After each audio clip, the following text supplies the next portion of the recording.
feel fine. Houston, Tranquility Base here. The Eagle has landed. Rocket Tranquility, we copy you on the ground. New possibilities are opening up for scientific cooperation between countries. 1-0.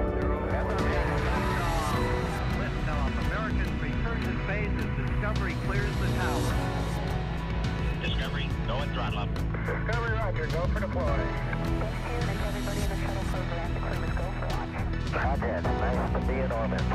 We have followed in their footsteps to get us where we are today.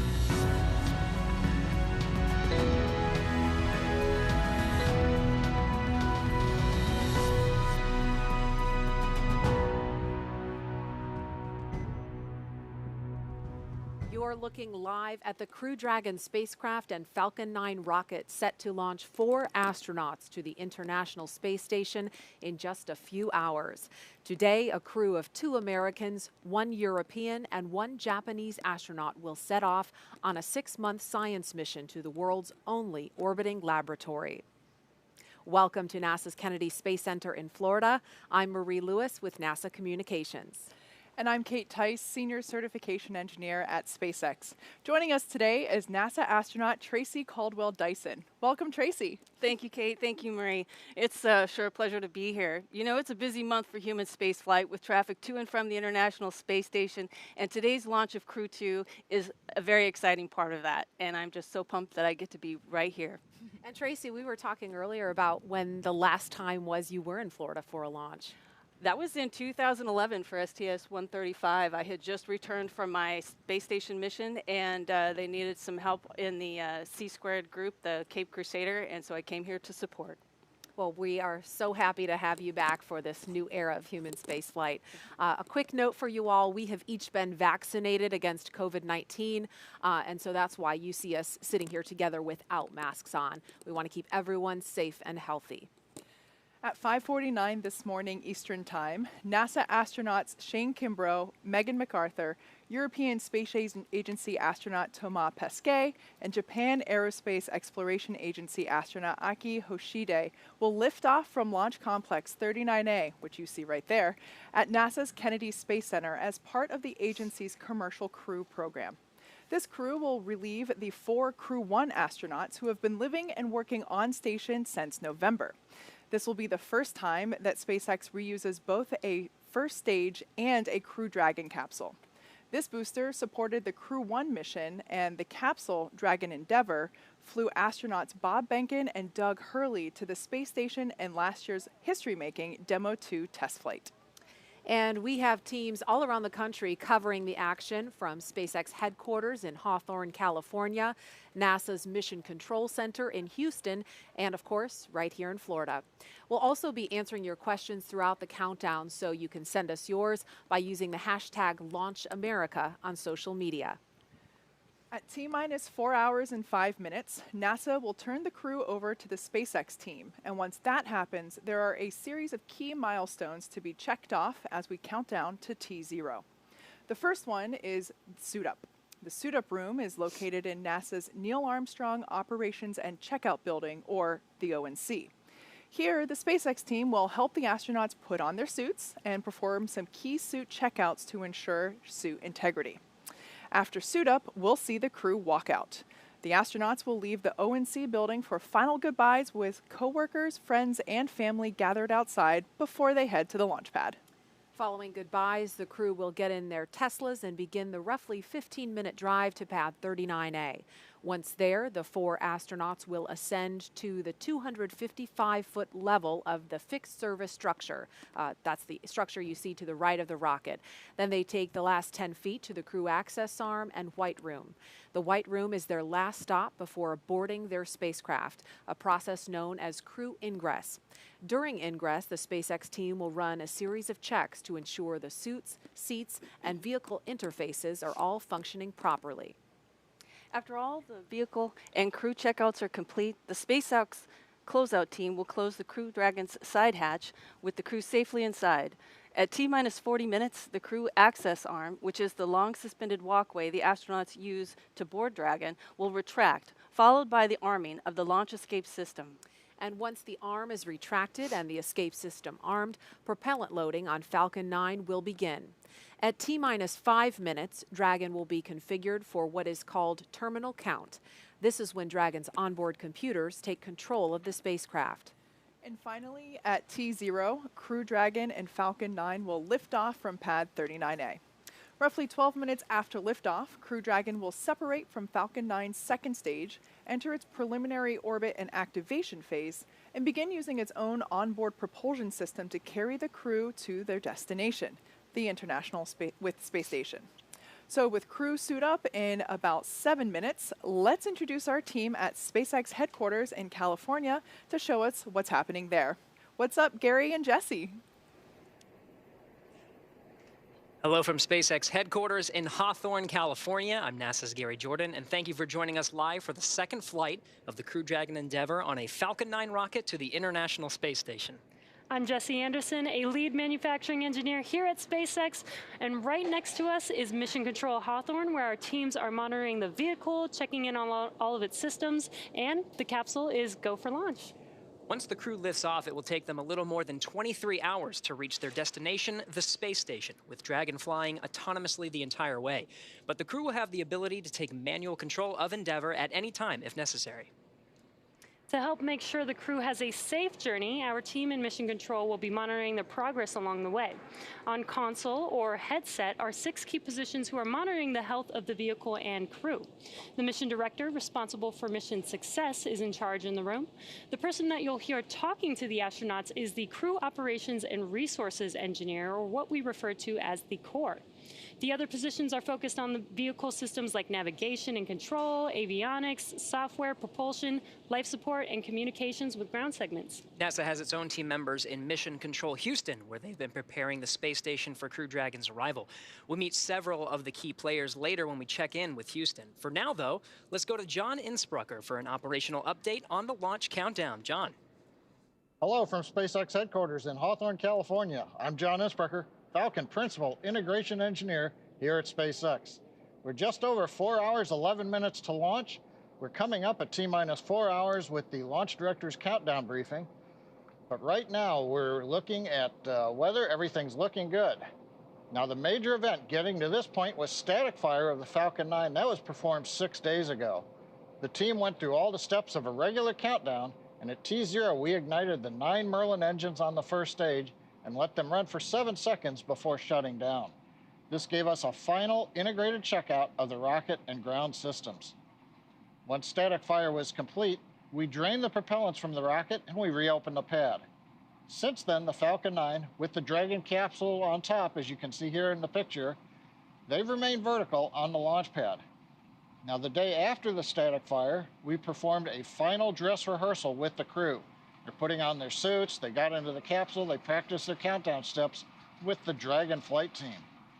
Now, the launch readiness review was held early on Tuesday the 20th, and we got approval to move into tonight's countdown.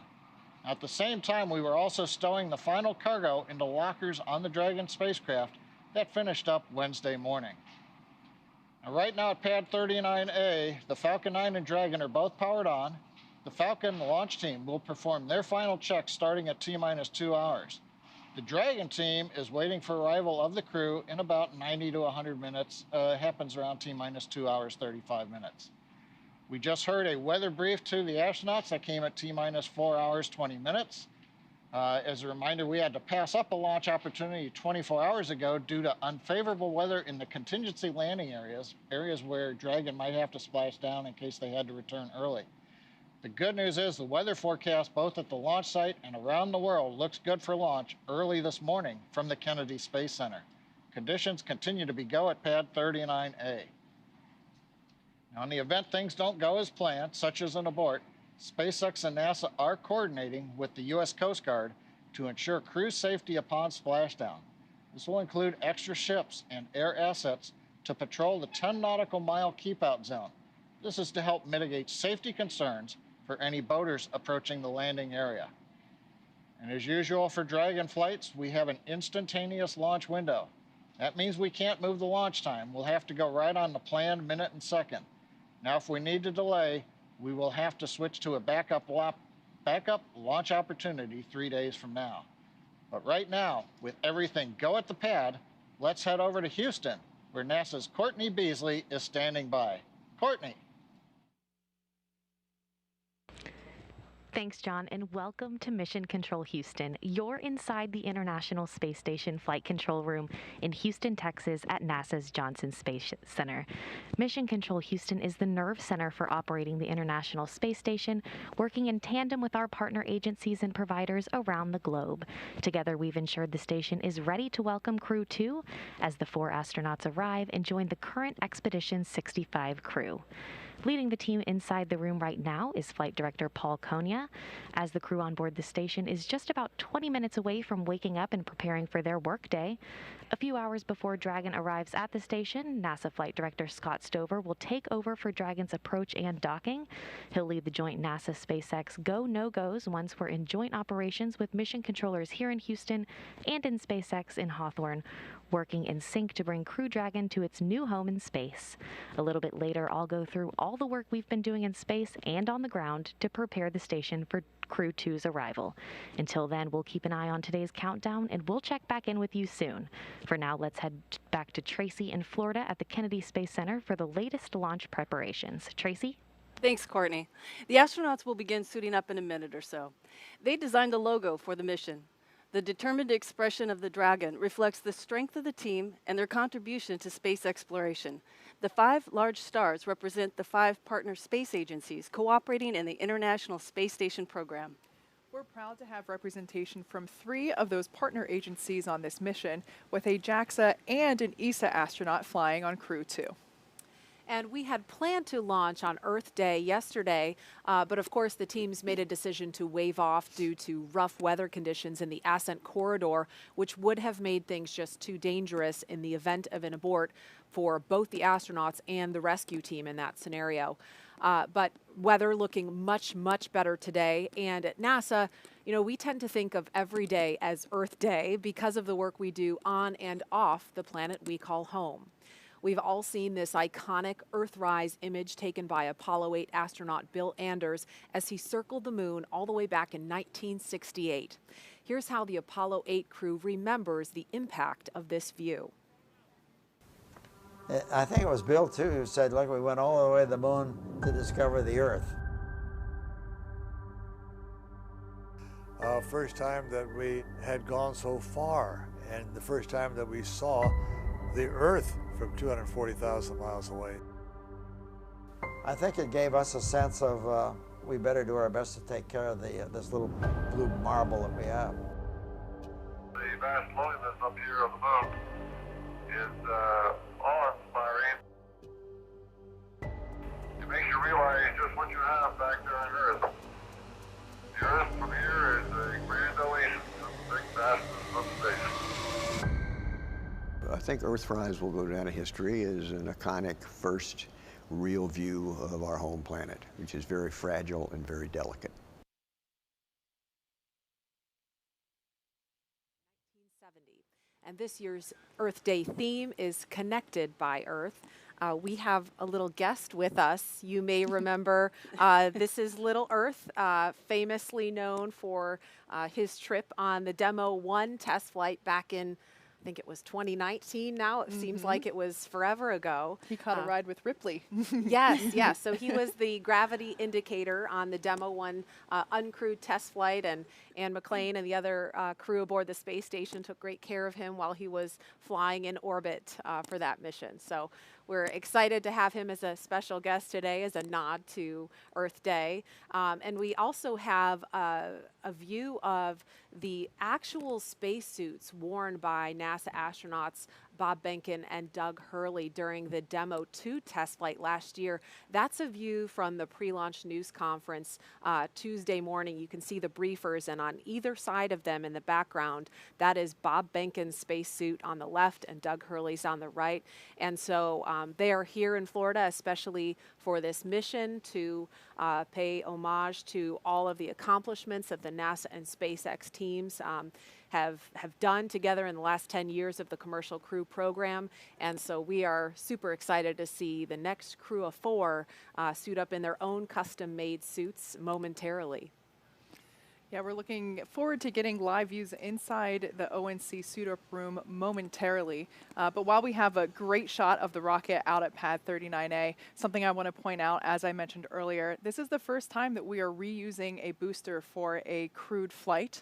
And it's also the first time that we are reusing a Dragon capsule. But you can actually see the soot from the previous mission, which was the Crew 1 mission, that this booster was utilized for. So if you're wondering why this particular rocket is not quite as white and shiny as other ones you may have seen, that's because this one is flight proven. It's already been to space and back. And you can't probably see it from this view, but the crew for this mission actually signed their initials in the soot of that first stage booster. They had a chance to do that after they arrived here at Kennedy last Friday, so that was pretty cool to see. And Thomas was saying that they think they started a new tradition for these reused boosters for crew. And that is an up-close look at the Crew Dragon capsule and the crew access arm extended out to the right. That is the hallway that the astronauts will walk down once they make their way to the pad a little bit later this morning. Again, we are just standing by to get our first live look inside the suit-up room, inside the Neil Armstrong Operations and Checkout Building here at NASA's Kennedy Space Center at T-minus 4 hours, 2 minutes, 20 seconds, and counting until liftoff. And a note about the weather, it is a really calm, peaceful, quiet morning here on Florida Space Coast. Yesterday morning was much the same way for us here on the ground, and a lot of people were wondering, why did they wave off the launch on such a beautiful Florida morning? And it wasn't the conditions at the launch site, it was the conditions along the ascent corridor, because if the crew has to abort at any point along that flight path, the conditions have to be safe or low risk enough for a rescue operation to take place in the Atlantic. And so conditions in the Atlantic were just too risky, so the teams made the right call. If they had attempted yesterday, everyone agreed that they would have had to scrub. And the conditions look much better today. The last I heard that there was only a 5% probability of violation, which means we're 95% go for launch today. So we're very excited about that weather news. That's pretty good for Florida standards, 95% favorability. That's pretty great. Yeah, and it's much better odds than the first time Endeavour liftoff in May of last year with Bob Behnken and Doug Hurley. I believe for Crew 1 we were about 80% favorable for that launch as well. But yeah, you're absolutely right. We did have to scrub for that, basically the downstream weather, but unfortunately, that's, while and there we have our first look inside the suit-up room at the Neil Armstrong ONC building. We can see the astronauts have gotten into their suits and are now working with SpaceX suit technicians and the closeout team, SpaceX suit closeouts for doing checks on the umbilicals for, looks like they're getting ready to get into their chairs. Tracy, looking at this room, I'm sure it brings back memories. Oh, it does. It brings back too many. I don't have enough time to talk about it all. But yeah, this is such a historic room that anyone who walks in it, whether you're an astronaut or not, you just feel like you're catapulted in time to a period where this all began. Mm-hmm. And there's a view of Megan MacArthur being helped by the suit technicians. She happens to be the wife of Bob Behnken, and she's going to be flying in the same spacecraft in the same suit, not the same suit, excuse me, the same seat as her husband in the pilot seat. But of course, she's got her own custom-made suit on. Yep, all of these suits were designed in-house at SpaceX. We took safety, comfort, and style all into account.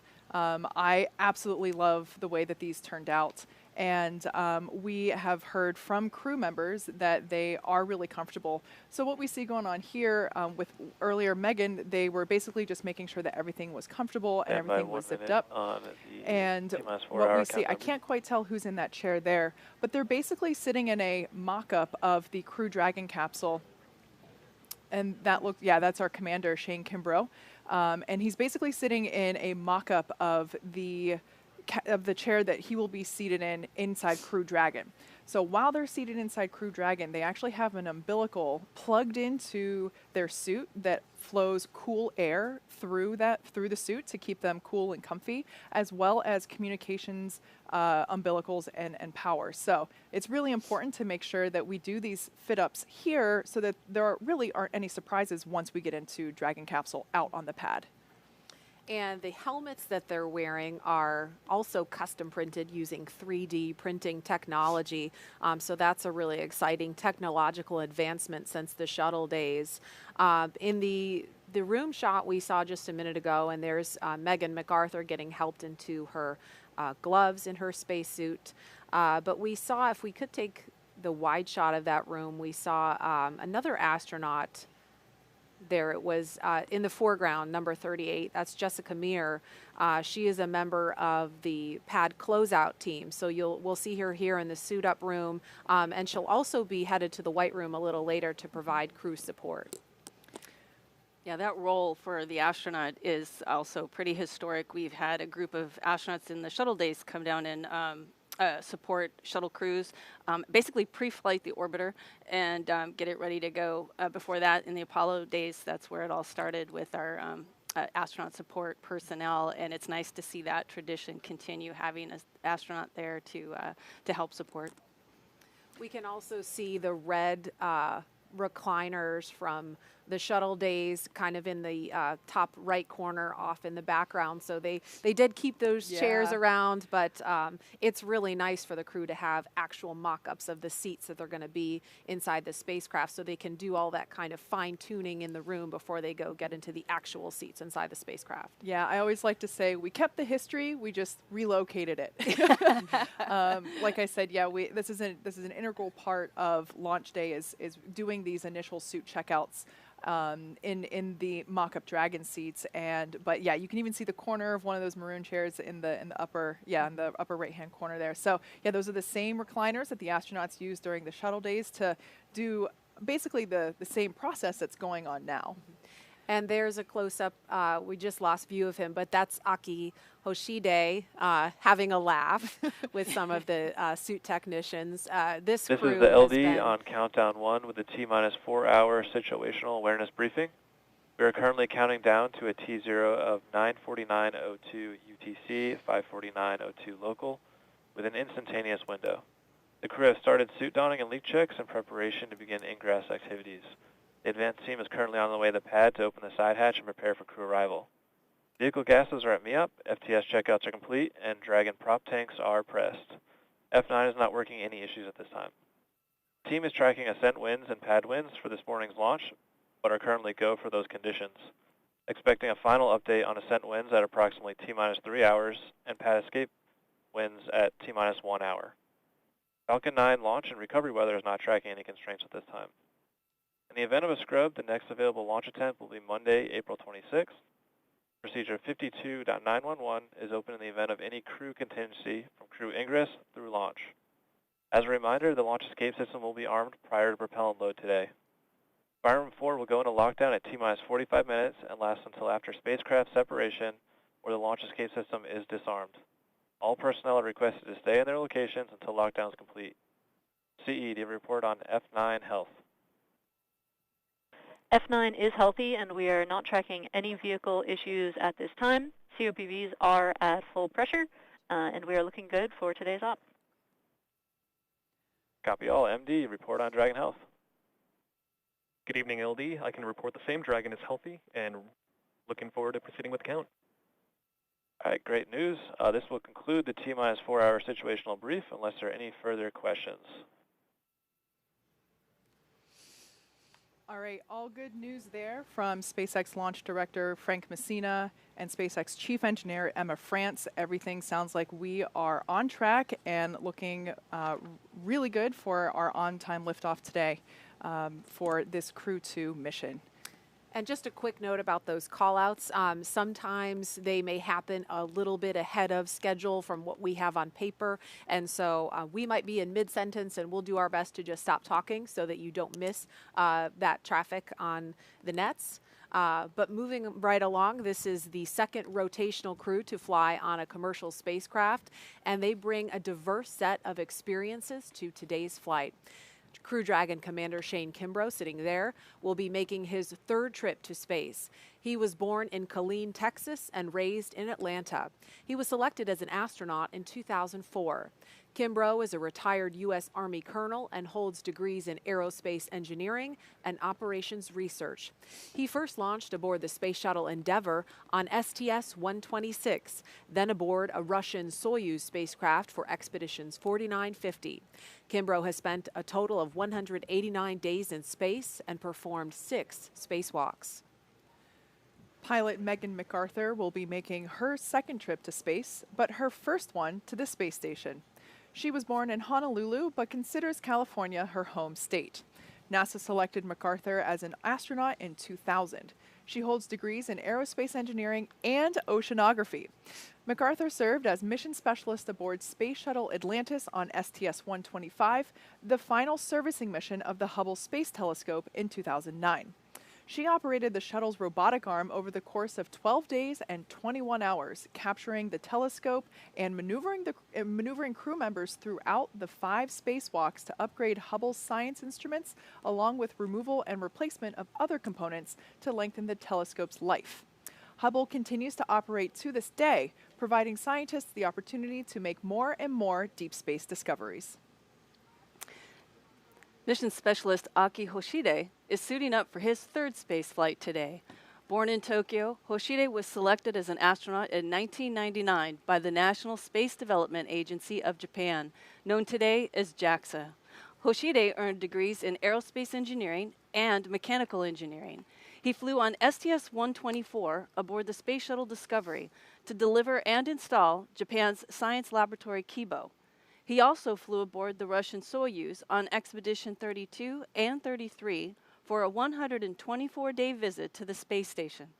In 2014, he also served as commander of the 18th NASA Extreme Environment Mission Operation, an underwater expedition at the National Oceanic and Atmospheric Administration's Aquarius habitat off Florida Keys' Largo coast.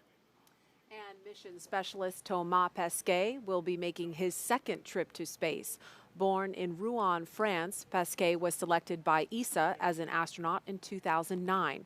He has a degree in spacecraft design and control and more than 2,300 hours as a commercial airline pilot. Pesquet first flew to space on the Russian Soyuz as a flight engineer for expeditions 50 and 51.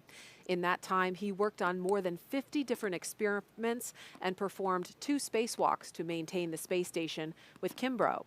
He has logged 197 days in space. Pesquet will be the first European astronaut to fly in Crew Dragon, and it will be the first time a European has launched from American soil in more than a decade. Each of these 4 crew members will join Expedition 65 once they arrive at the International Space Station, with Aki Hoshide taking over as commander of the station right before Crew 1 departs.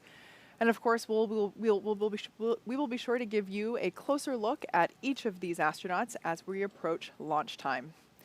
So we can see right now, pilot Megan MacArthur is now going through the leak check portion of suit up. Aki looks very comfortable. The advanced team is in the white room on schedule. All right, the call that we heard there indicates the advanced team, which is basically the SpaceX team that just arrived out at Pad 39A to start preparing Dragon capsule for the arrival of the crew and the remainder of the closeout team. Once again, Aki having some more laughs with our suit technicians there in the suit-up room. You know, the suit-up room is kind of where the on happens. You know, for the crew, this is it. There's no going back to your room to get something. There's no break from this point. It's the moment that you're on. So it's kind of nice to see a little levity break out and put everybody at ease that they're still with everybody in the room. And these four will have about a 4-day handover period with the astronauts from Crew 1, who of course have been living and working on the space station since their launch from here in Florida this past November. NASA astronauts Mike Hopkins, Victor Glover, Shannon Walker, and JAXA astronaut Soichi Noguchi were the last astronauts to sit in this room and suit up, and they are set to return home to Earth on April 28th after the longest human spaceflight ever launched from the United States. We'll dive a little deeper into the work they've been doing later on before launch, but right now they are preparing to welcome this crew aboard station. The Crew 2 astronauts will also be arriving at the space station in the exact same capsule that first flew NASA astronauts Bob Behnken and Doug Hurley back in May of 2020. After that mission splashed down last summer, SpaceX refurbished the Crew Dragon Endeavour specifically for today's flight. The Falcon 9 launching today is also using a flight-proven hardware. It is the same booster flown on Crew 1. So this crew is about to fly on both a flight-proven spacecraft and rocket, which I personally think is pretty cool. That is really cool. Reuse not only drives down the cost of space exploration, but yesterday Colonel Bob Cabana made a great point, I thought, and that was that when we refurbish these vehicles, we are able to inspect them and notice if there's any issues with them that we can then later fix or design differently that we would otherwise not know if we disposed of it on the way home. So I think it's great. Always more to learn with spaceflight. This crew has been training together since their assignment for this mission was announced this past July, and each has their own unique connection to the mission. Kimbrough had already been familiar with Crew Dragon and how the astronauts interact with the spacecraft. Before this assignment, he was chief of NASA's Vehicle Integration and Test Office, and in that role he spent a great deal of time helping Doug Hurley and Bob Behnken prepare for the Demo 2 test flight last year. As we mentioned, Kimbrough flew on the Space Shuttle Endeavour. There he is, a photo from him on board the Space Shuttle Endeavour during STS-126. That was back in 2008. So this mission has a special meaning for him because of his connection to just the Endeavour name. He's thrilled about flying on the Crew Dragon Endeavour this time. And MacArthur also came into her role with a unique perspective. As we mentioned earlier, Bob Behnken is her husband, so she's getting ready to make the same journey he did nearly 1 year ago in the same seat and role of pilot aboard Crew Dragon Endeavour. And of course, he will be the one seeing her off today. As for Pesquet and Hoshide, during their previous trips to the International Space Station, they both saw Cargo Dragon up close and personal. They had the opportunity to capture the vehicle with the station's robotic Canadarm during the Dragon's birthing process. As a point of distinction, Crew Dragon will dock autonomously with the space station and will not need the help of the arm. During that experience, Pesquet was truly amazed by the spacecraft's guidance and navigation, and how precise it was while traveling at more than 17,500 miles per hour above the Earth. Now he will ride aboard Crew Dragon and is looking forward to experiencing that same sort of performance firsthand. And for Hoshide, he was astonished by the gorgeous design of the Dragon spacecraft, and he had a lot of fun transferring cargo in and out of the vehicle. At the time, he never thought he'd have the opportunity to ride on Dragon, and so he's looking forward to it being a fascinating ride. And there he is giving a wave inside the suit-up room. During one of their many trips to train at SpaceX facilities in Hawthorne, our team had the opportunity to chat with the crew. One thing that's for certain about these four astronauts, they all really enjoy each other's company and always have a good time with each other.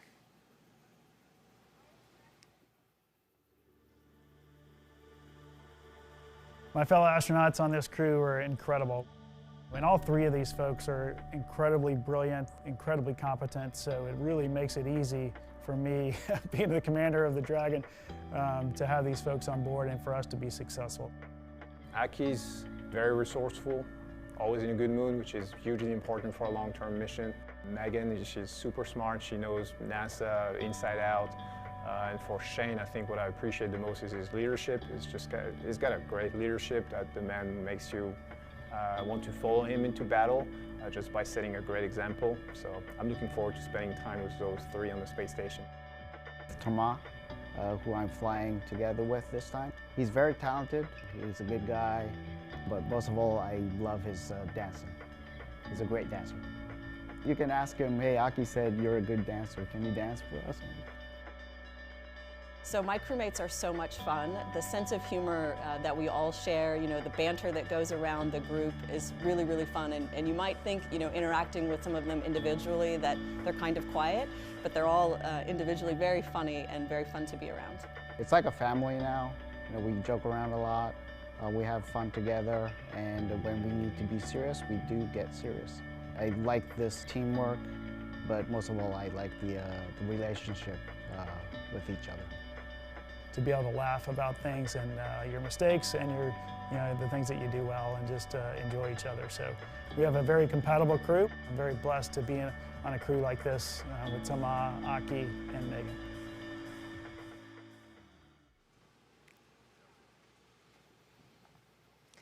And we're looking at the crew again live in the suit-up room.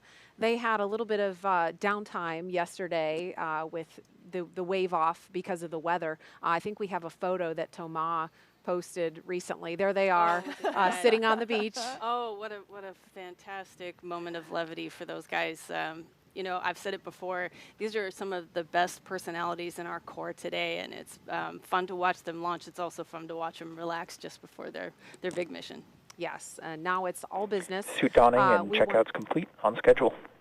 So we just heard the call that suit donning and checkouts are complete at T-minus 3 hours and 42 minutes. Let's go over to John Innsbrucker in Hawthorne for an update. John? Thanks, Marie. We're just inside, as she said, 3 hours, 43 minutes. All continues to go well for this morning's launch as we watch suit up finishing. We just heard the call out, side hatch is open. The advanced team is waiting for the astronauts up in pad 39A. Now to get to this point, we began clearing the launch pad of people at T-minus 8 hours. The team began clearing the hazard area around pad 39A at T-minus 5 hours. The only folks remaining on the pad right now are the ones who are needed for ingress of the astronauts. As I mentioned, they have entered the pad and they are waiting for the crew. And we'll be covering crew arrival at the pad and entry into the spacecraft. At the launch pad, Falcon 9 is powered on. Engine and stage checkouts were performed several hours ago. We're currently monitoring telemetry. We're pressurizing gas storage vessels on the first and second stages. A little while ago, we heard the T-minus 4 hour briefing by the SpaceX launch director. The good news is there's nothing significant to report on the rocket. On top of the Falcon 9, Dragon spacecraft is ready for the crew. Functional checkouts were performed in preparation for the crew's upcoming arrival. Most recently, a little under an hour ago, the Dragon propellant system was pressurized to final flight pressure. And currently, all spacecraft systems are go. The launch range is ready to support. They're working no issues at this time. The weather continues to be go for launch, and as we heard in the countdown brief, we'll be listening for pad winds at the T-minus 3 hour, T-minus 1 hour marks. But right now, we're anticipating acceptable weather for launch. So things are looking good with both Falcon and Dragon. The weather's cooperating as we count down to liftoff. As we get ready for the crew to walk out, let's go back to our team at Kennedy Space Center. All right, thanks, John. It's now T-minus 3 hours, 40 minutes here at Kennedy Space Center in Florida. The crew woke up right after about 11:05. I guess it was last night now because it's now Friday morning. And they listened to a weather brief, which we've heard the weather is looking great. They had breakfast, and we have been watching the suit techs from SpaceX fit each crew member into their own custom-made spacesuit inside the astronaut crew quarters. And in a few minutes, at T-minus 3 hours and 25 minutes, the crew will be making their way out of this famed suit-up room, down the hall, into an elevator, down to the first floor, and then finally outside to be greeted by their families and a small group of well-wishers before they head out to the pad. There are 3 Teslas waiting to drive the crew out to Launch Complex 39A. Riding in the first car, we'll have the spacecraft closeout lead and a couple of suit techs. In the second Tesla, we will have Shane and Megan, and they'll be sharing a ride with our flight surgeon. And in the third vehicle will be Aki and Toma and another closeout lead. Of course, we're going to try and follow the convoy live every step of the way. It is the middle of the night / morning, so Oh, there we could see the Teslas awaiting the crew to take them to the pad. But we will try to bring you as close as possible to the crew without actually being inside the car with them. Tracy, what's it like for you seeing the crew here in these moments before they walk out and remembering what your experience was like?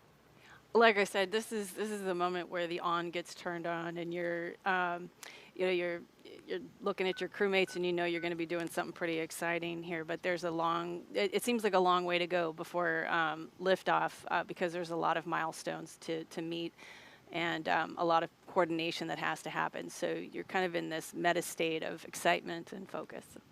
We have another guest close by for launch today who looks forward to the day when she may be also suiting up in this room. Let's go to NASA's Jasmine Hopkins at the Operations Support Building 2 to meet this guest. Jasmine? Thanks, Marie. We've seen astronauts suit up at the ONC since the Apollo days. What we don't often see is the hard work that it took to get there. I'm Jasmine Hopkins with NASA Communications, and joining me now to talk about the journey to becoming an astronaut is Jasmine Mugbelly. Thanks so much for being here today. Absolutely. Thank you, Jasmine. Absolutely. We are so glad to have you here. So you were selected to be an astronaut in 2017. Can you tell us how competitive is that process? Yes, so it was very competitive. The year I applied, there were over 18,000 applicants. And I remember going through the selection process and meeting some of the other candidates who had applied. And it was then that I was sure I wouldn't be selected because they were all so incredible. And so, I feel incredibly lucky to be here. Right. Now, I'm sure there was something that made you stand out against the crowd. We know there's a lot that goes into being an astronaut. So can you tell us any of those specific requirements that got you where you are? Yeah, so we do generally look for people with STEM backgrounds, but what I like to tell people is it doesn't matter so much what you do as opposed to why you do it and how you do it. I think it's really important for people to do something that they feel passionate about and that they love. And, as for the how, you should try to excel at it and you should do your best at it. And that doesn't mean you won't fail along the way. You probably should fail. That means you're pushing yourself. But if you look at our astronaut office, we have many different backgrounds. You have chemists, you have pilots, you have submariners, teachers, doctors, so all sorts of backgrounds. Right. No, it definitely takes a lot to make up that team. And you now have 2 years of astronaut training under your belt, and you're awaiting assignment to your first flight. So can you tell us what that process is like? For the training? No, how do you know when you get assigned to your first flight? Sure, absolutely. So, I've never been behind the scenes for the actual selections for assignments, but I know a lot goes into it. And one, of course, who fits the requirements for this mission, putting together it's not just a single person, but a whole crew that works together and has all the things they need to accomplish that mission. If you're talking about we need to do spacewalks to maintain the space station, what teams do we have to do that? If we're talking about going to the moon, maybe you want a geologist on that flight, someone who can land the vehicle. So it definitely plays into how the whole crew works together and meets the requirements for that mission. Right. Well, we are definitely looking forward to when you get assigned to that first flight. I know that today is a big day for all of us, but how eager are you to see yourself in that suit-up room? Yeah, just, watching this today, becoming an astronaut has been a lifelong dream for me. So thinking about me actually being on one of these spacecraft and launching into space, it's still something that blows my mind that that's even possible right now. Right. No, absolutely. Jasmine Mugbelly, thank you so much for joining us here today. Thanks. Absolutely. Now let's take it back to the KSC host desk with Kate. Thanks, Jasmine. As you can see, we here in our in the suit-up room at the Neil Armstrong ONC building, we have a couple of VIP visitors greeting the crew as they are awaiting, and now they're departing. And it looks like we have a couple last, probably photo opportunities prior to the crew walks out. Now, one thing I do want to point out that specifically for the folks wearing these black flight suits, this is the suit-up team and partially will be the closeout team for the astronauts. This crew is, excuse me, these suit technicians are responsible for assisting the crew not only in getting in their spacesuits, but making sure that things like unapproved jewelry or is not still being worn when the suits are put on, making sure that any personal items like glasses or medication are tucked in the pockets of the spacesuit. Basically just making sure that those personal items are in the appropriate places. Also making sure that the earpieces that the crew astronauts are wearing in each ear, making sure that those are seated properly, that making sure that everybody can hear. There's a lot that these folks do. It's all in the procedures which are followed along on the tablets that you see some folks carrying around. And yeah, so while it might seem a little chaotic at times, whenever during the suit up process with lots of people milling about, there's actually a very specific process. Each astronaut has a specific suit technician assigned to them, and that suit technician is responsible for communicating and relaying basically status to that person's assigned crew member. And I do want to mention the visitors that we saw a few minutes ago, and they were just departing after the interview with Jasmine. But that was Elon Musk of SpaceX in the room, and also NASA Acting Administrator Steve Jerzik in the room to have some private words with the crew.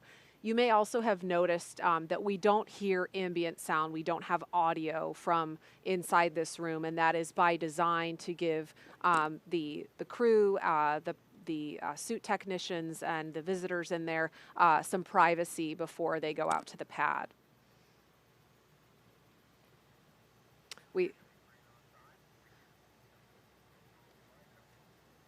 We also saw Thomas giving a hug to, I think it's number 28 on the far left, if that's a 2. I can't quite tell under her hair, but Thomas giving her an embrace just a minute ago. And I imagine that you get pretty close to this team because you spend a lot of time together, right, Tracy? Exactly, and just like Kate was saying, these suit techs you get assigned to a specific suit tech. You work with them outside of this launch countdown and the dress rehearsal. Anytime you're in that suit, then that person is there to help you learn about the suit and fix any problems you have. And I have fond memories of my suit tech back when I was suiting up for the shuttle. Her name was Tony, and I still remember her today. And they really put their heart and soul into it, and they take serious the role that they have in helping you with your life-preserving suit. Absolutely. And this crew trains quite often, not only here at Kennedy, but also at SpaceX headquarters in Hawthorne. We have Dragon capsule simulators, not only for the displays, but also physically getting in and out, getting buckled into your seat, all of that. The crew rehearses tens of times with the SpaceX team and the NASA team. So what we're seeing here really is just another time. They could probably do this in their sleep at this point. Yeah. One thing real quick I want to point out before we lose this shot, the the small blue boxes there that you see behind the crew members that has kind of like an elephant's trunk, an umbilical that's plugging into the leg of each crew member. Gosh, I love the frivolity that we see here. It's so wonderful. Gotta get a good shot. Yeah, so I wanted to mention it because I figured we'd lose the shot. Those blue boxes are basically flowing cool nitrox or nitrogen oxygen mixture air, which is basically the stuff that you have in a scuba tank. We're trying to keep the astronauts cool while they're in their suits. While they're moving around, it can get a little warm, and we want to keep them comfortable until they are seated in their seat inside Crew Dragon. So that's what those small boxes are, and they will have those along with them inside the Teslas during the ride out as well. I think we'll have time for a couple of social media questions, but another note just about the timeline. If you've been following along with all of our anticipated times, the crew right now we've seen is ahead of schedule in terms of completing their suit up process. This is a very limber, quick crew. We observed this during the dry dress rehearsal over the weekend. They were ahead of schedule getting suited up. We do still expect them to walk out at the anticipated time. We expect that will happen at T-minus 3 hours and 20 minutes. So about 9 minutes from now is roughly when they should walk out of the operations and checkout building. But up to this point, they've been a little bit ahead of schedule. Let's take a couple of social media questions while we're waiting for that to happen. Okay, this one, this is a good one for Tracy. Why are very specific times chosen for launches? A lot of it has to do with orbital mechanics and where the space station is over Kennedy Space Center at the time. And so we are basically launching a vehicle to chase the space station, and it has much to do with that. All right, next question. How long does it take to refurbish a Crew Dragon, and how many times can Dragon be reused? As we're looking outside the ONC, Kate, this is a good one for you. Yeah, that's a great question. In terms of how long, it's hard to say right now because this is the first time that we did it, and the first time that you refurbish something, or really the first time you do anything, is generally the longest it will take you to do something. We have been working on the refurbishment of this Crew Dragon capsule since it splashed down in August of last year. So just under a year, basically to get it in a state and launch ready. We can see some well-wishers here gathering outside the Teslas as they're awaiting the crew to come and do the walkout and final goodbyes. But getting back to the question, the second part of the question was how many times can a Crew Dragon capsule be reused? We are certified for 5, but there might be plans in the future to try and increase that. That's obviously a discussion that happens, but down the road. But at this point in time, we're shooting for 5 reuses. All right, we have time for another question from social media. And this one, when will the astronauts on the International Space Station return to Earth? Great question. So the Crew 1 astronauts, of course, that launched from here in Florida this past November, they are scheduled to return on April 28th, and they will be splashing down off the Florida coast. SpaceX hasn't narrowed down a specific location just yet, but they will be splashing down somewhere either in the Gulf of Mexico or along the eastern coast of Florida about 12:30 Eastern Time on April 28th. And we see a few more folks coming outside in anticipation of the crew walkout. It looks like Elon Musk and Steve Jurczyk, the NASA administrator, taking their spots to the right of your screen. We also can see astronaut support crew members and some suit technicians gathered outside there. We can also see some of the crew members' families. I recognize some of them there in the background. Those blue suiters, those astronauts that are there are the unsung heroes. They are there as family escorts, personally selected by the crew members to care for their family, both immediate and the extended family and friends that are here. So hats off to those guys because they are there to care for the families. And Tracy, how meaningful is it for the families to have this opportunity to see the crew walk out? You know, I'm glad you asked that because this is the first time that we allow family to be at this point, so the crew members get to see their family. During shuttle, that was mainly employees and our families were elsewhere, either on the roof of LCC or at Banana Creek. And so it is so important, and it will be vital for the crew to see their families and their families to see them just before they head out to the pad.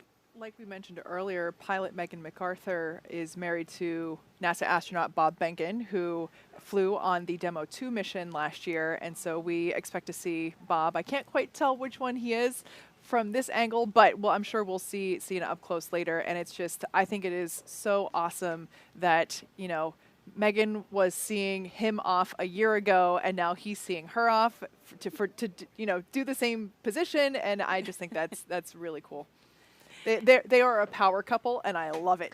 Yeah, ultimate power couple. Yeah. And Tracy, I remember you saying, we were talking about this earlier, and that it's the harder job of the family member to say goodbye to their astronaut when it's their day to fly. Oh, yeah. I'm sure Bob is keeping it together on the outside, but inside he's way more nervous, I bet, today than he was on the day he was sitting on that seat on the launch pad. Just a guess. And so it is T-minus 3 hours, 24 minutes and counting. And any moment now, we expect to see the crew leave the room and start walking down the hallway. We'll see them get into an elevator. And here is a shot of the elevator. So, excuse me, the hallway. And so where those, that is Joe Acaba to the left. And Jessica Watkins, one of our newer astronauts there. They both are part of the VIT team, the Vehicle Integration and Test team office. And we'll see the crew walk out. There's a doorway to the left of your screen where Joe and Jessica are facing. And we'll see the crew walk out of that doorway and come straight down towards where the camera is pointing any moment now. And here they come. There they are. Commander Shane Kimbrough, pilot Megan MacArthur in the front. Megan blowing kisses. Thomas and Aki ready for their ride to the space station. And inside the elevator there is a poster you can see in the background. It has the signatures of folks who have worked on this mission. So this is the first of 2 elevator rides that these guys will be partaking in today. The second, of course, being the elevator ride to almost the top of the structure next to the launch pad. And we will see the crew walk out in just a moment, but first we want to hear a performance of America the Beautiful by preeminent jazz and classical saxophonist, composer, band leader, and 3-time Grammy winner, Branford Marsalis. Crew walkout in progress on schedule.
So that was a beautiful performance we just heard from 3-time Grammy winner Branford Marsalis of America the Beautiful. And we can see some members of the closeout team heading out of the operations and checkout building. We expect the crew to walk out at T-minus 3 hours and 20 minutes. So about a minute from now, we will see the crew walk out those famed doors. And you can see above them, they're teeny tiny from where we're looking, but stickers from past mission patches. And Tracy, I'm sure you have a sticker up there. Yes, yes. From STS-118, one of my crewmates made sure that we were well represented. I love the traditions that we have in spaceflight, and I love that we are getting to continue that tradition with stickers for these NASA SpaceX missions. You can actually see, I believe it's on the right-hand side of the meatball located above the doors. I believe that's where the crews for Demo 2 and Crew 1 placed their stickers. We're going to have to widen the walkway here, I think, a little bit. Yeah. And there we have another shot of more stickers. And these stickers denote the missions in which the Teslas were utilized for. So here, counting backwards from the right, the red one is obviously the Crew 2 mission patch, the blue dragon to the left of that being Crew 1, the white helmet from Demo 2, and then the triangular patch from Demo 1. So even though we didn't have any real astronauts, we had Ripley, our test subject, but we did do full mock-up. And here they come, the Crew 2 astronauts taking their first steps outside before their journey to space. Yay!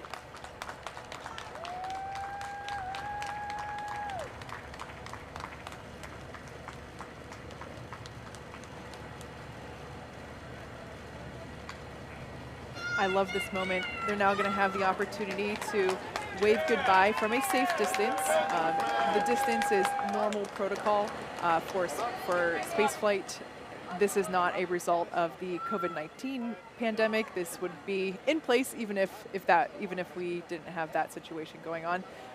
But I love this moment. It's a wonderful opportunity to see the astronauts get some final farewells from their friends and family members.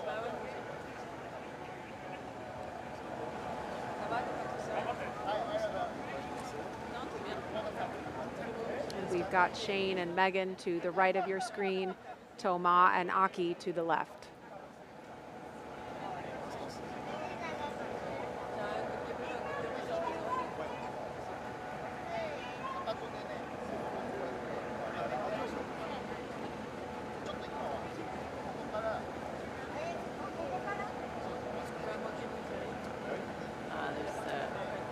There's Shane's wife. Shane and his wife posing for a socially distanced photo. Yes. And it looks like Bob Behnken is there in a blue polo with the son of he and Megan MacArthur.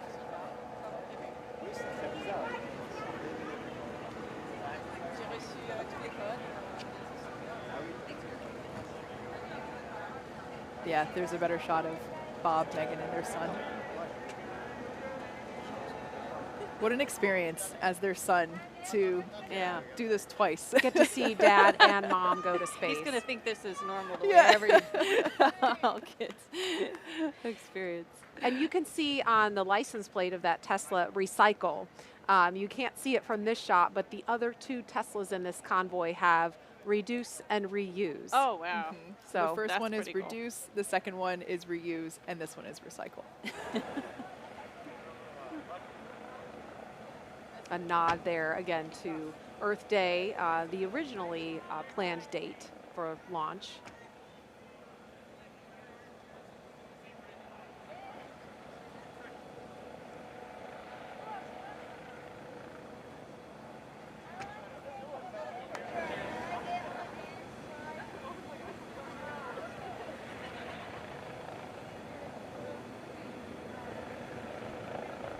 People are more impressed by the Tesla than by the rocket.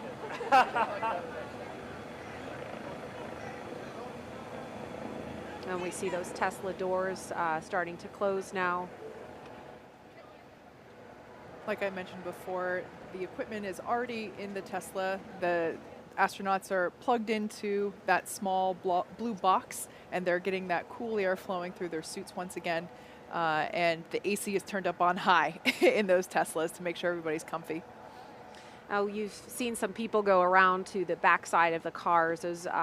This is another opportunity for family members to approach and have a little bit more private moment with their crew member before they leave. With the windows up, of course. Yes. I can't tell you how meaningful this is for crew to have this opportunity to see their loved one this close to heading out to the pad. This is a nice change that we've made.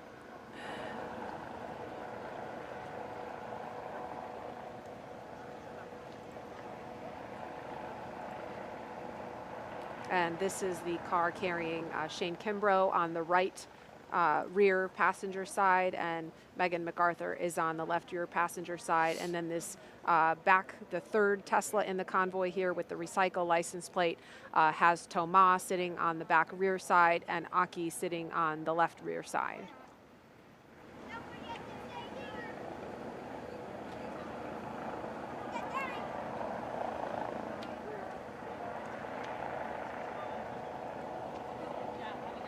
And as soon as the families come back around, we should see the convoy begin to pull away. Right on schedule.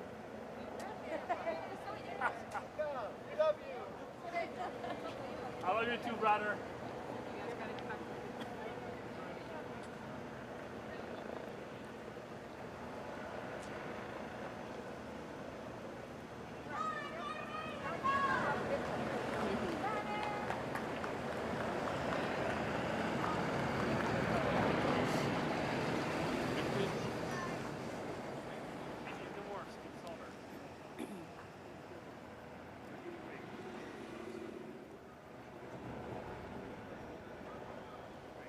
ONC departure on schedule.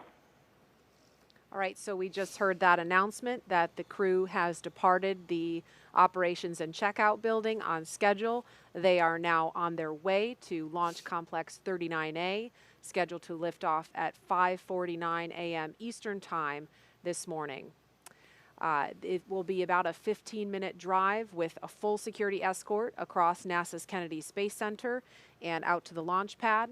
And as we follow the convoy, we'd like to share some words from the teams working so hard day and night to get this crew to the International Space Station. Wishing Crew 2 good luck and a safe trip. Good luck, Shane, Megan, Aki, and Toma. Go Crew 2! Go Crew 2! Go Crew 2! Bon chance, You guys are inspiration to all of us. Let's go Crew 2! We want to wish you a safe and successful mission. Go Crew 2. Go Crew 2! As a female aerospace engineer in progress, I just wanted to say I'm beyond inspired by you and your family's endeavors. And we want to wish the Crew 2 astronaut a safe trip to the International Space Station, aboard Dragon.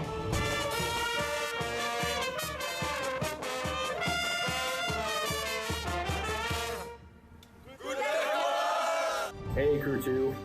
Looking forward to watching you guys launch today. The screens behind me should look familiar. I'm looking forward to getting to see you guys even for real. So proud you'll be representing all Yellow Jackets on the NASA SpaceX Crew Dragon to the ISS. Good luck. On behalf of the Hunts program, Clear Creek High School has a message for you. Have a safe and successful mission to space. Ganbatte kudasai! Yay! Yay! Stop! Go Crew 2! Go Megan MacArthur and all of Crew 2. UCLA is rooting for you. Hey, Toma. We wish you a great flight. Godspeed, Crew 2. Go Falcon 9, go Dragon. We want to wish you Godspeed. Yay! Crew 2, have an amazing and safe flight. Good luck, Crew 2, on your mission to help further research and human presence in space. And we'd all like to wish the crew of SpaceX Crew 2 good luck on their journey to the International Space Station. I can't wait to support you guys when you get there. Enjoy space, enjoy your mission. Go ESA, go ISS, go Mission Alpha. We're going to be there with you as you're going through space, and we're going to be there with you as you're on the crew on ISS, and we're going to be there with you when you're coming home.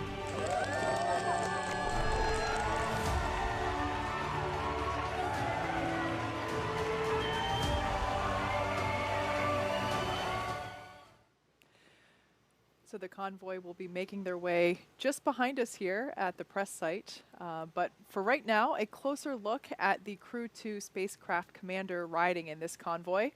Here is two-time spaceflight veteran NASA astronaut Shane Kimbrough.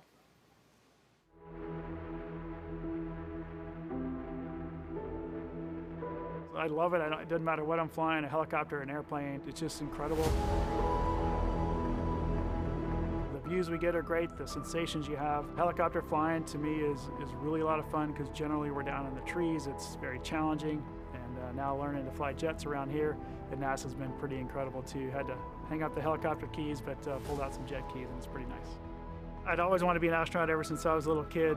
My grandparents lived in Titusville, right across from the Kennedy Space Center in Florida, so I spent a lot of time down there as a small child. Ignition sequence start. My grandfather was really the inspiration behind all this because he would drag me out to see anything launching. Launch commit. Liftoff. We have liftoff. Roger. 1 minute, 19 seconds. For whatever reason, it kind of stuck in my blood. The ironic thing is when I decided to go to West Point, I figured that my dream of being an astronaut was gone, so I kind of gave up on it because I didn't realize you could be in the Army and be an astronaut, but turns out you can. So back in 2008, I flew on STS-126. We were kind of a resupply mission. So they called our mission actually the Extreme Home Makeover Mission for the space station. We got a chance to bring up new bedrooms, a new bathroom, a new kitchen, a new gym. really outfit the station to be able to support more than 3 crew members. So that was pretty cool to be part of that. And then to go back a few years later in 2016 and 2017 when I flew on the Soyuz. That was an incredible time up there. The long duration piece is obviously a lot different than the shuttle couple-week mission. There's a different cadence, a different rhythm you have to get into, more of a marathon pace versus a sprint pace. Space shuttle for me was you're kind of rocking and rolling for the first couple minutes while the solid rocket boosters are on, and then it smooths out and it's pure acceleration. The landing coming back in is super smooth because you're landing on a runway. And Soyuz to me was kind of the opposite. It was a really smooth ride uphill, but coming back was really violent and pretty incredible that we made it through that. But they've been doing it for many, many years, and a proven product for sure. We do things differently down in Florida now than we did for shuttle, so it was just a whole different world. We kind of blended, I would say, the best things from shuttle during quarantine and launch day operations and the best things from Soyuz that we've learned over the years. And kind of now we have a hybrid of those really good things on launch day especially. I'm really excited about it. I love the Kennedy Space Center and all the teams down there that I've gotten to work with. I love it for our country, our nation, that we're launching out of the U.S. again. It's a great capability that we have, and just happy to be doing it again out of Florida. My name is Shane Kimbrough. I am the commander of NASA's SpaceX Crew 2 mission to the International Space Station.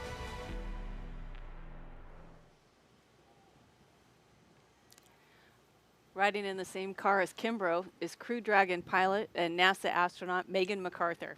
She's about to embark on her second space flight, and this will be her first trip to the International Space Station.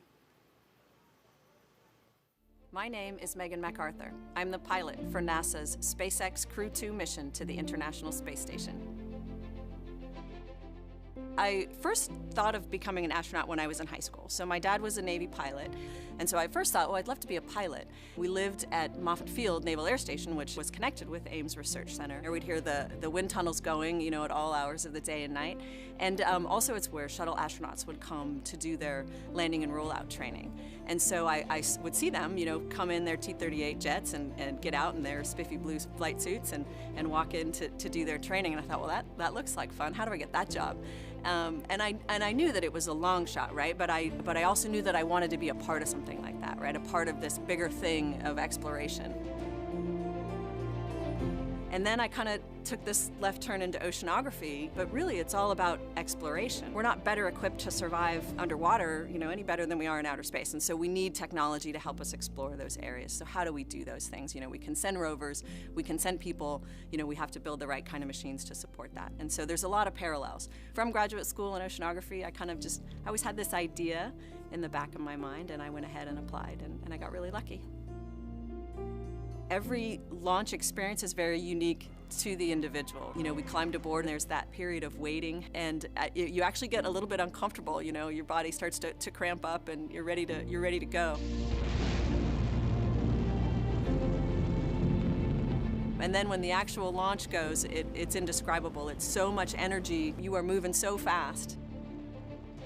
One of my main focuses was capturing this free-flying vehicle, the Hubble Space Telescope. The really complicated spacewalks that were planned out, 5 spacewalks back to back to back. So it was just this tremendous rush of activity for really 11 days until we were ready to let the telescope go. 3, 2, 1, release. And back and away. Clear the antenna. We dream these amazing dreams, we have these huge goals, and we're going to be successful when we work on them together. When you think about the International Space Station and the size of that vehicle and the breadth of science that gets accomplished on that vehicle with all of the different countries that are participating, and then now we've added commercial partners where they have a vehicle that we are using to get us to our space laboratory. Have these big dreams where we look out to the horizon and this desire to explore the universe around us, and we're always going to be more successful when we work together to achieve these incredible dreams.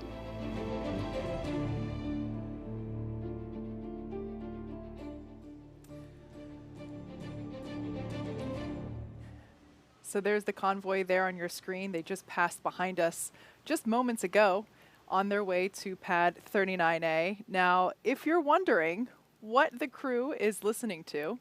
Oh, first let's look at this Twitter comment. It's so cool seeing Bob see his wife off for this mission. Crew 2 almost a year after she did the same for him for Demo 2. I just love that. Like I said before, they are a power couple, and I can't get enough of it. Absolutely. And they've got a really cool playlist that we had a preview of, but you were starting to talk about that, Kate. Yeah, so the astronauts, of course, get to pick their playlist in their Tesla. So in the first car with Shane and Megan, I'm not sure which one they're listening to this instant, but they had selections like Learn to Fly by the Foo Fighters, a personal favorite of mine, Crazy Train, Ozzy Osbourne, Enter Sandman, Metallica. I was listening to that one on my way in today. City of Blinding Lights, U2. And in Aki and Toma's car, Drops of Jupiter. That is a classic. Paradise City by Guns N' Roses. And, of course, Danger Zone by Kenny Loggins. Yeah, little Top Gun action. I love it. The NASA and SpaceX team inside the Launch Control Center here at Kennedy Space Center just watched this convoy pass by from their windows at the LCC, and we caught up with the NASA Commercial Crew Program Manager about what that moment is like. As they drive down that road, down to Launch Pad 39A, and you can see the crew, and then to me, that's when it really becomes real. Not that it's not real every step of the way during preparations, but everybody in the firing room will stand up and it gets really quiet. And I think that's when everybody realizes, hey, we're about to go do this for real. And you can just feel the passion and the intensity. Everybody in that room and everybody in Houston and Hawthorne, you know, I think they're standing up too, watching, because they know, hey, this is going to be a great mission, but it's about to get really serious. And now the crew is approaching Pad 39A and entering what is known as the Blast Danger Area, or BDA, and now approaching the base of the pad. But the teams have conducted internal go, no-go polls to make sure that this area was safe before they entered. And as they are approaching the base of the pad, we have some more messages from those with some personal connections to this crew.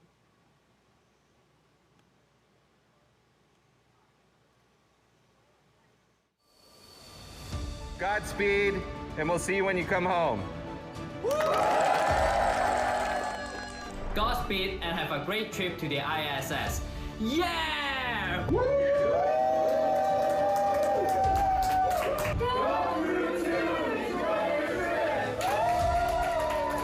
Crew 2!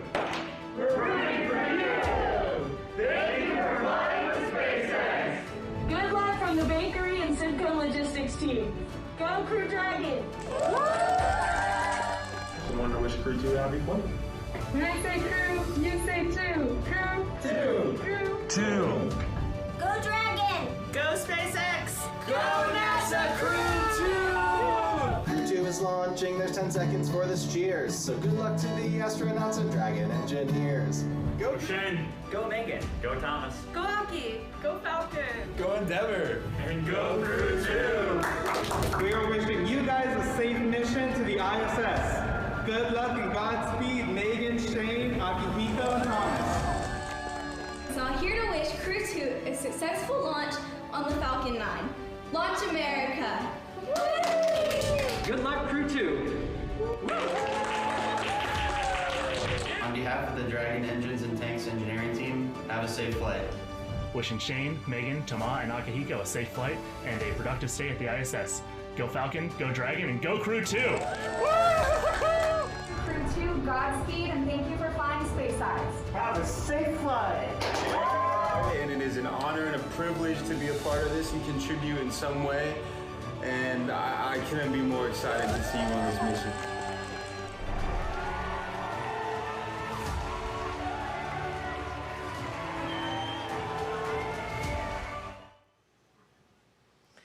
All right. right, that was some messages from the SpaceX team and others that have been working so hard to get this crew to this day.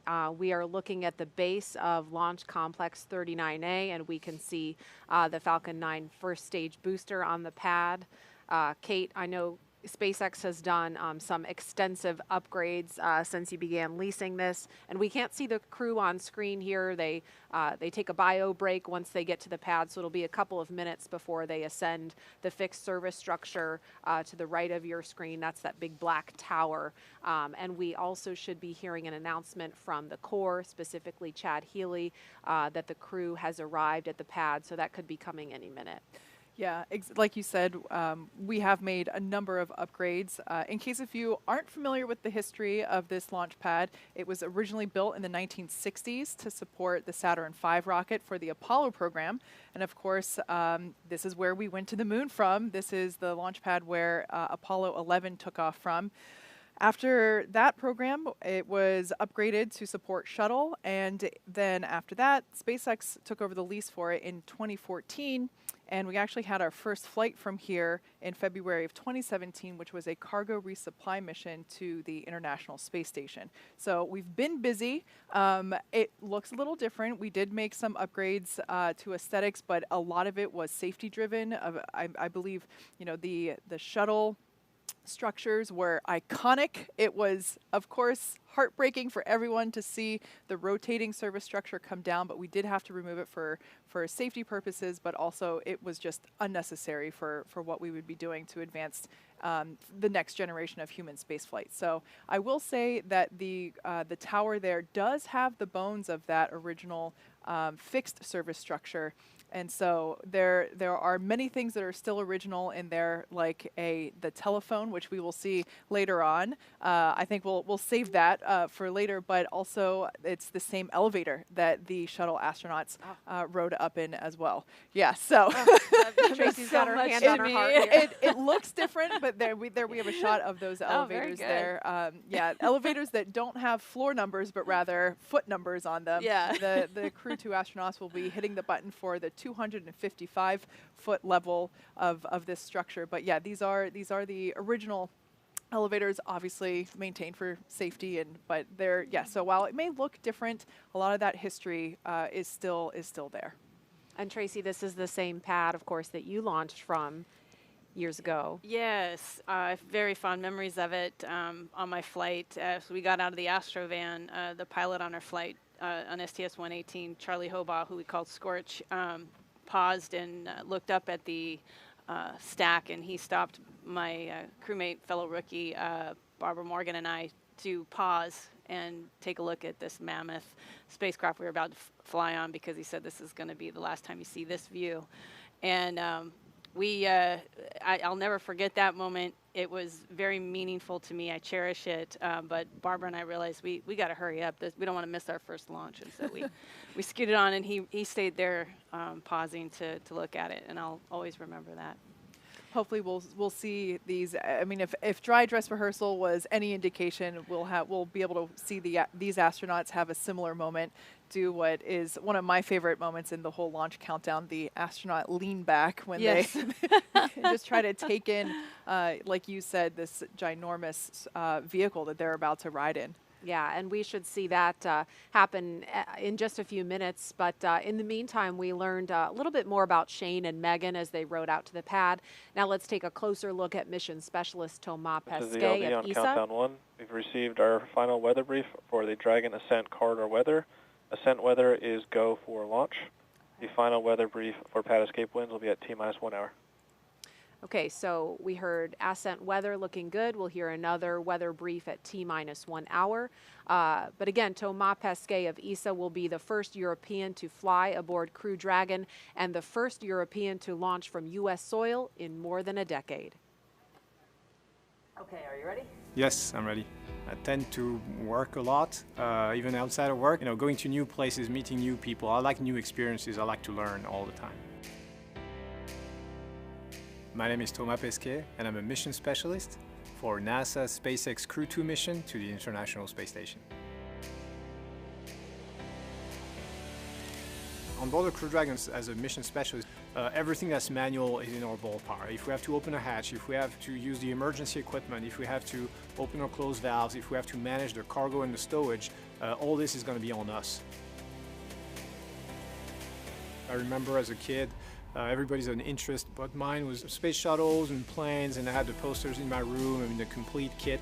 And so I went into math and physics, and then I became an engineer. I went into aerospace.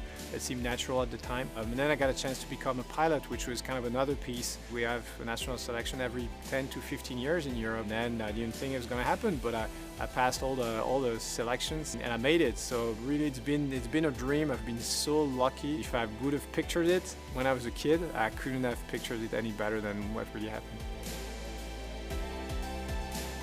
The space station, to me, it's a step for exploration. So we're preparing the next steps that are going to take us, to the moon and to Mars. And then at the same time, we're using the space station as an orbiting laboratory. So every day you do research that you couldn't be doing on the ground.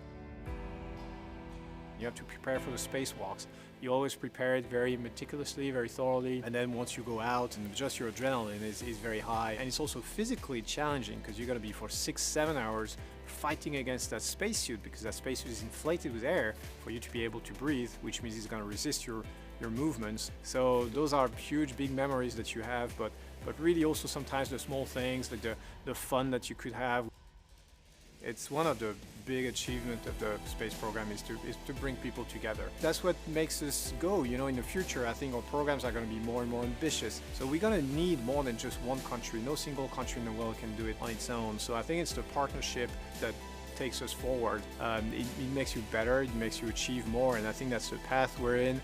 The space station has paved the way, and every future big space program is going to have to follow the same path.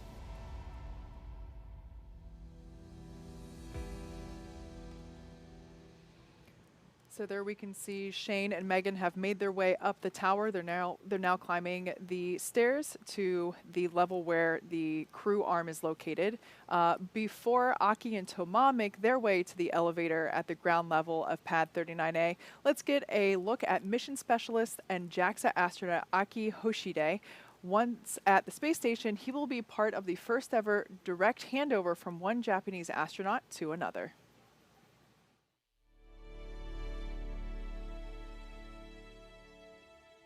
I meant to check this, but do you know when I was selected as an astronaut? 1999, thank you. I always get mixed up there. So I was born in Tokyo, Japan, and then from age 3 to 7, I actually lived in New Jersey because of my dad's job. In high school, I went to Singapore for 2 years. Went to Keio University in Japan. Got my degree in mechanical engineering. And then right after college, I joined the Japanese Space Agency. I have dreamt of becoming an astronaut since my childhood and tried a couple of times in astronaut selection. And on my third try, got selected as an astronaut candidate in 1999. So on my first mission on STS-124 on the Space Shuttle Discovery, that was my first flight, so I thought I would be nervous, but my crewmates were already like my family, so we were just chit-chatting inside the cockpit. 6, 5, 4, 3, 2, 1. Booster ignition and liftoff of Shuttle Discovery.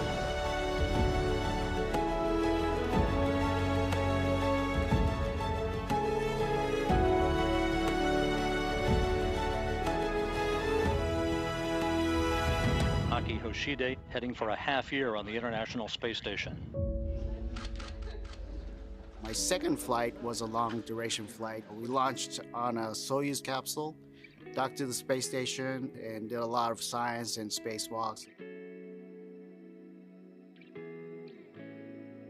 Flying on 3 different vehicles, that's going to be amazing. The new spacecraft, Crew Dragon, it's a new technology, new layout, new operation, and I can't wait to actually experience it.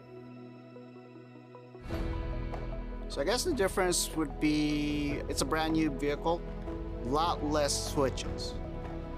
It's like a smartphone, I would say, which felt uncomfortable initially, because as an astronaut, you're like, where are the switches? Which button do I have to push? So initially I felt a little, I would say a little awkward. Then after training, you get adjusted and you understand, hey, this is how the system works, and how can I, as a crew member, help out the mission. It's a privilege, actually, to work together with these people, and look forward to actually doing the mission and spending more time working together.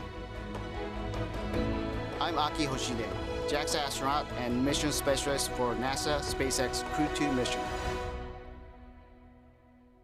All right, that was a look at Aki Hoshide, and we can see the astronauts inside the crew access arm. That walkway. Here are Commander Shane Kimbrough and pilot Megan MacArthur. Making their way up behind them are ESA astronaut Thomas Pesquet and JAXA astronaut Aki Hoshide. And we'll be seeing them make their way up. There they are coming up the steps. And they'll be stopping to use the phone. Shane and Megan already had the opportunity to do that. That phone is up where you see the person in the black suit. That looks like Jessica Meir, number 38, part of the closeout team at the pad. And this is a shot inside the white room. Astronaut Shane Kimbrough to the left of your screen, and to the right you can see the side hatch of the Crew Dragon Endeavour is open in preparation for the next milestone, which will be crew ingress in just a few minutes. If you're just joining us, you're watching live coverage of NASA's SpaceX mission known as Crew 2. Good morning and welcome to Kennedy Space Center in Florida. I'm Marie Lewis with NASA Communications.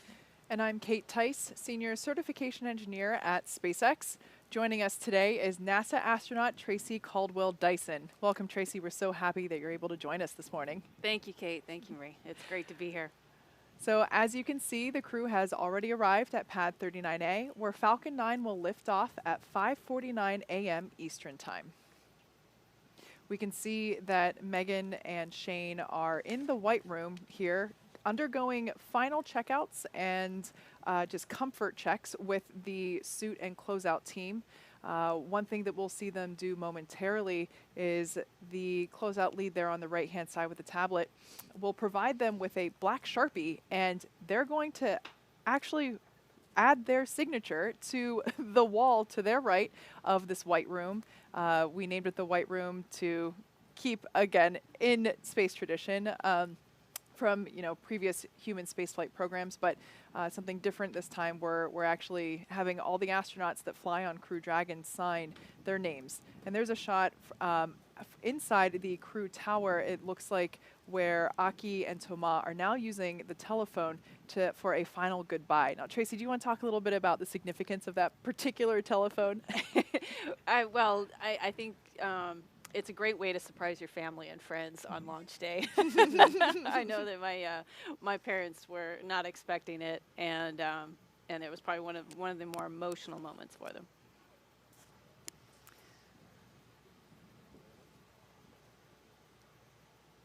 And in a moment, we will see Commander Shane Kimbrough. Here he is climbing inside Crew Dragon Endeavour. We call this process ingress.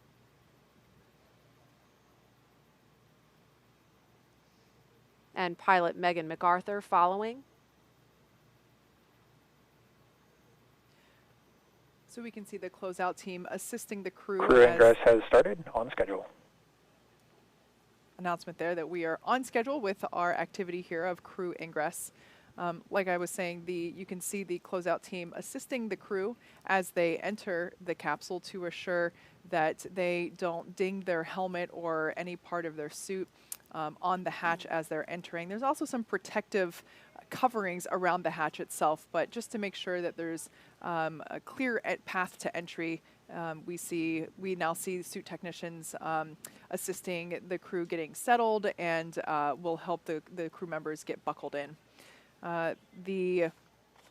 The harness that we see coming into the picture here is not just your normal seat belt, although it does function in that purpose. It's a five-point harness, and the crew will start to buckle themselves in, and kind of like when you get on a roller coaster, like you get your initial fit up, and then your safety team member comes over and makes sure that you're locked and loaded and ready to go. This is a great shot because we can actually see the touch screen, the LCD display screens above the crew. They might look in an awkward position right now. That's just because the seats are actually in a rotated downward for crew ingress. After everyone is all buckled in and the communications and leak checks have been performed, the seats will rotate back so that the crew has easier access to those display screens. But in addition to those display screens, they also have a tablet either on their side.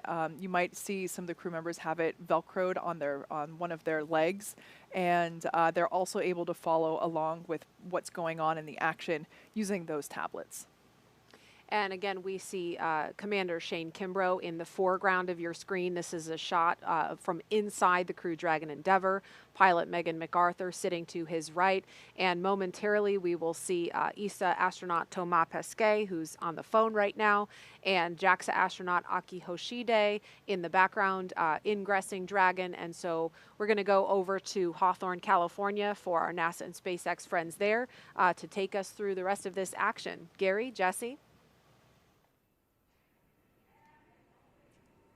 Hey, Marie, great to be with you here from SpaceX headquarters in Hawthorne, California. We're following along on all the action going on over at the Cape from here in California. The SpaceX flight control team monitoring the progress as the crew is ingress. Again, right now we're watching crew ingressing the Dragon capsule, which is just a spaceflight term for climbing aboard. You'll hear a lot of these space terms in the coming hours and days. Ingress is just what we use when crew members are getting into a spacecraft or an airlock, while egress means the opposite. They're exiting. Before climbing into the capsule today, the crew completed a foreign object debris check, or FOD check. That means they themselves have to be inspected for any substance or debris that isn't supposed to be on them or their suits, which could potentially cause damage to Dragon. In fact, we also heard an informal comm check. We heard the voices of Shane Kimbrough and Megan MacArthur in the seats right now. They'll do a more formal poll as we get later into the ingress procedures. And we got some really cool views of the second two astronauts walking through the crew arm, making their way to the Dragon capsule.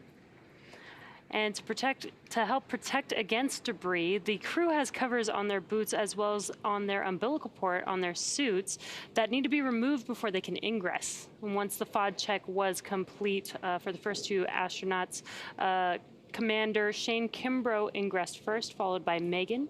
And then next up, we will have Aki and Thomas, who just made it to the White Room that you can see on your left-hand screen. And Megan and Commander Shane Kimbrough are now strapped in. They're getting all hooked up to their umbilicals, and the umbilicals allow the crew to have their comms through their suit, air to help keep them cool, as well as delivers nitrox for suit pressurization. And as we mentioned earlier in the broadcast, the suit's primary function is to protect the crew in the event of a cabin depressurization. Now, there are 4 seats configured right now inside Dragon. They're numbered 1 to 4 from right to left. When you're looking at the seats, you can see Shane Kimbrough now positioned in seat 2, or the commander seat. Megan MacArthur beside him now in seat 3, which for Crew Dragon is the pilot seat. Aki Hoshide will take the seat number 1, which is on the far right of your screen, and it's the left seat. Thomas Pesquet will be in seat 4, the left of your screen. That's called the right seat. Now, it's worth noting that Megan is sitting in the same seat in the same capsule that her husband Bob Behnken sat in during the Demo 2 test flight to the space station last year. Directly in front of the crew members, you can see sort of to the top of the panel that's on the right there, there are 3 displays that they'll use throughout the flight, getting insight into Dragon systems, seeing any alerts or issues with the vehicle, and if required, taking control and manually flying Dragon. Coming up, the crew will do a comm check, and Megan and Shane Kimbrough actually did an unofficial or informal comm check, but there will be a formal comm check once all 4 astronauts are in their seats. And that is to make sure that they can hear mission control, mission control in Hawthorne, and then their seats will be rotated into position for launch once those comm checks are complete. So what you're seeing right now is, I believe that is Aki ingressing the vehicle. On the far end, it looks to be Thomas. Thomas Oh, is that taking the Thomas? right seat, the left from if you're looking directly through the side hatch, but it is the right seat. He and Aki both have the same role as mission specialists. They're just far enough away where they don't necessarily have access to that display panel that Kimbrough and MacArthur will use as soon as the seats rotate. Mission Specialist 2 from the capsule, come check.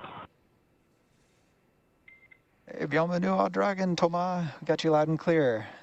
How me? I got you loud and clear, Chad. Thanks a lot. Good to be here.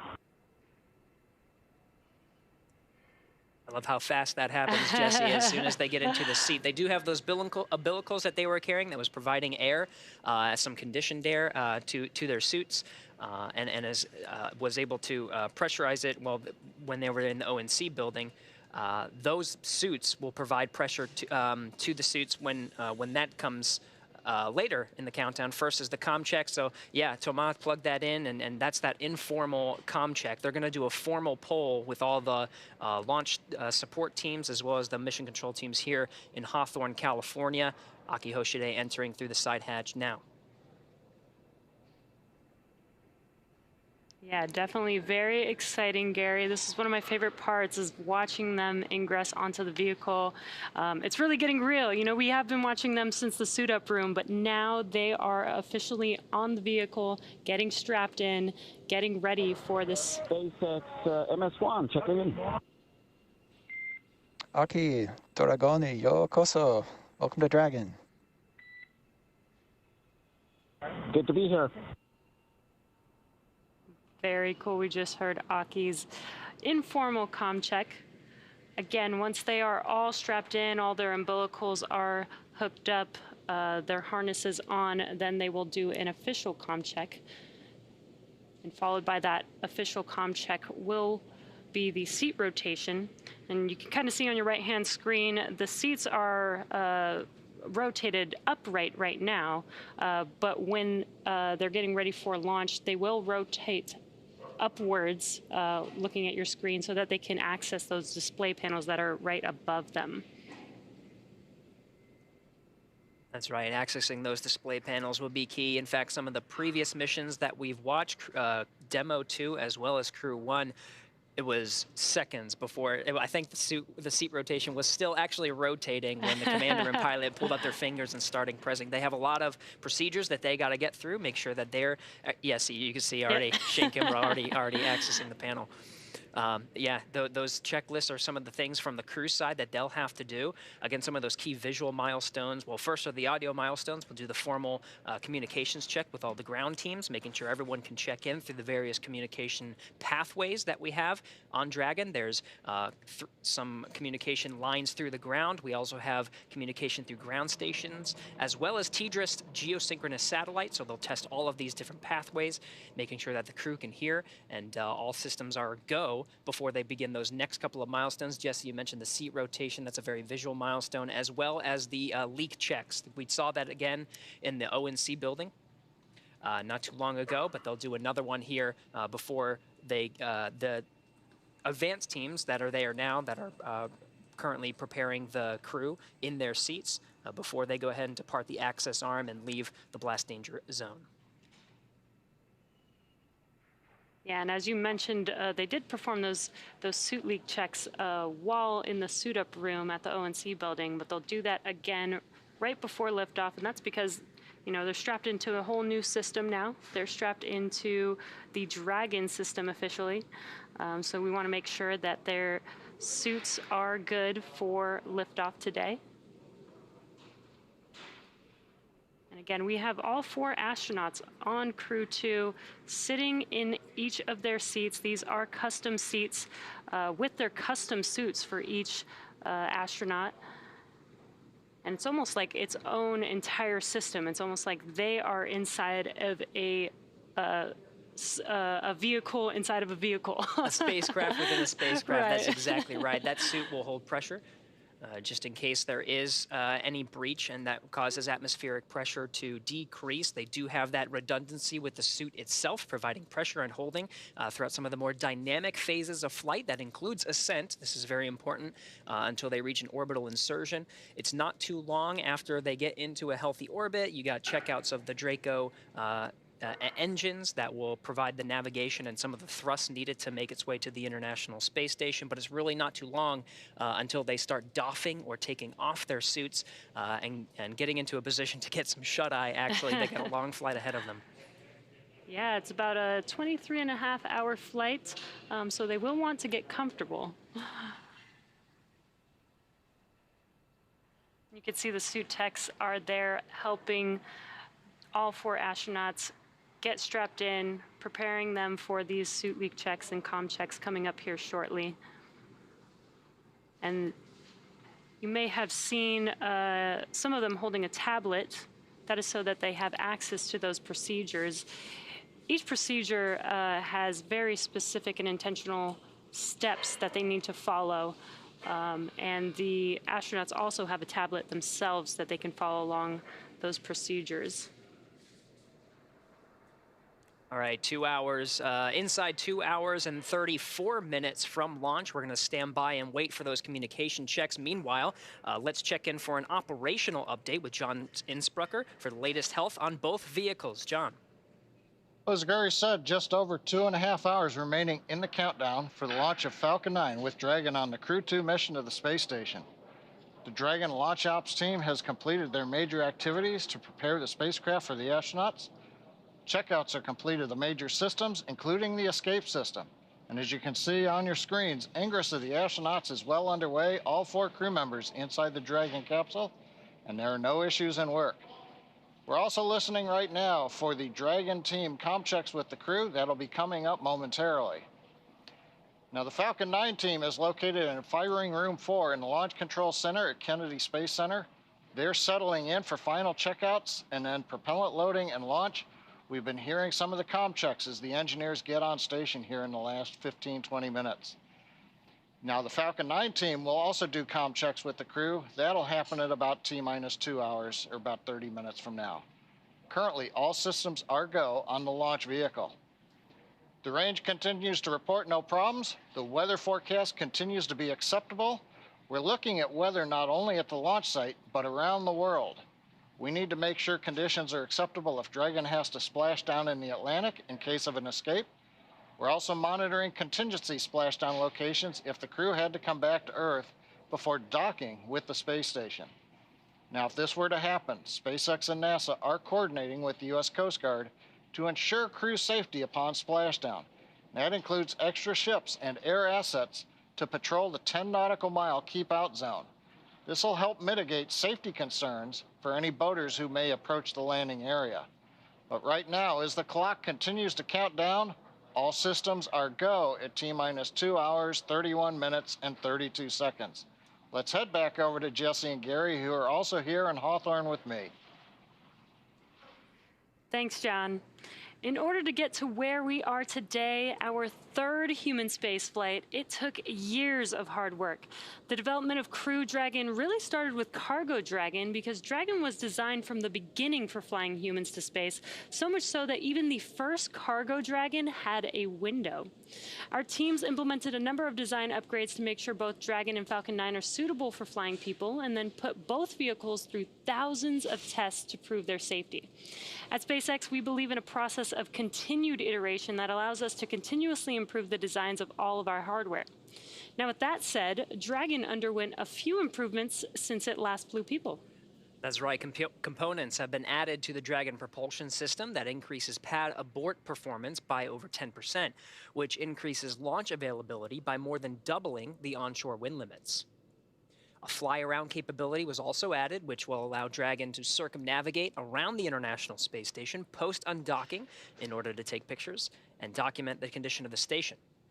As you might recall, this was a maneuver the shuttle used to perform, but since its retirement, there hasn't been any spacecraft that has been able to provide detailed imagery around the space station. You could equate this to being able to walk around your house and check on it to make sure nothing is in need of repair. We've also added and improved some interior cargo stowage locations to make it easier for the crew to access items that they will need during free flight. And lastly, the paint on the mud flaps and Super Draco cartridges were changed from silver to white. While this may seem like an aesthetic change, it actually results in a lower equilibrium temperature on orbit for a given solar input. This has the advantage of increasing return availability by improving structural margins during splashdown. So a lot of preparation has come into ensuring the safety of these missions, and we're really excited to see Crew 2 lift off from the Kennedy Space Center later today. Still standing by for those communication checks. You can see some of the suit technicians getting them situated.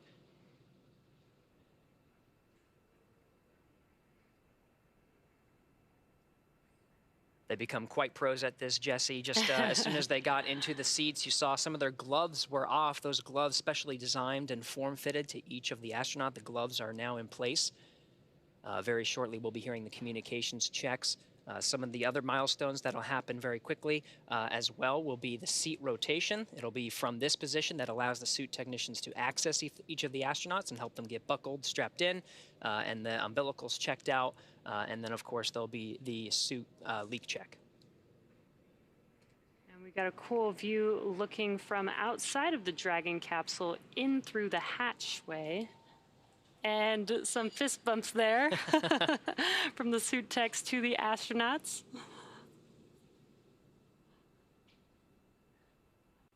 It's an exciting day for everyone, really. The anticipation, I can't even imagine. You want to, I just knowing, seeing the pilots and the commanders from previous missions accessing the panel, wanting to get through their checklists. You know they're really soaking in this moment, but at the same time, they are thinking about those next steps. What do I have to do to prepare to make sure we're ready to launch on time today? Exactly. They must be so excited, but this is their job at the moment, right? They're actually... SpaceX Endeavour, we're in section 1.3, ready for comm checks. SpaceX copies. Stand by for umbilical comm check.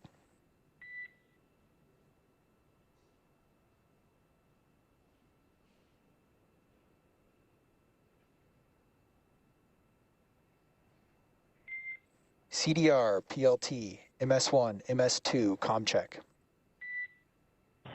CDR, loud and clear. PLT, loud and clear. MS1, loud and clear. And MS2, loud and clear. And core, loud and clear. Umbilical comm checks complete. Stand by for ground station comm check.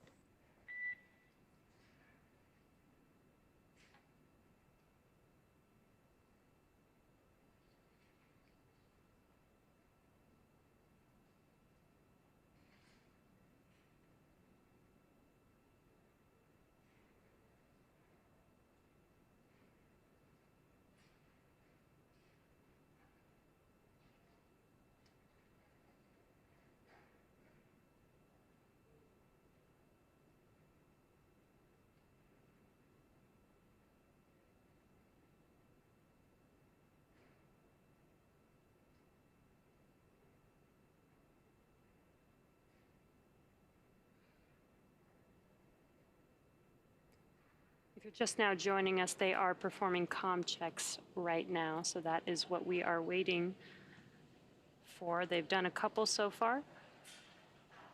There will be a few more call-outs here for these communication checks.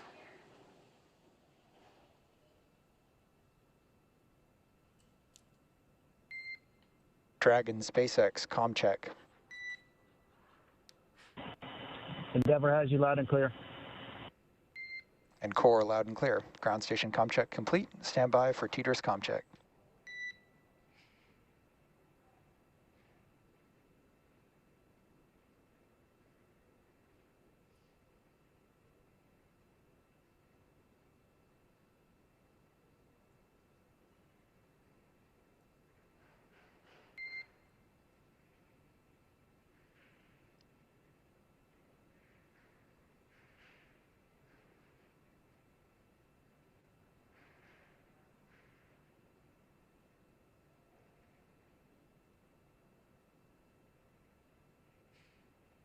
An incredible view from one of the handheld cameras of the suit technician peering in through the side hatch. This side hatch is open now and will remain closed throughout the duration of the mission until Dragon splashes down.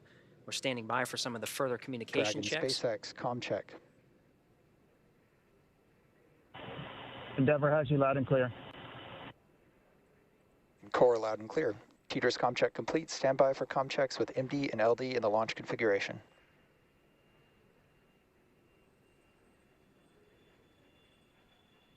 Dragon, MD on countdown 1, comm check. MD, have you loud and clear on countdown 1. MD loud and clear, stand by for comm check over Dragon to ground. Dragon, MD on Dragon to ground, comm check.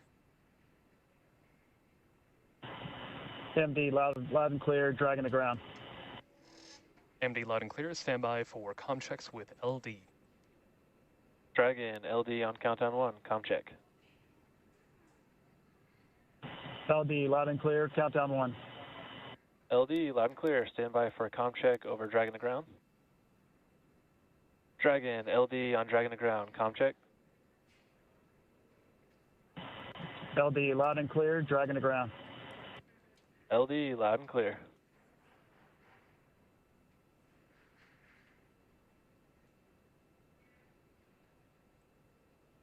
And Dragon SpaceX launch configuration comm checks complete. Report when ready for seat rotation per section 2 of 4.100.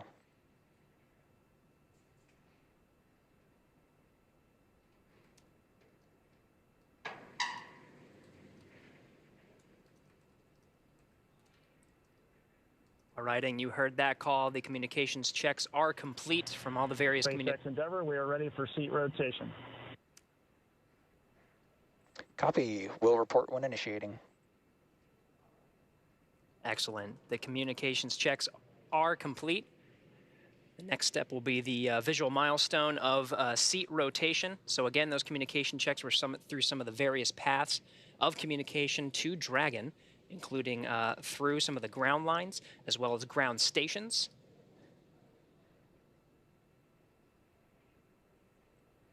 Dragon SpaceX initiating seat rotation. Copy.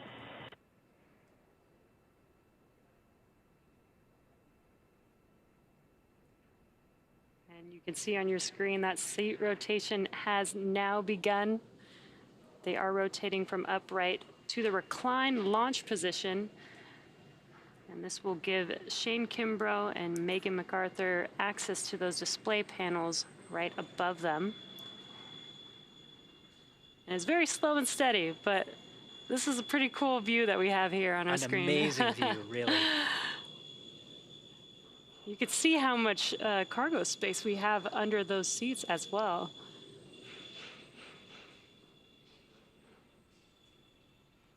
Dragon SpaceX seats are in the launch position. Copy. Great news.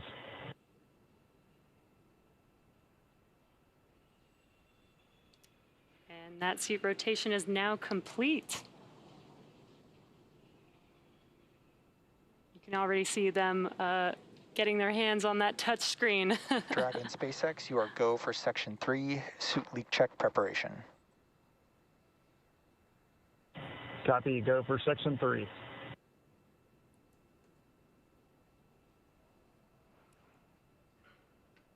These milestones really happening in rapid succession.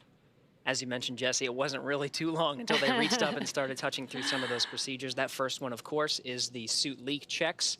Communications checks complete from all the various communication paths, and seats are rotated into the position for launch. Those seats specially designed for each astronaut. Not only it allows them to access that display panel. Chair complete, ready for leak check.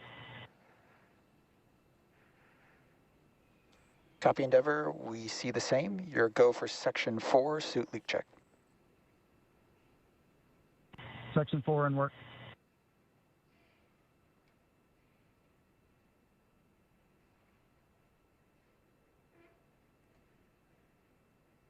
And they've now begun those suit leak checks. So to catch up on the station side, let's check in with Courtney at Johnson Space Center. Courtney, how's it going?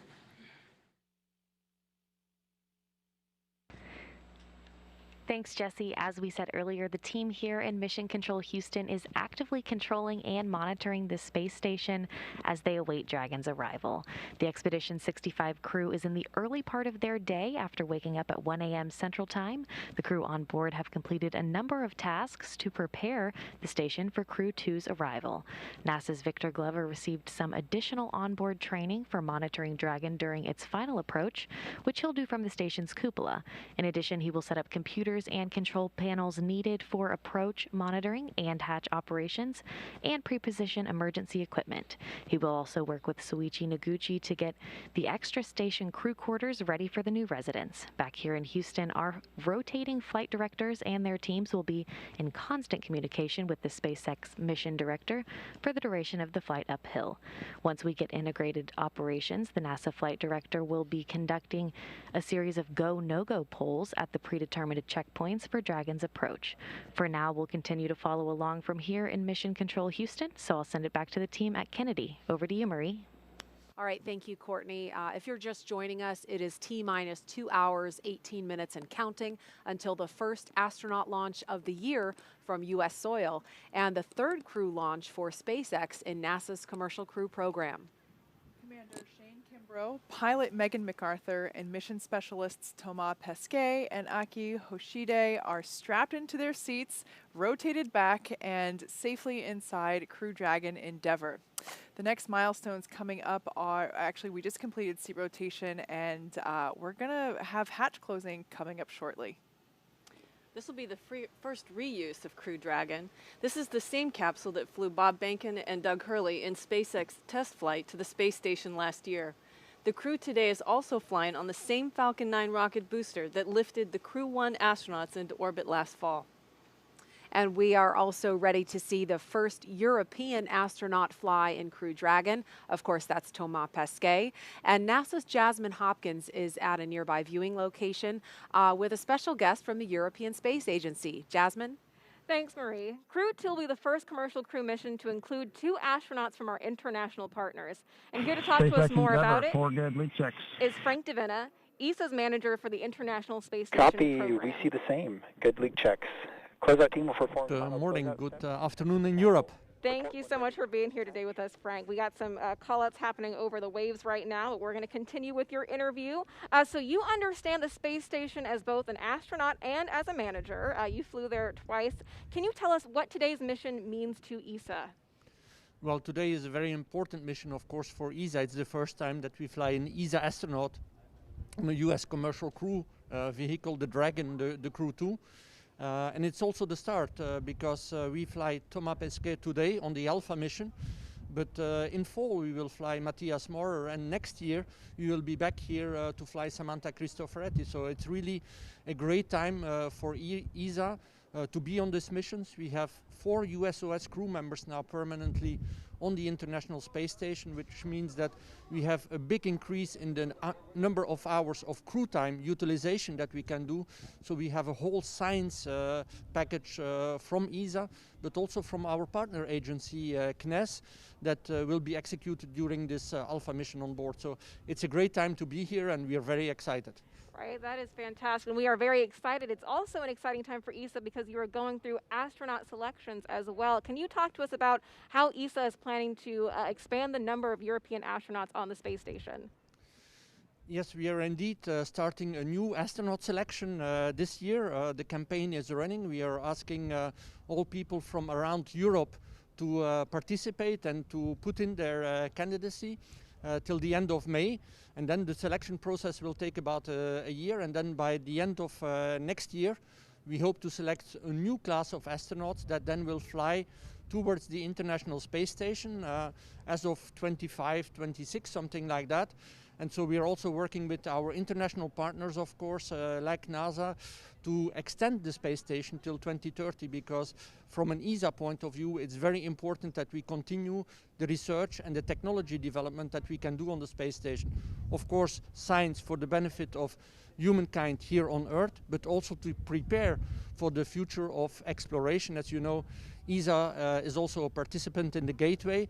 Some of the astronauts will fly to the Gateway as well, so we need to expand our reach of humankind in the rest of the universe. Right, that's fantastic. We know there's a lot of great science that's going to be going on board the space station, especially from Thomas Pesquet. You've spoken about the European robotic arm previously. Can you tell us more about that and how he's going to be involved? Yes, also the 15th of July, we will see the launch of the MLM from Baikonur, from our Russian colleagues, Roscosmos. And on this multi-lab purpose module, there will be the European robotic arm. A robotic arm that has been prepared long time ago, has been long time in storage, be waiting for its launch. And now finally we will be able to commission the European robotic arm during the flight of Thomas Pesquet, the first part of the commissioning. The second part will happen during the flight of Matthias Maurer.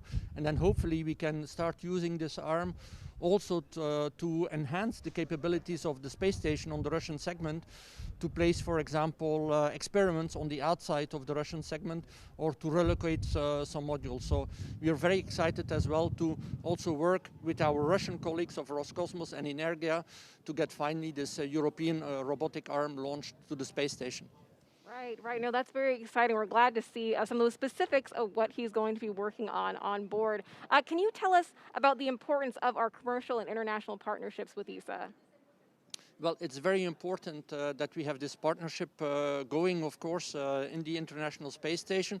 At one day, the ISS will come to an end, but for sure the partnership will continue. And that is already clear in the Gateway program now, and we hope to extend that further to the lunar surface with the astronaut, with the Artemis program, and also have European astronauts one day walking on the surface of the moon.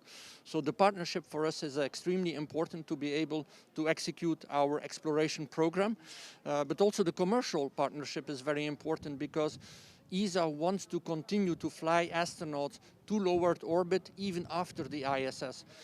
We want to be able to do research in low Earth orbit after the ISS, do technology development that we will need for further exploration after the ISS.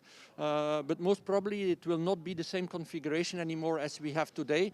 It will be in a partnership with the commercial sector. It's what we call the LEO economy. And so one of the tasks that we have as well at ESA is to help build this LEO economy so that we can also have a good and thriving future of astronautics, flying astronauts, research and science in low Earth orbit after the ISS. Right. We have a lot to look forward to then from ESA. Frank DeVena, thank you so much for being here with us today. Now we're going to take it back to the KSC host desk. All right, thanks, Jasmine. Teams are running about 16 minutes ahead of schedule, and hatch close will be happening momentarily. So we're going to go over to John Insprucker in Hawthorne. John? Thanks, Marie. We are coming up on T-minus 2 hours, 12 minutes and counting. Right now, the Falcon 9 team is on console in firing room 4. They are preparing for their communication checks with the crew. That's due at about T-minus 1 hour, 55 minutes. SpaceX engineers right now, they're continuing to pressurize the launch vehicle gas storage bottles. These are composite overwrapped pressure vessels. They contain gases used to fill the tanks with hot helium as the propellant is drained out of the first and second stages. We're also storing helium and nitrogen gases on the vehicle. We use those to spin the Merlin engine turbopumps when we start an engine in space. For example, when we light the second stage engine after it separates from the first stage. We're also using gas for attitude control systems. Both the first and second stages of the Falcon 9 have an ACS system. And finally, the landing systems use the gas to help with the grid fins and then deploying the legs right before touchdown on the drone ship. Now, currently for Falcon 9, the countdown is proceeding nominally at this point.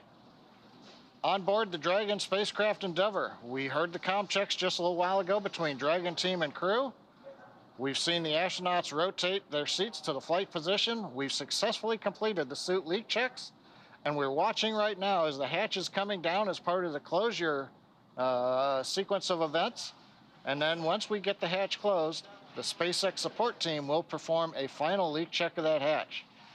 Now, once that leak check is finished and it passes, the team will then begin the steps to ready the access arm for retraction. Once they've got everything configured, the team will leave the pad by T-minus 1 hour at the latest. Now, T-minus 2 hours coming up here very shortly. Kennedy Space Center personnel will begin final sweeps of the flight caution and hazard areas. Right now, the only people that are inside the roadblocks in a perimeter around pad 39A are the crew and the SpaceX support team that you see on your monitor.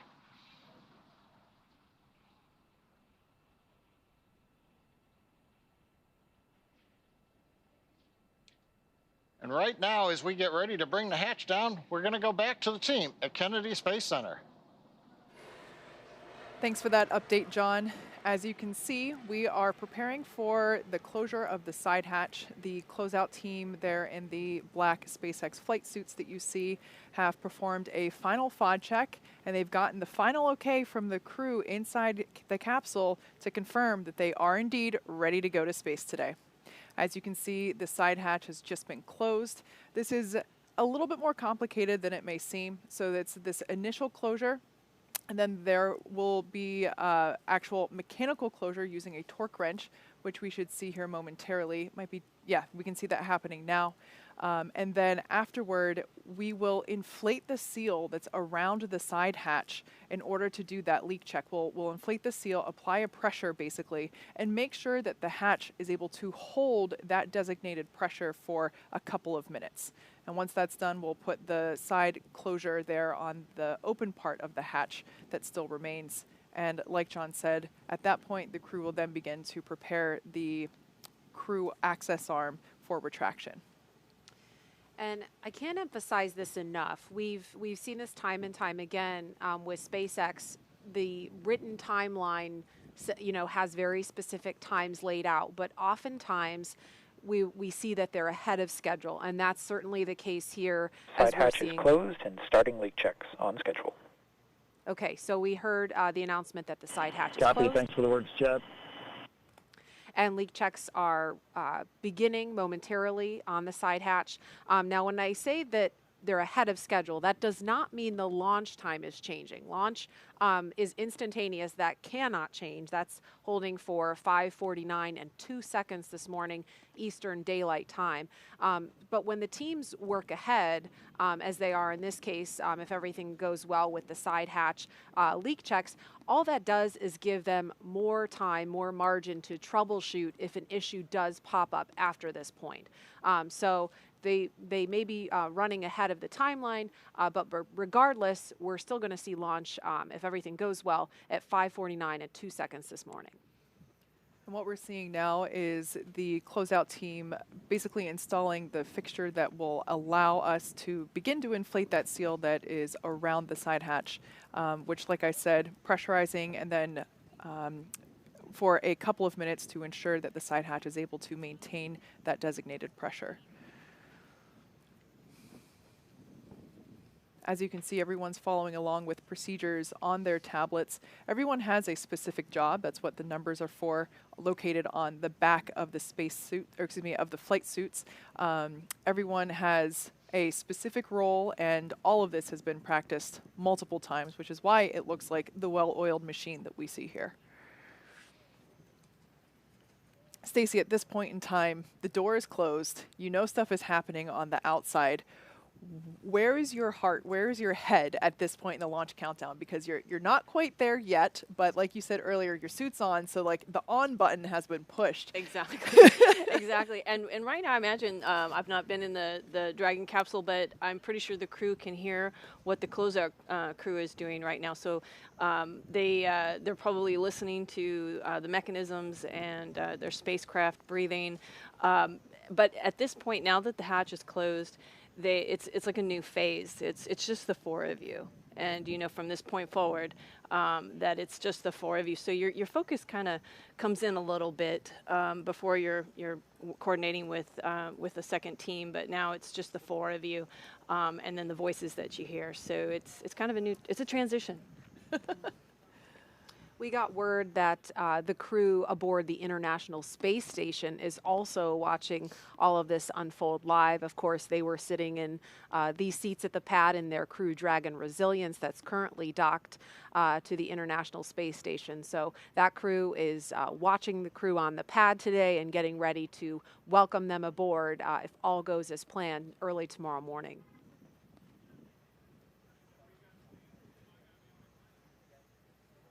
And again, if you're just joining us, the side hatch of the Crew Dragon Endeavour on the launch pad has just closed, and leak checks of that side hatch are in progress. This is a view of the White Room with members of the SpaceX pad closeout team you see in the black flight suits. And the shot we saw just before this was from inside the Crew Dragon Endeavour capsule. Like I mentioned earlier, it's not as simple as just closing the door on your car or to your house. We do inflate the seal around the side hatch. Oh, no. They're playing rock, paper, scissors. Double-fisted rock, paper, scissors. What's the prize? What's the That's what I want to wager? know. I know. What's the end game here? Yeah, what's at stake?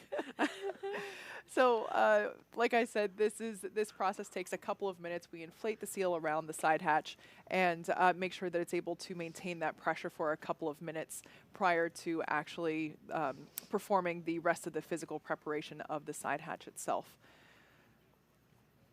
Which at that point, after the successful leak check, will mostly just involve removing the remaining ground support equipment away from the area and installing the tiny hatch on the hatch.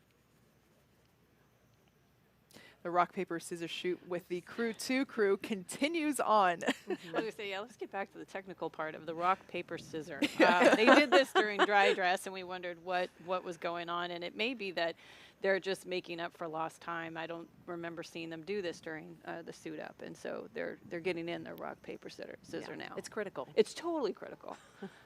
But in all seriousness, I think that, you know, when we see the joke, that we see the crew kind of joke around and have those moments of levity, they can do that because they know these procedures like the back of their hand. It's Exactly. all like muscle memory at this point because they've rehearsed it so many times. Yeah, this is definitely a good sign. They have a moment of levity.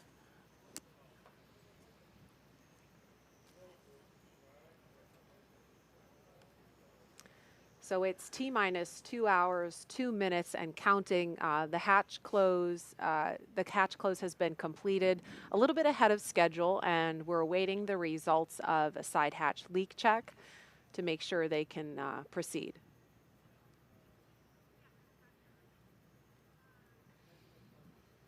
I'd love to know what the winner gets in this rock, paper, scissors game that we see. This will be probably a question, the first opportunity they have to answer questions after this. See, I just happen to be looking at the crew's schedule on board right now, and my memory of those days being on board, waiting for a crew to come up to see you. It's a lot of anticipation because they're coming to see you, and so I'm just thinking about. Mike and Shannon and Victor and Suichi, Mark on board, at least in the U.S. segment, to be anticipating this. And they just got their day started, and I see a lot of flexible activities, and so they're probably getting updates from Mission Control right now. We have time to take a couple of questions for social media while this hatch leak check is in progress, if we could pull one of those up.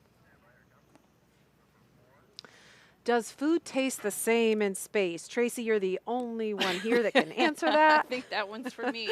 I would say that food probably tastes the same. It's your taste buds detecting it that go through a little alteration. For me, spicy foods took on a different flavor. Every astronaut's different, so you'll get a different answer depending on who you ask. But shrimp cocktail, loved it on the ground, could not tolerate it in orbit.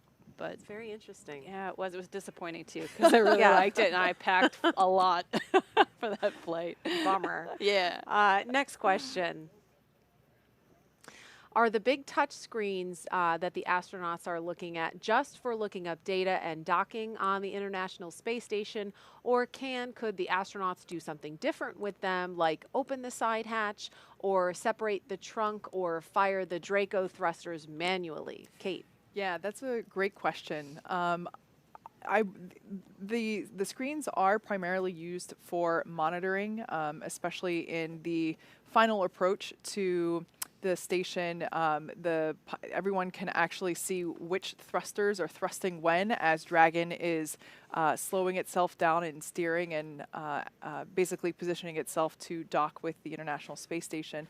But for the actions that are like that were mentioned in the question, there are actually a number of hardwired buttons located below the screens there. They're a little difficult to see, so there are some commanding buttons that are located there that would be used in the event of an emergency. I'm not quite sure what each and every button is, but there are also actually a couple of buttons located on the left armrest. You might be able to see it there just under Commander Shane Kimbrough's left arm.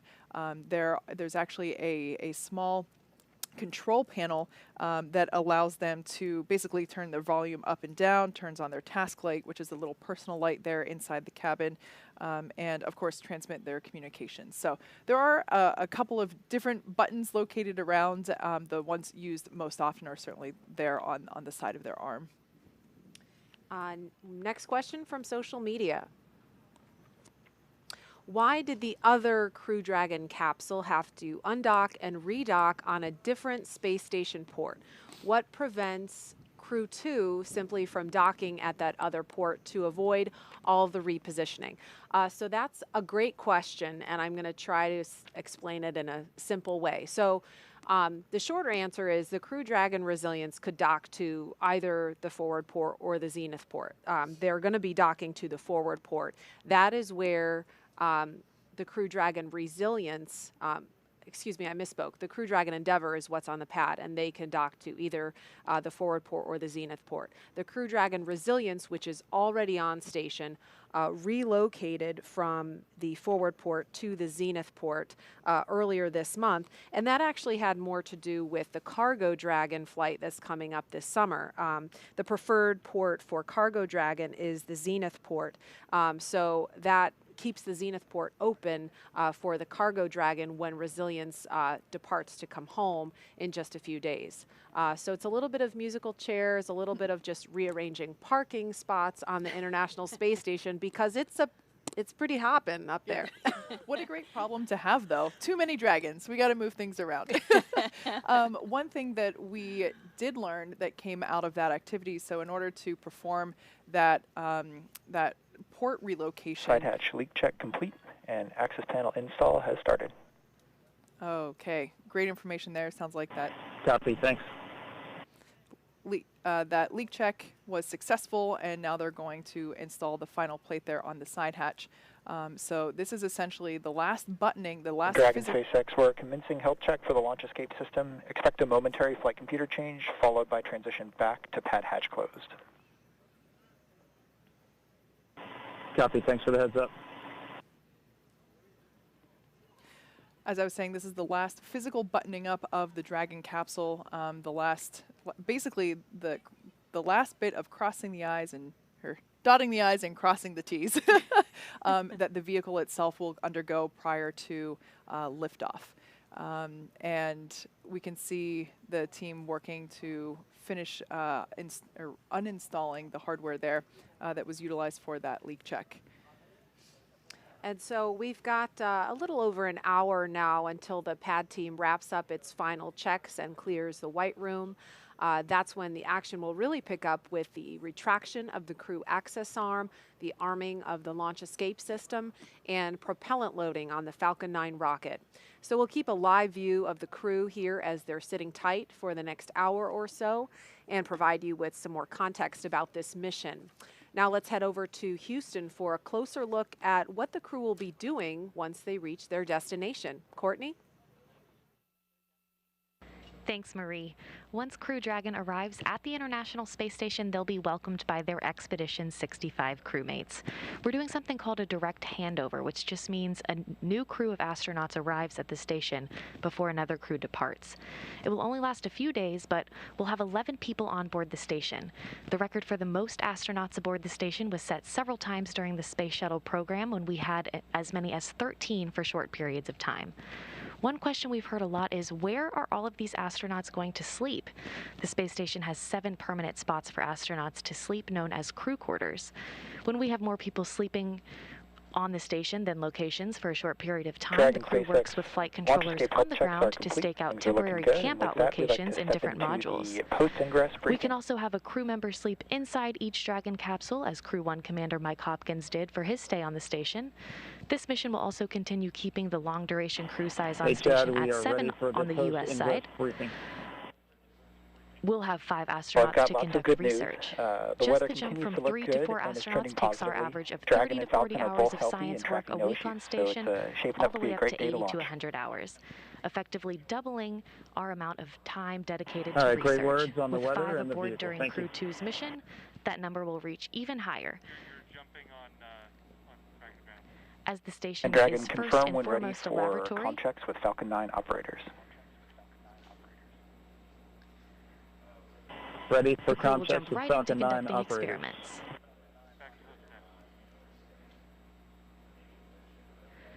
And with new research still to be delivered on upcoming cargo flights, including another SpaceX Dragon scheduled right now in June, that's the latest from here in Mission Control. I'll toss it over to Jasmine now, where we will learn more about some of the exciting science on the horizon for Crew 2. Jasmine?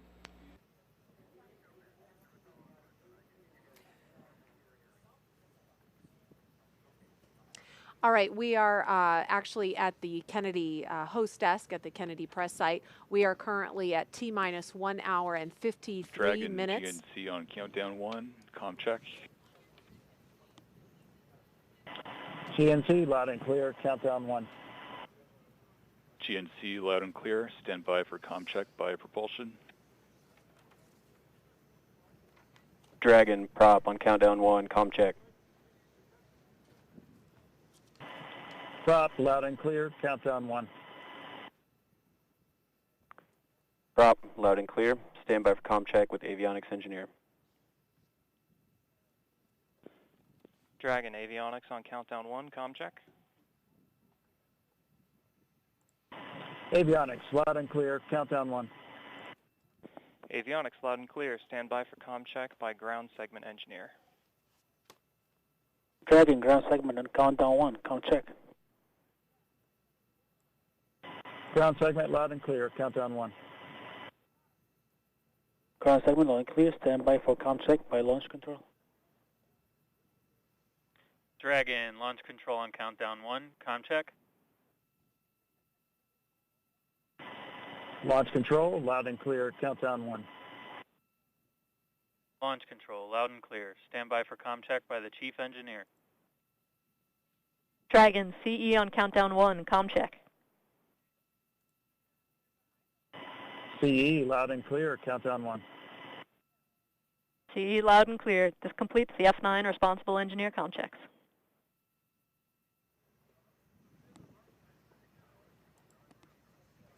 All right, so we just heard comm checks from the Falcon 9 team and the Crew Dragon Endeavour crew sitting inside the capsule. That was the voice of Chief Engineer Emma France that we last heard, and everything sounded great. We are going to go over now to Jasmine at the OSB-2 viewing location with another special guest. Jasmine? Thanks, Marie. One of the ongoing experiments on the space station is growing plants in space. Here to talk to us more about it is Joya Massa, project scientist from right here at Kennedy Space Center. Thanks so much for being here, Joya. Oh, my pleasure, Jasmine. Thank you, absolutely. So let's get right into it. Why are we growing plants in space? Well, we're growing plants in space for a number of reasons, primarily for the food, to help supplement the packaged diet. The packaged diet is great, but if it's stored for a long duration, like it will have to be when we send astronauts to Mars, the nutrition and the quality can break down. So we're looking at adding plants to provide all of the vitamins and variety for the crew. At the same time, they're going to provide psychological benefit and that reminder of Earth. Right. No, that's really important to think about. So growing plants can be difficult as it is on Earth. Not everybody has a green thumb. So what are some of the specific challenges that astronauts are facing growing plants on the space station? Well, you know, we have a number of challenges. I mean, one to think of is seeds. You know, I've got some seeds here to show. They're really small. So handling seeds, planting seeds is a real challenge. So one of the things we've recently tested in the space station was having the astronauts put seeds that are planted in a film and to plant the plants directly with that. So it's a way to handle the seeds easily in microgravity without them floating away. And they plant them in plant pillows such as this that we use in our veggie chamber. Another challenge is watering the plants. And right now, the astronauts have to water the pillow in veggie through this quick disconnect. It's a fair amount of labor, and it's not as sustainable as we need to be in the future. So we're looking at methods like this porous ceramic tube, where plants could be grown multiple times, harvested, the tubes could be cleaned off, and then replanted. So we're looking at a lot of these challenges to try to figure out solutions for the future. Right. It's good to see those creative solutions that we have going on there. So this is a very timely scientific experiment going on the space station, because just yesterday we celebrated Earth Day. Can you talk to us about how some of the science that we're doing on the space station is helping us here on our home planet of Earth? Certainly. There's a lot of parallels between the agriculture that we do on Earth and the agriculture that we need to do in space. And we're learning a lot that may apply to growing plants on Earth, especially in controlled environments, how to grow plants indoors. So there's a lot of work on vertical farming in cities to grow fresh produce. A lot of the lessons that we're learning for how to care for the plants translate directly to that environment. And we also learn a lot from the research community on Earth working in that area. And even other aspects such as choosing the right plants to grow in these environments.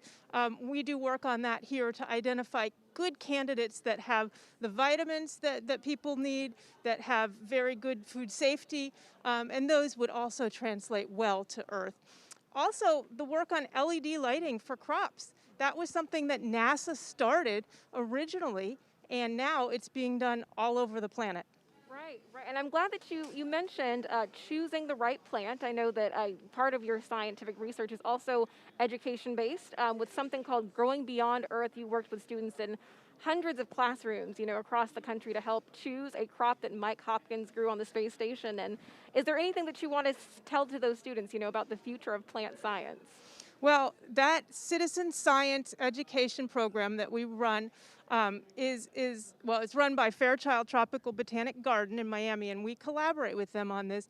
It's been wonderful because we have over 250 middle schools and high schools around the country helping us to do the research that we need. We have a pretty small group here at Kennedy Space Center, and so we need this army of young researchers helping us to decide which plants to grow in the future. So I just really want to thank those students for all their hard work on this, encourage others who are interested in potentially getting involved in this program to look at citizen science on science.nasa.gov to learn more about the program, and to encourage people to grow plants at home, just because you learn so much when you're doing this type of research. Right, absolutely. There's a lot that our future space gardeners have to look forward to. Joy Amasa, project scientist, thank you so much for being here with us today. Our astronauts are doing a lot more than gardening on the space station, so we're going to take a closer look at this life-changing science and get a message from the last person to command a Crew Dragon into orbit. The International Space Station is a state-of-the-art microgravity laboratory that is unlocking discoveries not possible on Earth and helping us push farther into deep space. Every single day, we are answering big questions about Earth and about space, about where we came from and about where we're going. But the other thing that we're doing is we're learning more questions to ask. Microgravity turns almost everything we know upside down. Liquids behave completely differently. Fire burns in new ways. Biological systems reveal surprises. There's a few things that have made me gasp out loud up on board Space Station. Watching heart cells actually beat has been a pretty big one. We're studying ways to grow food in microgravity. I got to tell you, these are pretty amazing. We're learning how human bodies react to life in space, and how to keep crew members safe and strong on long-duration exploration missions. Deadlifts are awesome on Earth. They're also awesome in zero gravity. We're testing technologies that will be critical to our return to the Moon and Great Leap to Mars. Our research has contributed to medical and social benefits on our home planet, allowing us to find new ways to combat disease back on Earth and develop technologies to deliver clean water to remote communities in need. The spectacular vantage point of more than 200 miles above our planet supports our monitoring of Earth's climate, natural disasters, and plant life. I can't begin to describe some of the sights that you get to see. It's just an incredible view of our planet that we have from here. The growing new space economy, so vital to our continued progress in space, is flourishing in low Earth orbit. We're inspiring future generations from a platform that is one of the largest international collaborations of our time. We're doing science at 17,500 miles per hour. Come along for the ride.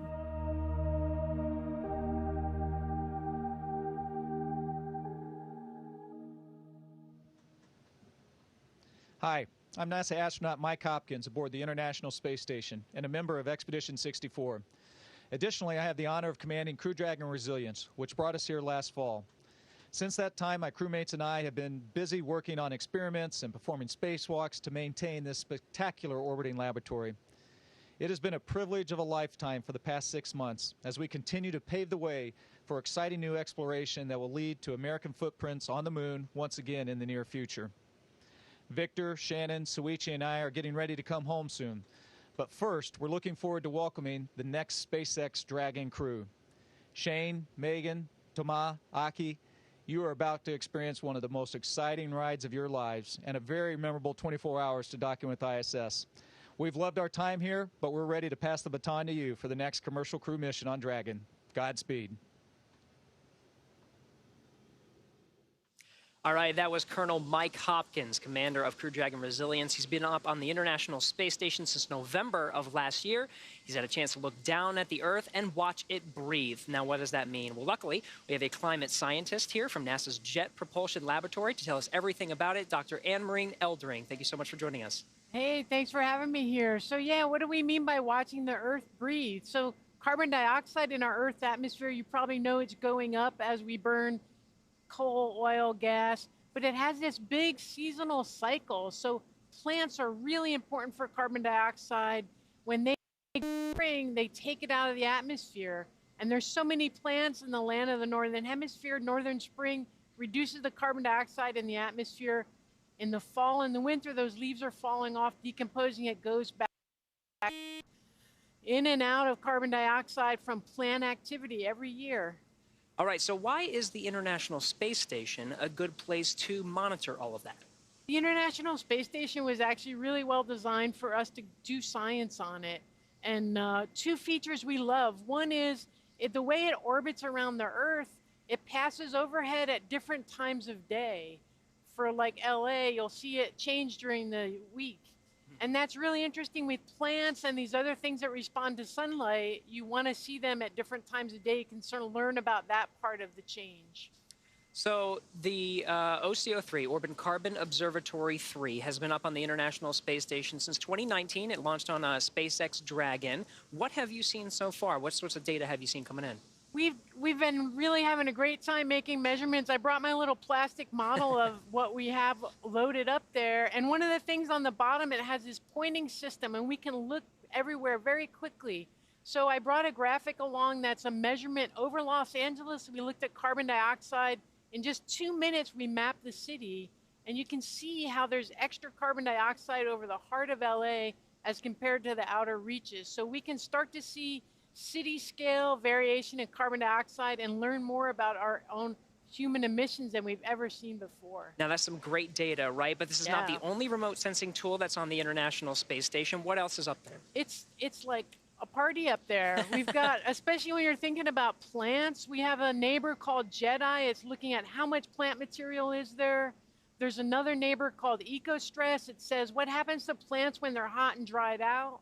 And then this other instrument from the German Space Agency, DSIS, that's figuring out what types of plants are in different places. So when you get all those measurements from the ISS, same time, same place, really powerful for science. All right, Anne-Marie Eldering, thank you so much for joining us. Really glad to be Project here. scientist for Orbiting Carbon Observatory 3.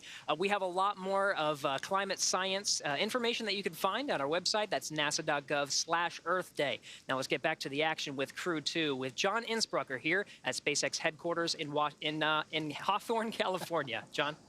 That's right, Gary, just upstairs from where you are down on the floor. We're coming up on just over 100 minutes before launch. The Falcon 9 launch team began their final activities at T-minus 2 hours.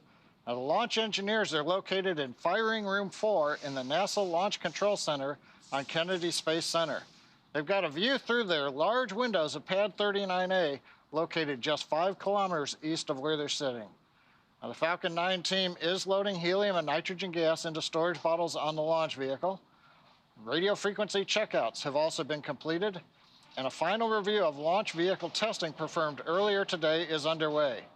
Now, the SpaceX chief engineer will check with the team at T-minus 80 minutes to verify we are good to continue the countdown. Now, the next major activity is going to be flowing a small amount of fuel onto the first stage to prime the Merlin 1D engines for ignition. The team is also monitoring fuel and liquid oxygen loading preparations. We're ensuring that the propellants in the ground tanks are correctly chilled prior to loading onto the Falcon at T-minus 35 minutes. Now the view you've got here, the Dragon capsule at the end of the crew access arm. Well, the crew's been busy this early morning. We've got all 4 of the astronauts are in the capsule. The hatch is closed. The comm checks with the SpaceX launch team are complete, both with the Dragon flight crew as well as the Falcon 9 launch crew.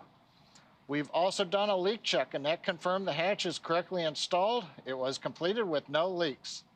Now, at about T-minus 1 hour, the support team will be clear of the crew access arm and the pad. And actually, right now, we're running well ahead of schedule, so they're beginning to button things up, and so they may actually leave the launch pad area a little bit early. Now, the range will begin their final sweeps of the flight hazard and caution areas. And for the weather, the good news right now is that everything continues to look good. The weather possibility of bad weather is only 5% right now. What we're mostly looking at is in case a cloud with some rain in it pops up along the flight trajectory, but that doesn't look to be a big issue right now. We are waiting at T-minus 1 hour for some last weather data that'll tell us the Dragon weather conditions if they are go for launch. In the case of an abort, we need to make sure that it's not too windy. If Dragon had to do an escape maneuver from the Falcon 9, we don't want the winds to be too high as they come down into the ocean. But right now, everything looks good, both at the launch pad as well as the downrange and contingency landing locations looking good weather-wise. So right now, everything's looking go at T-minus 1 hour, 37 minutes, 28 seconds. And Jasmine, back to you in Florida. Thanks, John. This mission is demonstrating our partnerships across the country and around the globe. Joining me now is Hiroshi Sasaki, Vice President of JAXA and Director General of the Human Spaceflight Technology Directorate. Thank you so much for joining us today. Welcome. Thank you very much. Of course. So Crew 2 will be the second commercial crew mission to include a JAXA astronaut. Can you tell us what the commercial crew program means to JAXA? Commercial crew program is very important for also us that our Japanese astronauts on board. And Aki, as well as the Japanese folks, is so excited that Japanese astronauts Soichi and Aki will meet each other in the space stations. And it is a symbol of the Japanese astronauts are active in space. And it inspires and gives hopes to the Japanese young people. Right, absolutely. So I'm glad that you mentioned that Aki Hiko Hoshide will be joining Soichi Noguchi on board, and this will be the first time that there is a direct crew handover with 2 JAXA astronauts. Can you tell us how that's inspiring the next generation of JAXA astronauts? Yeah, now we are selecting the new astronaut. Well, not only the ISS, but also moon missions. And these activities very inspires people to want to go to the space and even the moon, I think. Absolutely. There's a lot of inspiration, of course, coming from the two of them. And like Soichi, Aki has had a lot of experience. He's flown on Shuttle, Soyuz, and soon a Crew Dragon, which is very exciting. Can you tell us what unique skills he is bringing to Crew 2? Yeah, he has lots of experience, and I think that he is very relaxed to the launch. So maybe he will lead the other astronauts to the relax and good mind. I think so. Yeah, no, that's good. We're glad that he's relaxed today, that he's ready to go. We're all ready to watch him and cheer him on. So can you tell us what is next for JAXA and the Commercial Crew Program? Yeah, the next we already assigned Wakata, very famous astronaut, and also Furukawa, his second flight. And we want to send a Japanese astronaut every year. That's fantastic. We're looking forward to that cadence of JAXA astronauts going to the space station. And you also mentioned the moon, inspiring people to go back to the moon. So last year, JAXA signed the Artemis Accords, which is speaking to our continued partnership in space. Can you tell us more about that? Yeah, Japan is signed not only the Artemis program, but also the Gateway MOU. And we want to contribute using our expertise, such as ecosystem or transportations, and even astronaut. Right. And we want to go together to the moon with international partners. Exactly. No, it's all about partnership. It's all about going together. Is there anything that you can tell us that Aki will be working on station? Any specific science that he'll be doing? Yeah, he will conduct lots of science research and technology demonstrate, such as protein crystal growth for the medicine design, contributing the people on the ground. And a demonstration was enhanced water recovery system for the future explorations. Right. That's fantastic. We know that he's going to be doing great work, and I'm sure that you are excited to see today's launch. Can you tell us where you'll be watching from later on today? Yeah, I'm looking forward to seeing the beautiful launch. Fantastic, wonderful. Hiroshi Sasaki, thank you so much for joining us today. We are honored to have you here. And now we're going to take it back to Marie at the KSC host desk. All right, thank you, Jasmine. We are currently at T-minus 1 hour, 32 minutes and counting until Crew Dragon flies its next 4-person crew to the International Space Station with the astronauts you see live inside the Crew Dragon Endeavour spacecraft. Commander Shane Kimbrough, pilot Megan MacArthur, and mission specialists Thomas Pesquet and Aki Hoshide. At this point in time, we expect the closeout team to be given the go to leave the BDA, the blast danger area. We're waiting to hear that call out. They're just doing final inspections.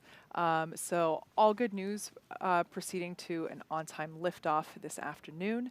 The milestone that will be coming up after that will be the launch escape system checks, or LES checks.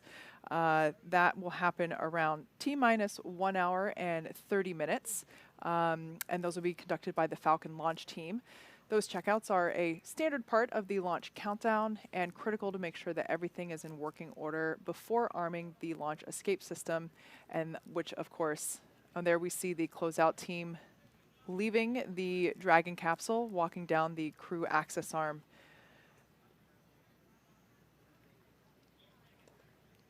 So the closeout team has begun. Dragon SpaceX closeout team has departed the crew arm. Copy, thanks.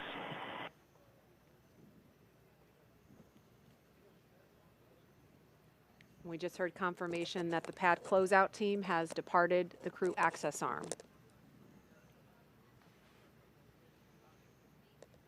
As I was saying, the milestone that will be coming up next is commencement of the launch escape system checks, and we're expecting that to begin any moment now.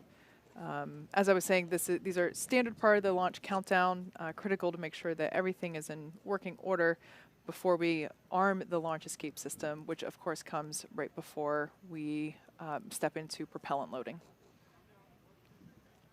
And that launch escape system is what basically arms the Crew Dragon capsule to be able to propel itself off of the Falcon 9 rocket in the event of an emergency. And so that is a critical step that has to be taken before the arming of that system that happens just before fueling on the rocket begins at T-minus 35 minutes. Once again, seated in the seat that is closest to what we can actually see on the camera is Commander Shane Kimbrough. To his right is pilot Megan MacArthur. To her right is Thomas Pesquet. And then seated underneath the camera, so unfortunately we can't see him, is Aki Hoshide. This crew has certainly been having a good time while they're sitting in their seats. There's not a whole lot for them to do at this particular time. We see some smiles there on our commander, so it sounds like everything is fun inside the capsule. Tracy, you mentioned earlier that this crew is just at, you know, the epitome of working together and just having these amazing personalities, and I can only imagine what it might be like to be, of course, no flies in Crew Dragon. That's foreign object debris. That's fun. But to be a fly on the wall and kind of peek in on these interactions, it must be so fascinating. Yeah, if I had to guess, even though we can't see Aki, we know he's smiling, right? He's the one probably making them all laugh. Yeah. Yeah, these guys have worked together. We've all worked together well before being assigned to crew together, and these four have intertwined in a number of ways. As you know, Shane and Thomas flew in space together on their expedition. Aki credits Megan with teaching him how to Capcom, and this is how you Capcom, Aki. And he told me that he gave me credit for giving him the opportunity to first make a Quindar, which is the ping that you hear when you have keyed the mic in mission control to space to ground, or air to ground, or in this case, Dragon to ground. And I'll take it. You know, whatever contribution I made to his fabulous career, I'm very honored. Yeah, this crew is top-notch people at heart, as well as technically sound and brilliant in all that they've done. So I can only imagine them being concentrated together in a capsule. There's just too much goodness. The rest of us probably just wouldn't be able to fit in there. So it's great. And there's a look outside at the launch pad, looking at the crew access arm extended out, still connected at this point to the Crew Dragon Endeavour. That will retract from the capsule as we get closer to launch, around the T-minus 42 minute mark. So again, we've just been standing by to listen to the launch escape system health checks. We expected to hear that about T-minus 1 hour and 30 minutes, but we haven't heard it just yet. Let's take a social question while we're standing by for that. All right, how come some launches take longer to get to the space station than others? Tracy, do you want to take that one? Sure. It mainly, again, has to do with our orbital mechanics and, you know, the station, the capsule, when it launches, is constantly chasing the space station. But it has a lot to do with phasing, we call it, but that's really just the distance you are to the space station and how far below it you are, and you're catching up to it. And we call it a profile, but it's basically the path that the capsule takes to get to the station. And each milestone of that is a engine firing that takes it closer to the station, either in altitude or in proximity. And how that's designed plays a big role in how long it takes to get there. Plus, engines performance and propellant and a number of factors can go into that make it anywhere from 2 days to 2 hours. And so it's quite a range of time to get there. And it just so happens that this flight, after it lifts off at 5:49 and 2 seconds this morning, we expect they will be docking to the International Space Station in less than 24 hours, a little after 5 a.m. Eastern Time, Saturday morning. I think we have time for another social question. What improvement over Crew 1 does this mission have in terms of Crew Dragon itself? Also, will rendezvous with ISS be quicker this time or take the 27 hours like previous missions? I think we just answered the last part of that question, but Kate, do you want to take the first part? For sure. Yeah, we've definitely made a number of upgrades to Crew Dragon. Like I said before, this is a refurbished Dragon. This is the first time that we are utilizing a flight-proven Dragon on a crew mission. We installed some components on the Super Draco system, which is actually, if needed, which of course, never something we expect to use, but the launch escape system, as we mentioned before, is an important safety feature. And the components that we added to that propulsion system, it gives us over a 10% improvement on performance for a pad abort scenario, which in that case doubles, and in this situation, doubling is a good thing. It actually doubles our envelope for the wind limits at launch time. So when there are so many things going into consideration for a launch, like downrange weather, which is why we waved off from yesterday, to launch weather here specifically at the site, it's a great improvement to be able to have twice as much capability there in that range. We've also improved some inside things. We've taken, of course, feedback from our astronauts that have flown on board already and have taken their feedback and made some more efficiency or operational improvements to things even as simple as where certain personal items need to be packed inside Crew Dragon for retrieval while on orbit. And I think we have time for one more social question. Are the Crew 2 astronauts going to do any experiments that are related to Artemis missions? Yes, absolutely. In fact, many of the experiments on station are directly related to Artemis. There's a live shot of the moon that we're looking at, by the way. And that is where we're going with the Artemis mission. We are set on putting the first woman and the first person of color on the moon as part of the Artemis mission. And the experiments that the astronauts do on the space station help us learn about how life in microgravity affects the human body. And of course, that helps us develop the technologies that we need to keep astronauts healthy for those longer deep space missions that are required to go to the moon and eventually onto Mars. And one in particular that Aki has mentioned is working on recycling water in space and also ways to counteract bone and muscle loss from extended time in space. I mean, those are just a couple of examples, but there are so many more. Also wanted to let folks know that we actually we have completed the launch escape system health checks. We didn't acknowledge them because they happened so far ahead of schedule. We were expecting them at T-minus 1 hour and 30 minutes. They, in fact, happened more than 30 minutes ago. So just want to let folks know that we did have those already happen and they were successful. This is, of course, the third crew to fly to orbit in a commercial spacecraft. Of course, the first were astronauts Doug Hurley and Bob Behnken nearly a year ago, and the last crew that launched in November is still in orbit right now.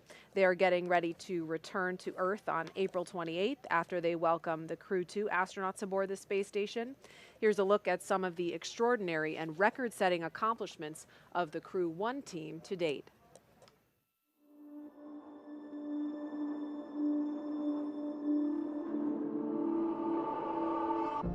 You know, it feels great to be a part of this transition from a test program, a demonstration program, to an operational program.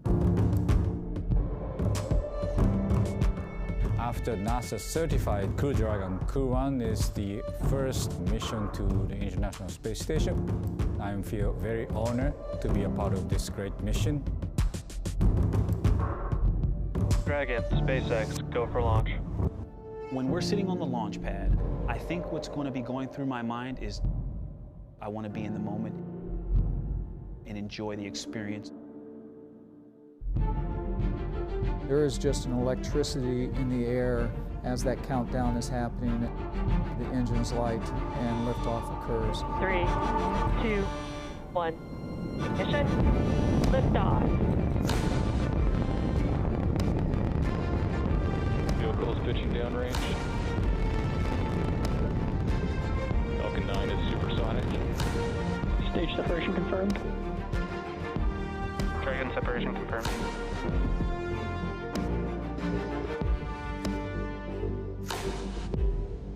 Dragon, SpaceX, trajectory nominal.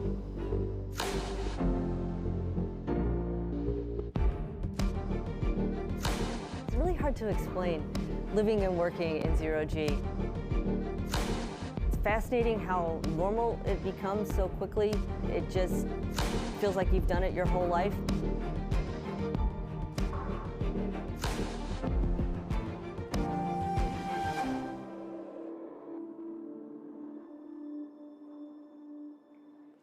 We are on the cusp of the third crewed launch for the Commercial Crew Program, signifying a regular cadence of human spaceflight launches from right here at Kennedy Space Center. Joining me now is Center Director Bob Cabana. Thank you so much for being here today with us. Absolutely, my pleasure, Jasmine. What an awesome morning. Right.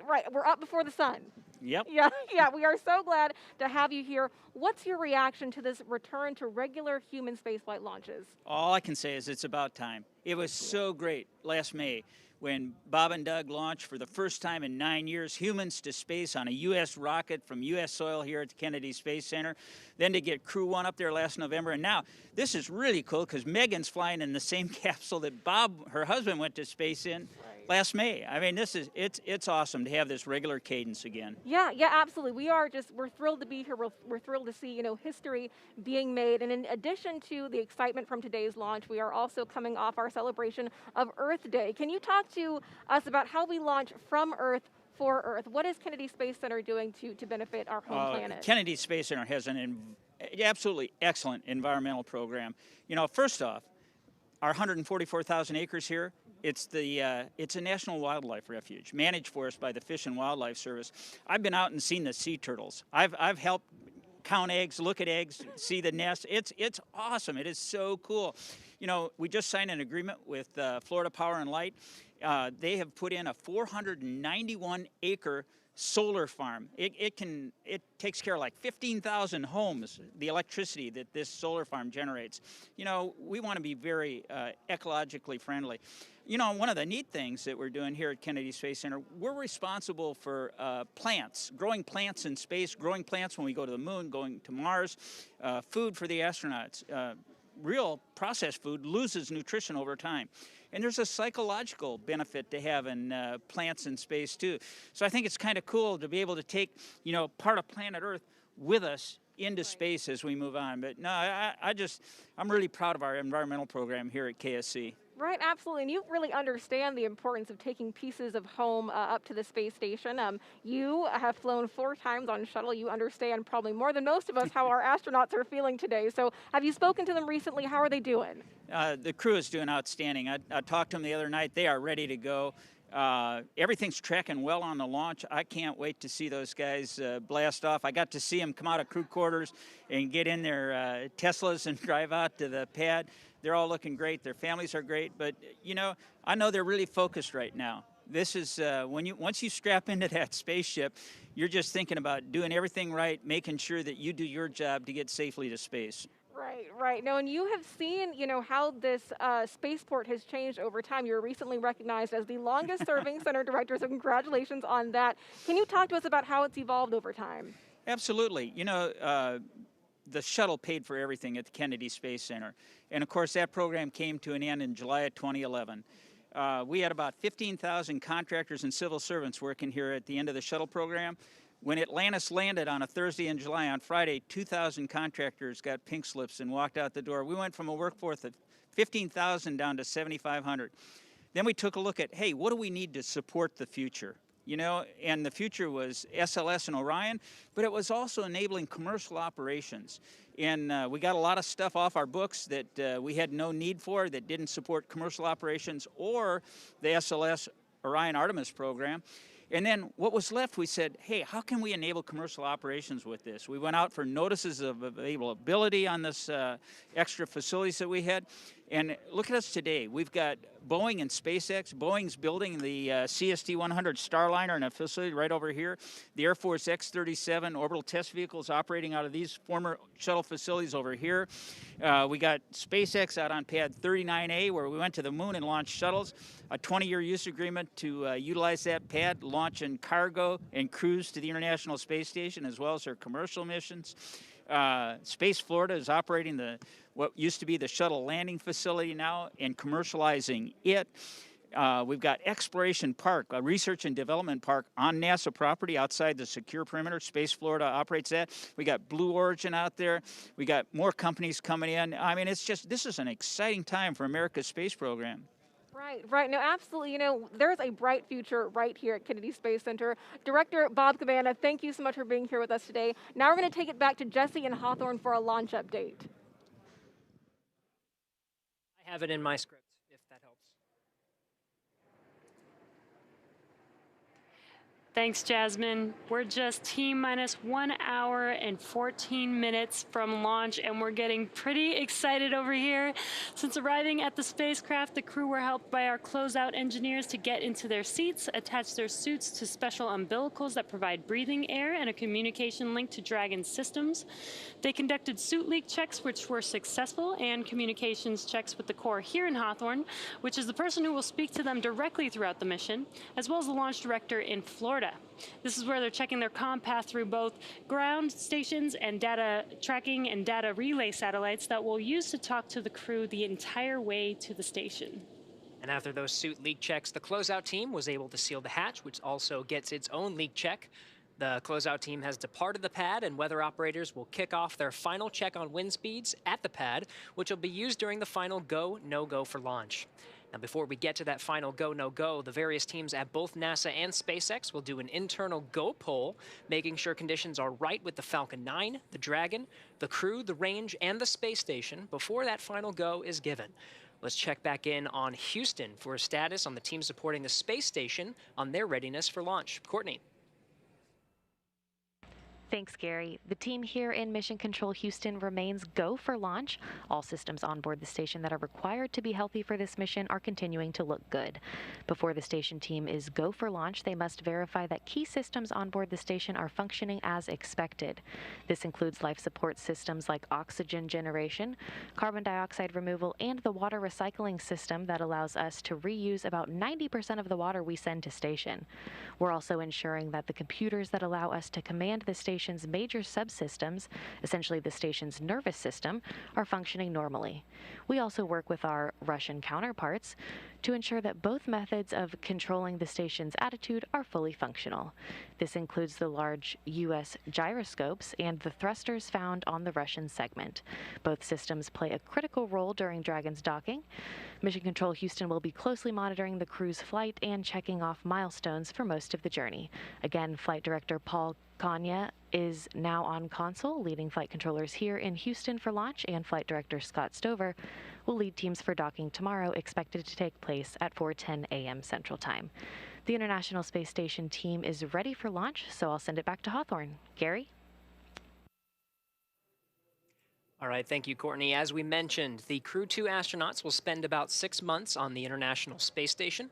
During this time, the Crew 1 astronauts will depart the station and return to Earth. They're set to undock from the station in the Crew Dragon Resilience on April 28th and splash down off the coast of Florida, where they'll be picked up at sea by one of SpaceX's recovery vessels. Next, SpaceX will launch Commercial Resupply Mission 22, or CRS-22, to the space station to deliver cargo and supplies to Crew 2 and the astronauts and cosmonauts aboard. It will automatically dock to IDA-3 at the Zenith port of the Harmony module. Before Crew 2 returns home, they will hand the baton to the next crew to arrive at the orbiting lab on Crew Dragon, the Crew 3 crew. That mission is targeted to launch this fall.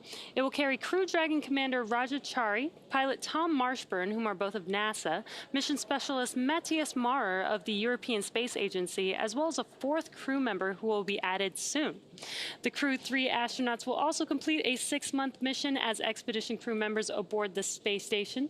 They will be joined there by 3 additional crewmates who will launch on a Russian Soyuz spacecraft. This will mean that 7 people will be on the space station at one time, allowing NASA to effectively double the amount of science conducted in space.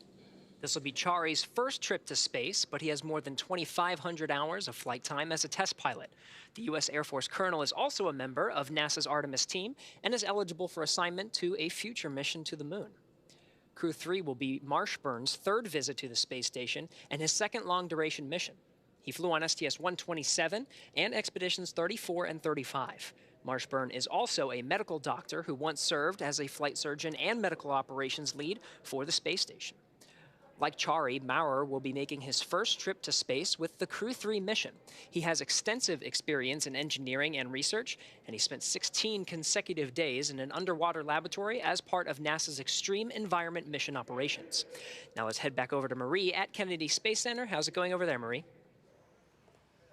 Thanks, Gary. Things looking good here in Florida. If you are just now joining us, welcome to coverage for the mission known as Crew 2, NASA and SpaceX's 3rd flight with crew to the International Space Station. We are at T-minus 1 hour, 9 minutes and counting until liftoff. Myself and Kate Tice and Tracy Caldwell-Dyson here have all been vaccinated against COVID-19, and that's why you see us here sitting together without masks on. Liftoff is still holding for 5:49 and 2 seconds Eastern Time, and we're tracking no issues at the moment with Falcon 9 or Dragon. The range is green, and weather is looking good. Over the last 3 hours, our crew of Shane Kimbrough, Megan MacArthur, Thomas Pesquet, and Aki Hoshide donned their SpaceX suits in the historic crew quarters suit-up room. They walked out of the crew quarters building just as every astronaut to fly from this spaceport has done since Apollo 7. And then they were transported to the pad where they climbed inside the SpaceX Crew Dragon Endeavour, which we are watching live on your screen. Well, this is SpaceX's 3rd time flying astronauts in Crew Dragon. It will be the first time a European astronaut will fly aboard Dragon. If you remember back in November, we launched NASA astronauts Mike Hopkins, Victor Glover, Shannon Walker, and JAXA astronaut Soichi Noguchi to the International Space Station, and those 4 are nearing the end of their 6-month science mission. They are scheduled to return home to Earth just a few days after the Crew 2 astronauts arrive on station. Over the next hour, we will conduct a series of polls to get ready for launch, have the crew arm the launch escape system, and begin fueling Falcon 9. Launch is set for 5:49 a.m. Eastern Time. This will include a 12-minute flight to orbit and then a 23.5-hour flight to dock with the International Space Station tomorrow at approximately 5:10 a.m. Eastern Time. So we're approaching T-minus 1 hour till launch. Tracy, what is going through the astronauts' head right now as they're seated in their capsule and they're ready to go? They still have another 60 minutes to go. Can you give us any insight into what they may be experiencing right now? Well, normally I would say, building off of experience, that inside an hour, it seems like eternity before those engines light. You're in there chatting it up with your crewmates, but watching these guys, they're having a little party in there. Hand signals are flying. I understand they're playing a game that we thought was rock, paper, scissors. I'm learning from friends that it's actually a game that Thomas knew when he was a kid and has shared it with his crewmates. And so I guess there's no better way to bond than through childhood memories and that are being recreated in the capsule right now. But all kidding aside, these guys are probably glancing back and forth at their monitors, like you see there, and just checking systems, making sure that they're keeping track of what's going on with the vehicle, listening to the sights and sounds, maybe a little bit of chit-chat, but inside an hour they're listening up for what might be coming in through their ear from the teams on the ground. Sure.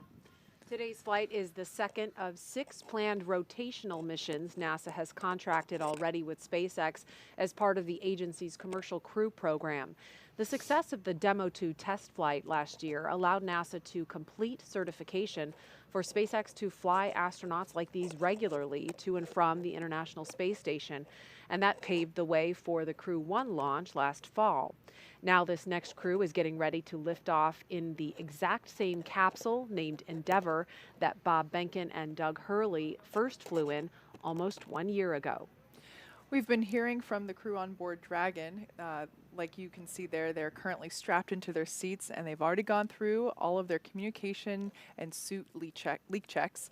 They're able to follow all the milestones that they still have ahead of them on the displays there just above them, which allow them to gain insight into all of the Dragon and Falcon 9 systems as we continue to proceed towards launch. So right now, as we're coming up to the T-minus 1 hour and 5 minute mark, let's check in with Hawthorne for a status on both vehicles. John, what updates do you have for us now? Okay, we've had, as you've been saying, a smooth countdown. The SpaceX team is working no issues, and the pace is beginning to pick up. In the Falcon 9, final propulsion checkouts of the first and second stages in the engines began just a few minutes ago in preparation for propellant loading. Now, at T-minus 45 minutes, the team will report their readiness with a final electronic go-no-go poll. At T-minus 35 minutes, Falcon 9 propellant loading will begin. The Dragon spacecraft you can see right here on the monitor with the crew access arm next to it. Earlier today, the Dragon operators performed a series of checkouts of the Dragon flight systems, and the spacecraft is also currently go for launch. The 4 astronauts are currently inside Dragon, and the hatch is closed. The SpaceX closeout team has left the pad, and they'll be outside of the blast danger area very shortly. Now, before we can start loading propellant on the Falcon 9, we've got 2 major items to perform. First, we need to retract that crew access arm away from the Dragon capsule to its launch position. Now, that'll happen between T-minus 44 and T-minus 42 minutes. Now, we move the access arm away to obviously clear the way for launch, but we also do it in case the Dragon capsule has to leave the launch pad in the event of an emergency before launch. Now, once the arm is out of the way, the launch escape system will be armed. With these 2 events complete, Dragon will be ready for Falcon propellant loading. Now, the range is currently clear for launch from historic Pad 39A. The worldwide network of ground stations and the tracking and data relay satellites are ready to support Dragon as it heads into orbit. On the weather front, weather continues to look good, both at the surface level, the upper altitudes. We are continuing to wait for a final input from the weather team coming up in about 5 minutes on ground level winds in case we had a Dragon abort somewhere near the launch pad. Right now, those conditions are go, but we're getting one more set of balloon data to make sure that everything is good. Now today, we have an instantaneous launch window at 5:49:02 Eastern Daylight Saving Time, or just after 49 minutes past this hour. Now once we begin loading propellant, there's no opportunity to change the T0. We are committed. We're going to get one chance at it today. But the good news, Jesse, at T-minus 62 minutes and counting, we are go for launch. Thanks, John. It's good to hear that we are still go. Today's launch marks the 2nd time a rotational crew will fly on a commercial spacecraft, and each of our crew members brings a diverse set of experiences to today's flight. Crew Dragon Commander Shane Kimbrough will be making his 3rd trip to space. He was born in Killeen, Texas, and raised in Atlanta, and was selected as an astronaut in 2004. Kimbrough is a retired U.S. Army colonel and holds degrees in aerospace engineering and operations research. He first launched aboard the Space Shuttle Endeavour on STS-126, then aboard a Russian Soyuz spacecraft for Expedition 49 and 50. Kimbrough has spent a total of 189 days in space and has performed 6 spacewalks. Pilot Megan MacArthur will be making her 2nd trip to space, but her first one to the space station. She was born in Honolulu, but considers California her home state. She holds degrees in aerospace engineering and oceanography, and was selected as a NASA astronaut in 2000. MacArthur served as a mission specialist aboard Space Shuttle Atlantis on STS-125, the final servicing mission of the Hubble Space Telescope in 2009. She operated the shuttle's robotic arm over the course of 12 days and 21 hours, capturing the telescope and maneuvering crew members throughout the 5 spacewalks to upgrade Hubble's science instruments, along with removal and replacement of other components to lengthen the telescope's life. Hubble continues to operate to this day, providing scientists the opportunity to make more and more deep space discoveries. Mission specialist Aki Hoshide has suited up for his third space flight today. Born in Tokyo, Hoshide was selected as an astronaut in 1999 by the National Space Development Agency of Japan, known today as JAXA. Hoshide earned his degrees in aerospace engineering and mechanical engineering. He flew on STS-124 aboard the Space Shuttle Discovery to deliver and install Japan's science laboratory, Kibo. He also flew aboard the Russian Soyuz on Expeditions 32 and 33 for a 124-day visit to the space station. SpaceX, things continue to progress nominally. Next up is cycling the orbit tank isolation valves to equalize low flow pressure here in about 15 seconds. Copy. We'll be listening. Got some good call-outs there. In 2014, he also served as commander of the 18th NASA Extreme Environment Mission Operation, which was an underwater expedition at the National Oceanic and Atmospheric Administration's Aquarius habitat off of Florida's Key Largo coast. Mission specialist Thomas Pesquet will be making his second trip to space. Born in Rouen, France, Pesquet was selected by ESA as an astronaut in 2009. He has a degree in spacecraft design and control and more than 2,300 flight hours as a commercial airline pilot. Pesquet first flew to space on the Soyuz as a flight engineer for Expeditions 50 and 51. In that time, he worked on more than 50 experiments and performed 2 spacewalks to maintain the space station. He's logged 197 days in space. Pesquet will be the first European to fly in Crew Dragon, and it will be the first time a European has launched from America in more than a decade. Each of these 4 crew members will join Expedition 65 once they arrive at the International Space Station, with Aki Hoshide taking over as commander of the station right before Crew 1 departs. All right, we're inside 59 minutes from launch. The day is a continuation of regular crew flights to space station from U.S. soil. This will be the 3rd Crew Dragon flight with crew and its 2nd long-duration mission to the International Space Station. The astronauts... Dragon SpaceX, you are go for Section 6. When ready, report go for launch.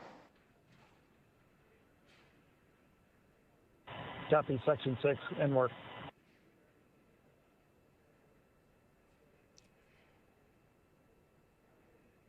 The astronauts are also flying on the Crew Dragon Endeavour, which is the same capsule that launched Bob Bacon and Doug Hurley last year. And today, Bob's wife, Megan, is the pilot on this flight, sitting in the same seat that he did. It's been an awesome countdown so far. Weather is still looking good, and the excitement is picking up as we get closer and closer to that T0. That's right, Jesse. We had a great countdown today, starting with suit up just over 3 hours ago. The SpaceX team helped the crew put on their suits and conduct initial checkouts before crew walkout. Crew walkout was where Shane Kimbrough... Go for launch. SpaceX copies, go for launch. All right, the crew reporting go for launch real time. This just comes right after crew walkout, where Shane Kimbrough, Megan McArthur, Thomas Pesquet, and Aki Hoshide gave final goodbyes with friends and family gathered outside the operations and checkout building before they began that roughly 20-minute ride out to pad 39A. And though it was early morning before dawn, we did still get some awesome views of those Teslas heading down the NASA Causeway before the crew arrived at the pad. And once they arrived, they all took a brief moment to enjoy the view of the vehicle that they will be taking flight on. And then they headed up the fixed service structure to begin a process known as crew ingress. That is where the astronauts entered the vehicle, and the SpaceX team performed a series of checks to ensure the suits, seats, and vehicle interactions were all functioning properly. About 30 minutes ago, the team closed Dragon's hatch with crew safely inside. So now, in, let's see, less than 57 minutes to go until Dragon starts breathing fire, things will pick up as we get close to the go, no-go pole to arm the launch escape system and begin propellant loading. The crew pull for readiness was completed at T-minus 60 minutes, and we did hear those call-outs. And the Dragon pull for prop load will occur here in just about a minute at T-minus 55 minutes. After that will be T-minus 45 minutes will be the internal mission control Hawthorne pull, and then the launch director's pull for propellant loading. And when we get to about T-minus 40 minutes, the crew access arm will retract and the crew will get the call to close their visors and arm the launch escape system. Now this is the automated system in place that can fire the 8 Super Draco thrusters on Dragon to quickly separate the crew from the rocket, either on the pad or during the flight on the ride uphill. And then once we reach about T-minus 35 minutes, propellant loading for the Falcon 9 will begin. Throughout the countdown, we've been getting some pretty incredible views of the astronauts. You see there on the right, making their final preparations, as well as some close-up views of the suits. The teams have often described the suits as an extension of the Dragon spacecraft, almost a mini spacecraft inside of a spacecraft. So we're hearing that the SpaceX teams are go for launch, and we'll wait for that call for propellant loading.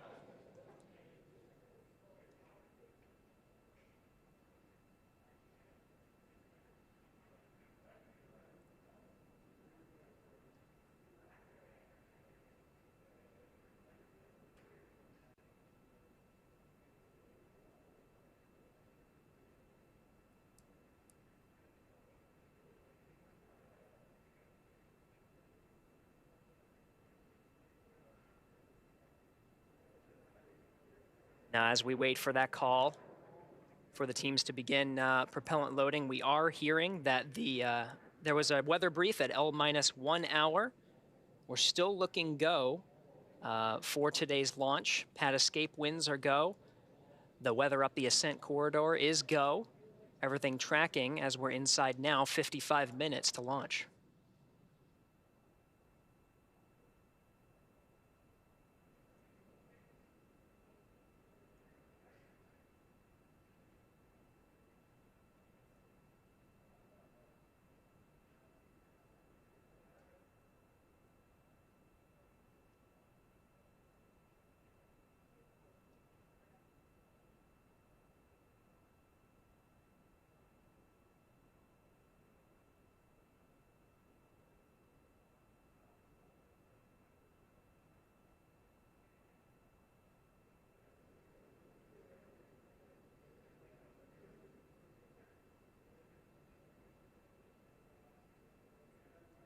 All right, so again, there are several milestones here now that we're less than an hour away from launch. Most of the calls will be the team's readiness to get ready for propellant loading at T-minus 35 minutes.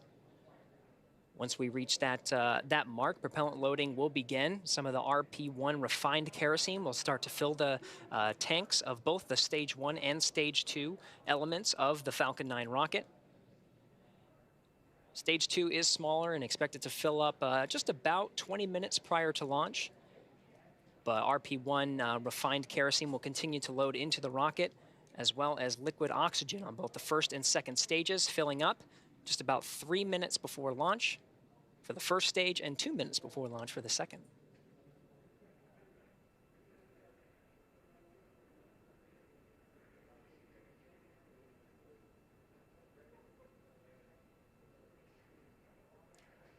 All right, and we are hearing that the Dragon teams did conduct that go poll electronically here in Mission Control Houston. The first checked and the first milestone to go for prop load is underway. There's going to be another poll coming up at T-minus 45 minutes with the launch teams, and then prop load is set to begin at T-minus 35. Until then, let's go over to Jasmine over at the Kennedy Space Center. Jasmine? Thank you, Gary. Joining me now is NASA's Acting Administrator, Steve Jerzik. Thank you so much for being here today. Oh, no, thanks for having me on. Of course, of course. So it's a big day. The Commercial Crew program is in full force. Last summer, we launched Demo 2 and then Crew 1 in the fall, and we're gearing up to launch 4 more astronauts from American soil. How does that feel? It feels amazing. If you would have told me a year ago that we would get 3 crew flights launched in less than a year, I would have just been ecstatic, and I am ecstatic today for the third flight with SpaceX. It's a lot of firsts with this flight, including the first crew rotation. Having that 4 crew on station in the U.S. segment continuously with the Commercial Crew Program transportation capability is going to accelerate the research and technology development we're doing on station, both to benefit folks here on Earth, as well as prepare for our Artemis missions. Right, right. And with this mission today, we're looking at the space station, but of course, with Artemis, we're going even further to the moon. NASA just announced that they selected SpaceX to develop the first human lunar lander since the Apollo days. What does that mean for our sustained return to the moon? Yeah, so that kind of completes all the systems we need to develop for the first astronaut landing on the moon under Artemis. So we have the SLS, the core stage test. Was successful a month ago at Stennis, and so that core stage for SLS for Artemis 1 is on a barge and headed to Kennedy Space Center as we speak. It'll arrive here next week, and that'll mean all the components of SLS are here at Kennedy for integration for the Artemis 1 mission. Orion is ready to go for Artemis 1. The Gateway, we did a review of the Gateway the other day, and the Gateway's starting to come together. And then, of course, the last piece is the Human Landing System, which will transport astronauts from lunar orbit to the surface and back to lunar orbit. So it's really exciting to have the landing system in full development. It's the last piece that we need for our first Artemis missions.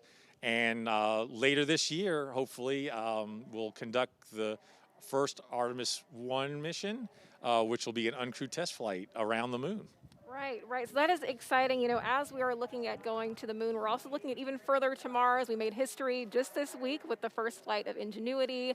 There's also the MOXIE experiment that is converting the Martian atmosphere into oxygen. So what does that mean for our hopeful one day putting people on Mars?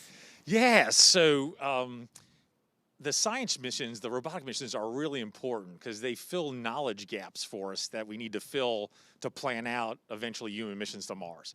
So for example, there's a weather station on Perseverance.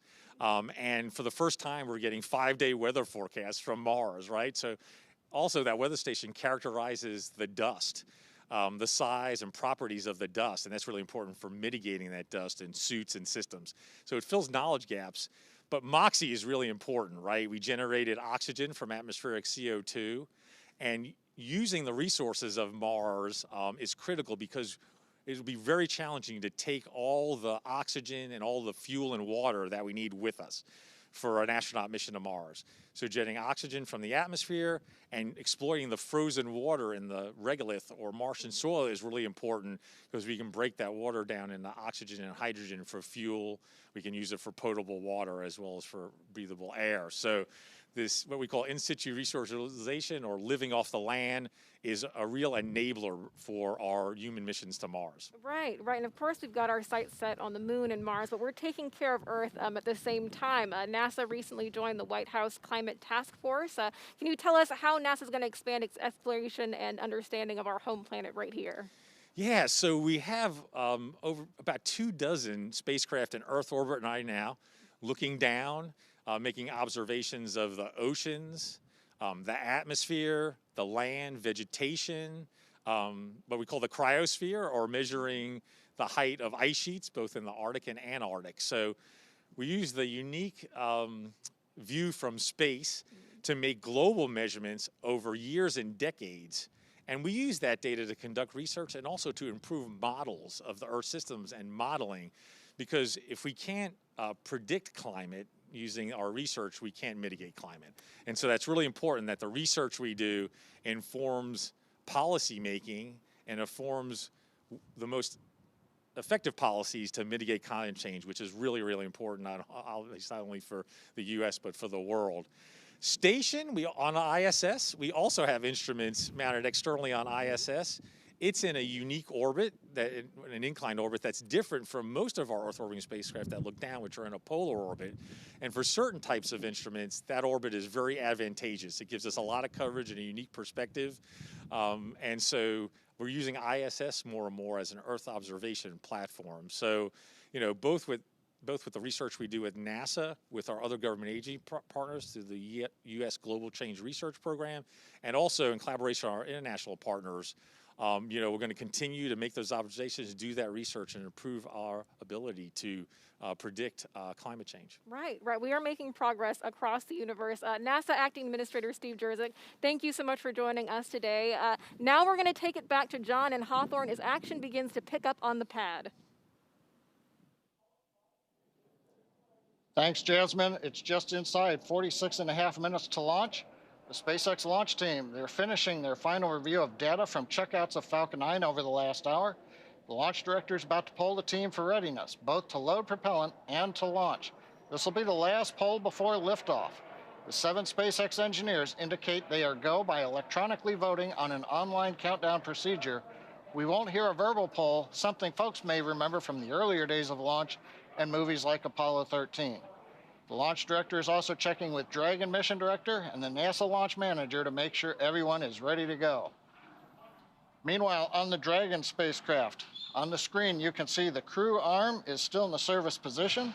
The crew is on board Dragon, waiting for next instructions, which will be to stow the arm for launch and to arm the launch escape system.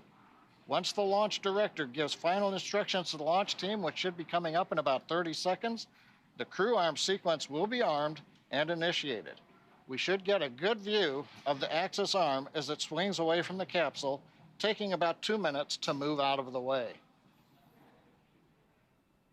Now the range continues to be go for launch. They're monitoring the area around the pad as well as air and sea space around the flight corridor. And on the weather front, the weather officer gave a fantastic at the T-minus 1 hour briefing. The winds for all conditions of flight, liftoff, contingencies, getting into space, everything looks good both at ground level and upper altitude. So right now we're just waiting to listen to the SpaceX launch director give the poll and then also give the instructions to the team and move into retracting the crew access arms. So we're going to listen for a minute to the countdown net.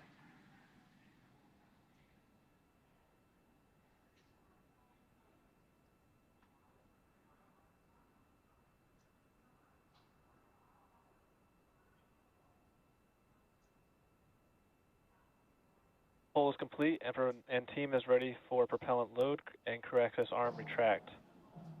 For non-urgent no-go conditions, brief the CE or LD and they'll approve aborting the launch auto sequence and proceed into launch abort. For urgent issues affecting the safety of the countdown, operators shall call hold on the countdown net.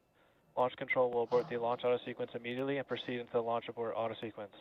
Operators advise launch director whether structural breakup or fire is imminent or occurring per Dragon manual escape flight rules. In the event of a fire alarm, key operators will man their post while the alarm is evaluated. In the event that personal safety is threatened, evacuate to the south-facing emergency exit, which leads directly outside.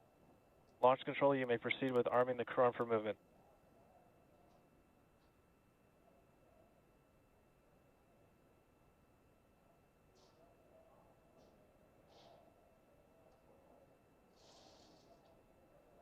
Crew access arm retraction started.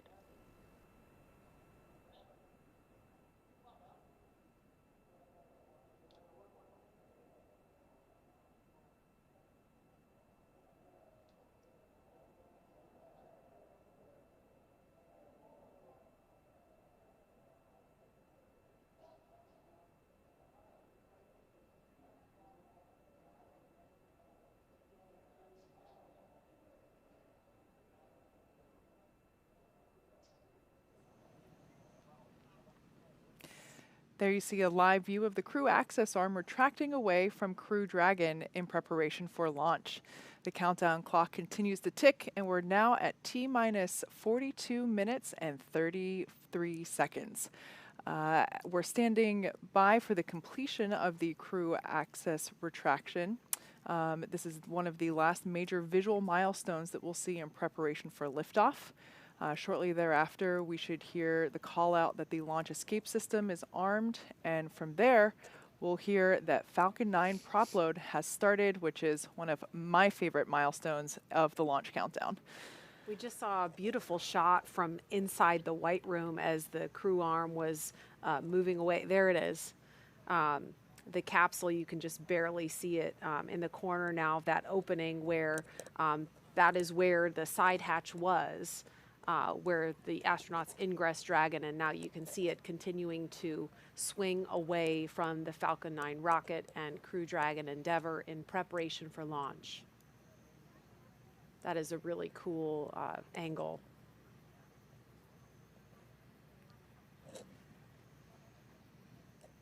And Tracy, as we're watching the crew arm still retracting here, we are about to have the International Space Station fly over us, right? We are, yes, here at KSC, Kennedy Space Center. It looks like in another minute to the southeast, traveling across east-northeast, the station should be visible overhead.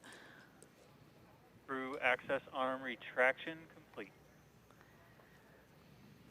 Now we just heard confirmation that the crew access arm is done retracting. Up next, we'll expect to hear a call to arm the launch escape system.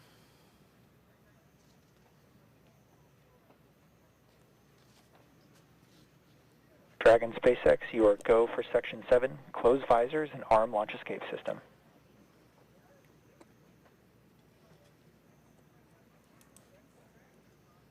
Copy. SpaceX Endeavour visors are down. Copy, visors down. Okay, so the crew there reporting that they have closed and locked their visors in place in preparation for the launch escape system arming. The launch escape system is a critical safety feature. This is something that the shuttle did not have. We take very seriously the fact that the astronauts' lives are in our hands, and we take every measure possible to ensure that the crew has options and has an escape in the worst of scenarios. So this is simply a path to safety for the crew in the event that they need to depart the pad in an emergency, and also applies to aborting the mission even after liftoff and through ascent. And the Crew Dragon Endeavour actually has an enhanced abort capability now. That was one of the improvements made to this capsule after Demo 2, and it increased the propulsion system on Dragon. Launch escape system is verified armed. Okay, so that was confirmation that the launch escape system is armed, and so that is what we have to hear before fueling on the Falcon 9 rocket can begin. So we are about just under 4 minutes away from that milestone. But again, we were saying the propulsion system. Oh, there's a shot of the space station. There it is. Yeah. Everybody wave. They're waving down at us. I think they're watching right now. So they are. You know they are. Yeah. Yes. Hi guys. Hi. We see you. So that's super cool. But yeah, the abort system, it's been improved by about 10%. That's the Super Draco thrusters. There's 8 of them built directly into the Crew Dragon, and so that actually allowed for a wider margin in terms of wind speeds. So there's greater opportunities for launch. But weather not looking like much of a concern at all today. In fact, last we heard there's less than 5% chance of violation. So more than 95% go conditions, which is great. Yeah. Pretty rare for launches from here. Yes. And that launch escape system, how that works is, once the fueling begins at T-minus 35 minutes, if there's any kind of emergency, Crew Dragon can launch itself off the top of the Falcon 9 rocket, and then it would splash down under parachutes off the coast in the Atlantic, and we have rescue teams pre-positioned in the event of an emergency if that happens, which is highly unlikely, but it's something the NASA and SpaceX and Department of Defense teams practice for extensively. That launch escape system is also equipped to perform an abort after liftoff. We would call that an in-flight launch escape, and that can happen at any point throughout the ascent trajectory. Yeah, we actually tested this launch escape system in multiple ways. We performed a pad abort test where a Dragon capsule was on the pad and simulated an abort where it took off like a rocket like you've never seen and deployed parachutes and splashdown in the Atlantic Ocean.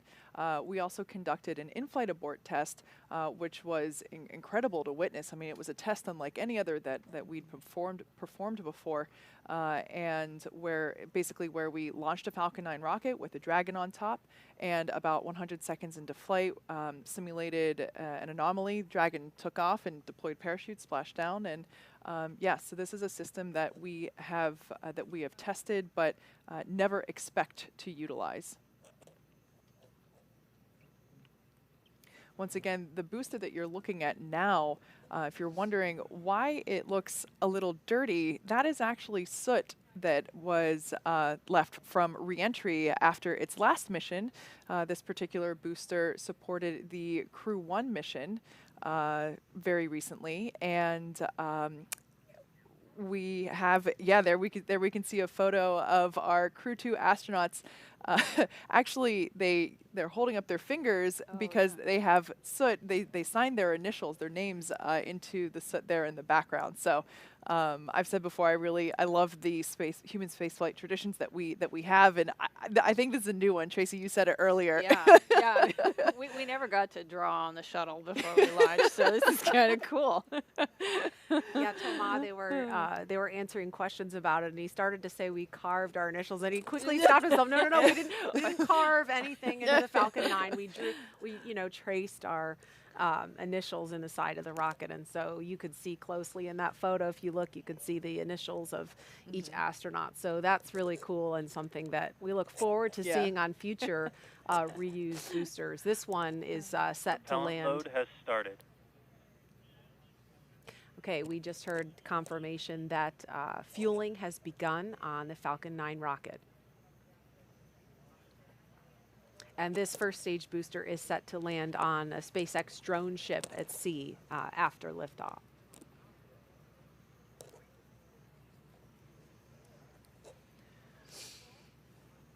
We are now at T-minus 34 minutes, 30 seconds and counting from Crew Dragon's third launch with astronauts and the first for 2021. Today begins the next 6-month rotation mission to the International Space Station. The launch escape system is armed, which happened just before fueling began at T-minus 35 minutes. The Dragon capsule was loaded with propellants about a week and a half ago, just a few miles down the road at what we call Dragon Land. And in order to fly, Dragon needs a fuel and an oxidizer. And Kate, I'll let you talk more about the fuel. Yeah, so for that fuel, we use monomethylhydrazine, or MMH, and nitrogen tetroxide, or NTO, for the oxidizer. Together, these two propellants feed the Draco engines that maneuver Dragon on orbit, as well as the 8 Super Draco engines that would power the launch escape system in an abort scenario. And again, now that the fueling is underway on Falcon 9, that means the 8 Super Draco engines built directly into Crew Dragon are ready, if needed, to launch the capsule off of the Falcon 9 rocket in an instant should there be any kind of emergency associated with the rocket or the launch pad. The NASA and SpaceX teams have trained extensively for exactly that type of contingency, along with the Department of Defense Detachment 3, who does a fantastic job in those training scenarios. Now over to SpaceX headquarters in Hawthorne for an operations update. John? Well, we are counting down those final minutes, and everything's still looking good for Falcon 9 and Dragon for an on-time launch just under 33 minutes from now. Falcon 9 did begin propellant loading just a couple of minutes ago. We heard it. Now, the first and second stages of Falcon 9 are each loaded with 2 liquid propellants. One is fuel. That's loaded into the tank at the bottom of each stage. The other is an oxidizer, and that goes, obviously, into the tank at the top of each stage. Now, the fuel that we use to power the Merlin engines is a refined kerosene called RP1. And the oxidizer loaded on each stage is densified liquid oxygen called LOX. Densified means that it is kept much colder than typical for launch vehicles, and it takes up less volumes. So this allows us to get more oxidizer loaded onto the first and second stages. Now, to ignite the fuel and oxidizer in the Merlin rocket engine, we use an ignition fluid called T-tub. When T-tub comes in contact with oxygen, it burns, and it gives off a green-colored flame. Now, once we've got the flame going, we add the kerosene fuel into the Merlin chamber, and the engine ramps up to full power. You might see the green flash just as the second stage engine ignites following stage separation. Now, currently, we've just begun. The first stage fuel tank is about right now a little under 10% full. The first stage is the bottom 2/3 of the vehicle you see on your screen. The white cylinder topped off by the black cylinder, that makes up the first stage. And then the top 1/3 underneath the Dragon capsule, that's our second stage. Now at this time, the second stage fuel tank is about 8% full. Now the fuel tank, if you were to zoom in, that's where the NASA meatball logo is positioned. And right above it, you can just make out the red NASA worm logo, and that's where the liquid oxygen tank is on the second stage. And there's a closer view. Now, in addition to loading the fuel, we're also loading oxygen, the liquid oxygen, onto the first stage. We won't start liquid oxygen loading on the second stage until T-minus 16 minutes and 30 seconds. Start of stage 1 cryo. And liquid oxygen will continue loading on both stages until the last few minutes of the countdown. Helium loading into pressure vessels is also underway. We use that to pressurize the tanks in flight as the propellant is pulled out by the Merlin turbopumps. On board the Dragon spacecraft, you can see here in a close-up, the astronauts are monitoring systems while the propellant is loaded into the Falcon 9. The crew training in the simulator included playback of sounds that we've recorded in the Dragon capsule during recent flights. So they get an idea what all that hissing and popping and banging is from the vent valves and the pressurization systems. Now the range continues to report no problems. They are go to support launch. And the weather also looks good. I mentioned the T-minus 1 hour briefing. We called it fantastic. Currently, we don't have anything that we are tracking that could be a concern. We have a very small possibility of a pop-up rain shower, but nothing showing up. So right now, 29 minutes, 40 seconds ago, it looks like we've got good weather. Now, as a reminder, today we have an instantaneous launch window. So at this point, if we hear a hold for any reason, we'll have to stand down and target our backup launch opportunity coming in 3 days. So right now, let's turn it back over to Jesse and Gary for an overview of events that are going to happen after the liftoff of Falcon 9. Great news, John. For Crew 2, the astronauts' flight to station will take about 23 hours, and their journey will be fairly similar to the trip Crew 1 made in November of last year. All right, as we wait T0 in just about 29 minutes, the ground operations teams are doing a series of systems checks to make sure both Dragon and Falcon 9 are ready for launch. You're looking at a live view of our teams at the Cape as they prepare for liftoff. As we wait for the launch clock to hit 0, we wanted to give you an overview of what the ascent portion of the mission will look like.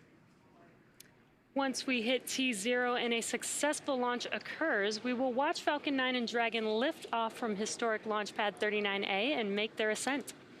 At about 50 seconds into the flight, Falcon 9 engines will throttle up to help pass through the period of maximum dynamic pressure on the rocket, or what we typically refer to as max Q. It's worth noting that once we hit max Q, the vehicle will be going supersonic. Once we are through the period of maximum dynamic pressure, we can throttle up our 9 Merlin engines again. And from there, at about 2.5 minutes into flight, we have a series of 3 events that will happen in rapid succession. First is MECO, or main engine cutoff. This is where all 9 Merlin 1D engines shut off in preparation for stage separation, which is our second event. This is where the first stage detaches from the second stage, with the first stage making its way back to Earth for landing as the second stage continues on its journey with the third event. SES-1, or second stage engine start number 1, is where the MVAC engine lights up and propels the second stage along with our Crew 2 astronauts to orbit. As Stage 2 heads towards its targeted drop-off orbit, Stage 1 will execute 2 burns in order to make its way back to Earth. The first is the entry burn, where 3 of the 9 M1D engines will reignite and then shut down. And this helps to slow the stage down in preparation for entry back into the upper parts of the Earth's atmosphere. While the first stage is heading back to Earth, the second stage will cut off its 1 Merlin engine that was ignited right after stage separation. Once this happens, we'll wait for confirmation of a good orbital insertion. About 90 seconds after Dragon gets into orbit, Falcon 9 will land back on Earth. The landing burn is just a single engine burn, powerful enough to bring the vehicle's speed down rapidly in order to land on the drone ship about 9.5 minutes into the mission. While Falcon 9 first stage is landing, Dragon is preparing to separate from the second stage. At about 3 minutes after the second stage gets into orbit, we should have a great view of Dragon with its 4-person crew drifting away from the second stage. Once Dragon is a short distance away, it will begin checking out its Draco maneuvering thrusters to make sure Dragon continues to increase separation distance from the second stage. It's worth noting that these are not the Super Draco engines that would be used during an abort scenario. About 40 seconds after separation, Dragon's nose cone deploy sequence will begin. It will take roughly 4 minutes for the nose cone hooks to unlatch and open, exposing its guidance navigation controls, or what we call GNC, that will help Dragon autonomously fly to the space station. And lastly, once the nose cone is deployed, the remaining Draco thrusters on the forward bulkhead will be checked. From there, over the next 23+ hours, Dragon will be in its rendezvous and approach phases, undergoing a number of phasing burns as it makes its way to station. All of that will be coming up soon. For now, let's check back in with Courtney in Mission Control Houston. Courtney. Thanks, Gary. The space station team here in Houston is focused, and the critical systems on the station continue to function normally. The teams have verified the command path from the ground through our constellation of communication satellites to the station. Everything is nominal, and the station will be ready to receive Dragon tomorrow. Once the crew arrives at the station, they'll join Expedition 65. While on board, their official designation will be flight engineers, except for JAXA's Aki Hoshide, who will take command of the space station from NASA's Shannon Walker, just before Crew 1 comes home. He'll be the station commander until the fall, when he'll hand the reins to European Space Agency Thomas Pesquet for the final part of their mission. Flight Director Paul Kanya is on console now, leading flight controllers in Houston for launch, and Flight Director Scott Stover will lead teams for docking tomorrow. Just a reminder that a launch today will take about 23.5 hours to get to station, with a docking to the Node 2 forward port scheduled tomorrow at 4:10 a.m. Central.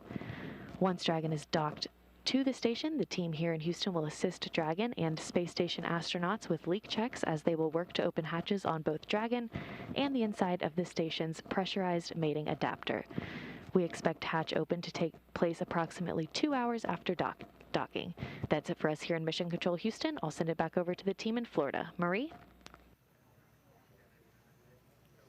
All right, thanks, Courtney. You're looking live at the Falcon 9 rocket and SpaceX Crew Dragon, and we can see liquid oxygen venting off the rocket. That is normal and expected. It is now T-minus 23 minutes, 50 seconds and counting from the third astronaut launch from U.S. soil in the past year, and the first with 2 international partners aboard. Commander Shane Kimbrough, pilot Megan MacArthur, and mission specialist Thomas Pesquet and Aki Hoshide are strapped into their seats inside the Crew Dragon Endeavour on top. There's an inside view. We can see them live as the Falcon 9 rocket fueling operation is well underway now. The launch escape system is armed, and that means the Crew Dragon is prepared to launch itself away from the Falcon 9 rocket in case of an emergency on the pad or after liftoff. So far, operations look and sound as expected, and we are counting down to liftoff at 5:49 Eastern Time. This mission is the continuation of rotational crew flights to the International Space Station from U.S. soil on private rockets and spacecraft. This wouldn't have been possible without the success of the NASA SpaceX Demo 2 test flight last year and the safe delivery of the Crew 1 astronauts to the space station last fall for a long-duration mission. Those Crew 1 astronauts are preparing to return to Earth shortly after Crew 2 arrives at station. And this will be the first time we'll see 2 Crew Dragons docked to the space station at the same time. Crew 1's Resilience and Crew 2's Endeavour, that's on the launch pad right now. With the arrival of the Crew 2 team, I believe that'll bring the head count on station to 11 people. And as much as I love camping, that does sound like it would be a little crowded up there. Yeah, you know, you counted 11 people on board the station, 9 of them in the U.S. segment. We've got 4 crew quarters, which are basically crew bedrooms. We've got both commanders of the Dragon sleeping in their vehicles. That leaves 3 people needing a place to sleep. That's Suichi, Shannon, and Victor. They'll be in the gym, the Columbus, and the airlock, respectively. So you could say it's quite a full house. They'll be camping out, rolling out their sleeping bags on rack fronts.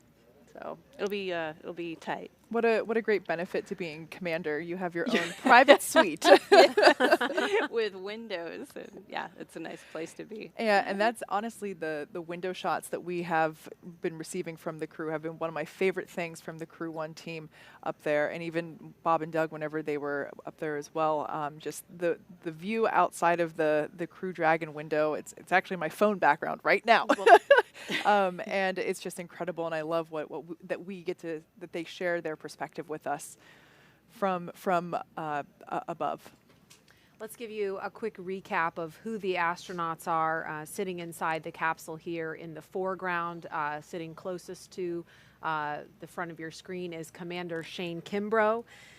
He is commanding the Crew Dragon Endeavour today, and he is a native of Texas, making his 3rd trip to space.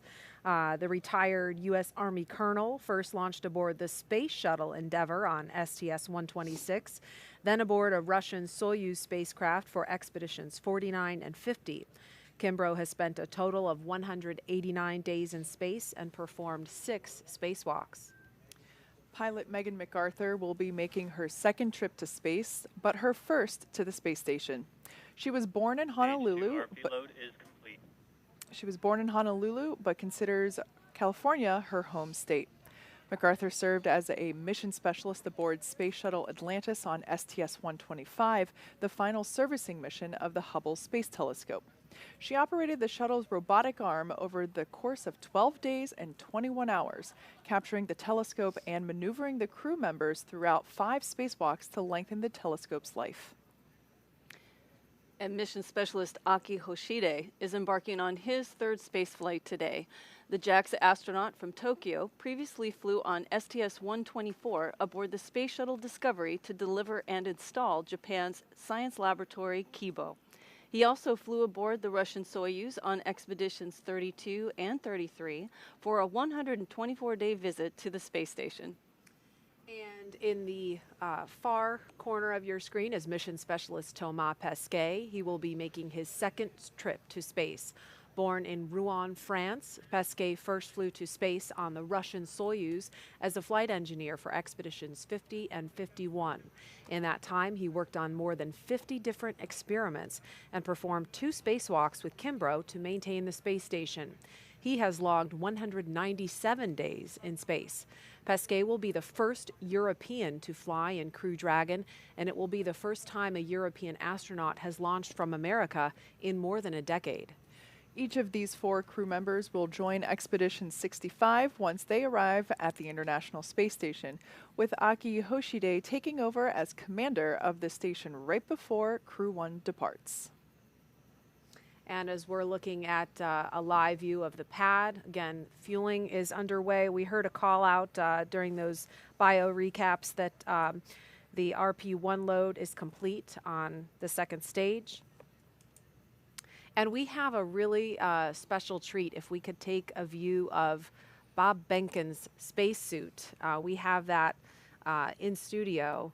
That is the actual spacesuit worn by Bob Behnken during the Demo 2 test flight, and you can see the photo of his wife, Megan MacArthur, in the photo there, and she is sitting in the same spacecraft in the same seat that Bob did almost a year ago on the Demo 2 mission. Megan is the pilot for this mission. There's a shot of Bob's spacesuit on the left and Doug Hurley's spacesuit on the right. This was a couple days ago during the pre-launch news conference. So again, looking live at the pad, Falcon 9 will have 1.7 million pounds of thrust at liftoff, and we've We've heard it sounds like a gorilla sitting on your chest. Would you say that's accurate, Tracy? Yeah, yeah. I've never had actually a gorilla on my chest, but I imagine that one would be that heavy. That the feeling that you have in your chest is pretty significant. Once again, the white cloud that we see there is expected, totally normal. That's just the liquid oxygen vaporizing essentially as it comes into contact with this humid Florida air. As a point of reference, the liquid oxygen that we load on board Falcon 9 is super chilled to help densify that liquid oxygen. When I say super chilled, I mean really, really cold. We're talking like negative 336 degrees. So, of course, whenever it comes into ambient air, it will turn into its gaseous state, which LOX load has started. Okay, and there we just heard the call out that second stage LOX load has just begun. And so the mission teams that we've seen in control rooms from Kennedy Space Center to Houston to Hawthorne are all laser focused on keeping this crew safe from this point and all the way to the space station and back home in 6 months. We had a chance to ask about their mindset right now from a couple of their leaders. There's a very delicate dance between the weather, normally the weather and the operations, and making sure all these complex systems are working correctly together. And what it's really important is just how calmly, quietly, efficiently the team's working through every single one of those things. It's why we train. People are very passionate about this program, as am I, and they know the consequences of what they're doing. They know that the crew's lives depend on what they're doing. This human spaceflight endeavor requires diligence every day on the job, and I think our team knows that. I definitely feel like those crew members are in our hands, and we need to be there thinking straight, making sure we're making the right decisions so that we're getting that crew safely to the International Space Station. And that was Kathy Leaders and Steve Stitch, who have been in charge of the NASA team for much of the life of the commercial crew program and have worked very closely with the folks on the SpaceX side who have gotten to know these astronauts on a personal level and have taken such care in all of the checkouts and the paranoia reviews, as they're called, to make sure that they're constantly looking for problems to uncover, to make sure that every leaf, every stone is unturned to make this flight as safe as possible for the crew. Again, it is now T-minus 14 minutes, 15 seconds and counting. Liftoff will be about 1 hour before sunrise here on Florida's Space Coast, and if we're lucky, we may see a beautiful contrail at first light. At the time of launch at 5:49 and 2 seconds Eastern Time, the space station will be flying 258 miles over the Indian Ocean south of Sri Lanka. And now with T-minus 13 minutes, 50 seconds and counting, we want to focus on the pad as we proceed through the final stretch of the countdown. We will turn it over to Hawthorne to take us through launch at 5:49 this morning. John? We're inside T-minus 14 minutes. Everything is still looking good for launch of Falcon 9 and Dragon, 49 minutes and 2 seconds after the hour. Falcon 9 began propellant load at T-minus 35 minutes. Loading of the RP-1 fuel onto stage 2 is complete. Fuel loading is continuing on the first stage. We're over half full, and it'll finish at T-minus 6 minutes. The densified liquid oxygen loading is continuing on the first stage, and we began loading liquid oxygen onto the second stage a few minutes ago. The liquid oxygen loading will wrap up T-minus 3 minutes on the first stage, about T-minus 2 minutes on the second stage. Checkouts of the thrust vector controllers, what we call TVC wiggles, are coming up, along with throttle valve checkouts on the engines. That's where we move the engines a little bit, make sure the hydraulics are ready to go. Currently, the range is go, ready to support, working no issues, and we continue to have good weather, both at the launch pad at ground level, at the upper altitude winds, and downrange at the contingency landing sites. On the Dragon spacecraft, the Dragon mission director and team, they're reporting no issues. Their communication checkouts are complete. The crew access arm is retracted, as you see on your monitors, away from the vehicle. The launch escape system is armed. The crew is strapped in and ready to go. Final instructions of the crew will be coming at T-minus 10 minutes. They'll configure their displays for launch. That'll give them insight into how the launch is proceeding, and it provides constant updates on vehicle health. And for Dragon at T-minus 5 minutes, we'll hear it enter terminal count as they transition to internal power. Now we're going to hear continued callouts on the countdown net as we get close to T-minus 0 and to the liftoff. Now, Gary, we talked about the ascent sequence of events that are coming up here. You and Jesse went through that a little while ago, but we're also going to have abort modes. Can you explain a little bit about what the abort mode callouts are that we might hear? That's right, John. We're continuing to track that the Falcon 9 and Dragon are looking good for launch, but just in case anything were to happen, Dragon is fully prepared to initiate an abort and use those Super Draco engines to escape from a speeding Falcon 9.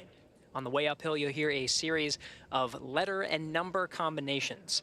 Those will denote the stage that the rocket is on and the abort zone that we're on as well. On first stage, you'll hear abort zones A and B. That will cover the Falcon 9's ascent up to about the northern border of North Carolina, about 7.5 to 8 miles in altitude. And the stage 2 will have stage 2A through E. Mostly it will be stage A, or stage 2A abort zone, but towards the end of the 6 minutes that stage 2 will be firing, you'll hear the numbers start going out from B to E, with E being an abort to orbit. All of these capabilities enabled on the Dragon spacecraft to make sure that the crew will be delivered safely into orbit. Inside 10 minutes and 30 seconds, we should be hearing some final status, maybe a good luck and Godspeed from some of the ground teams here, ensuring that the crew is ready to go, that Falcon 9, Dragon, and all the support teams are ready for launch.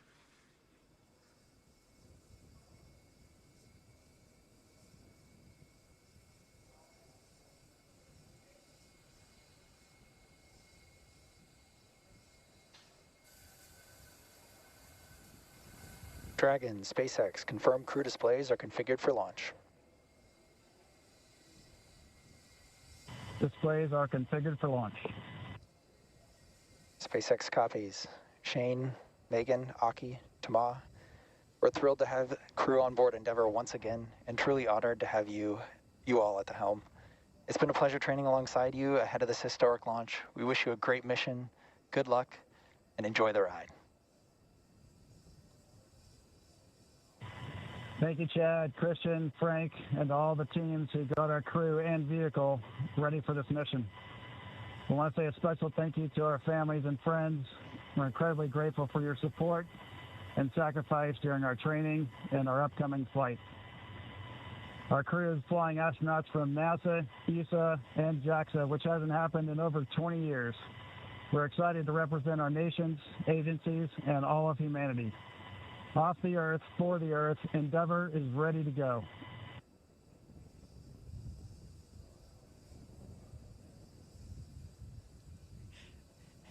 All right, some celebratory handshakes from inside the Crew Dragon. That was the voice of the Corps, Chad Healy, here in Mission Control Hawthorne. Next series of events, John, will be the engine chill. Everything's looking good so far. Yeah, it is. We're actually watching the fuel trim valves on the Merlin 1D engines going through some checkouts right now. And as you said, at T-minus 7 minutes, we're going to start a sequence of events that begins with opening the pre-valves. Currently, the liquid oxygen, the kerosene fuel on the Falcon 9 first, second stages is separated from the Merlin engines. T-minus 7 minutes, just over a minute from now, we open the pre-valves. That allows propellant down to the top of the engine or the inlet to the turbo pumps. At the same time, we open up bleed valves on the turbo pumps, and that allows a little bit of that densified ultra-cold liquid oxygen to flow through the pump and to chill down the liquid oxygen pump. That way, when we get to T-minus 2 seconds and we spin the pumps up and everything comes to full power, we're not pulling very cold liquid oxygen through a warm pump. So as that cools it down right now, that'll get it ready for that ignition sequence in the last couple of seconds. So we should hear that call out that the stage 1 engine chill has started. You'll also hear in flight, about a minute and a half, 2 minutes into flight, MVAC chill has begun. That's also a repeat sequence there, where we open the bleed valve and begin chilling that engine one more time before it lights after stage separation.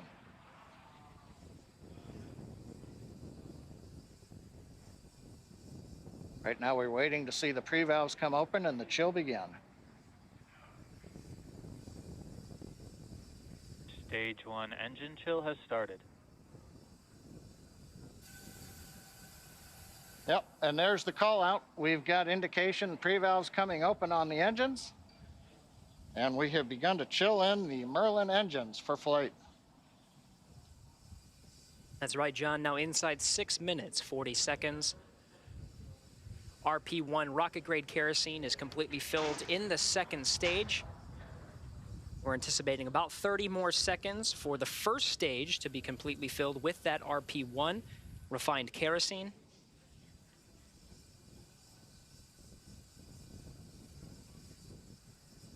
The liquid oxygen will continue to flow through the first and second stages up to the final minutes before Stage T0. 1 RP load is complete. All right, confirmation. We have 100% fill of RP1 on both the first and second stages. 6 minutes to go until an instantaneous launch window today. The next milestone will be Dragon to transition to configure for terminal count.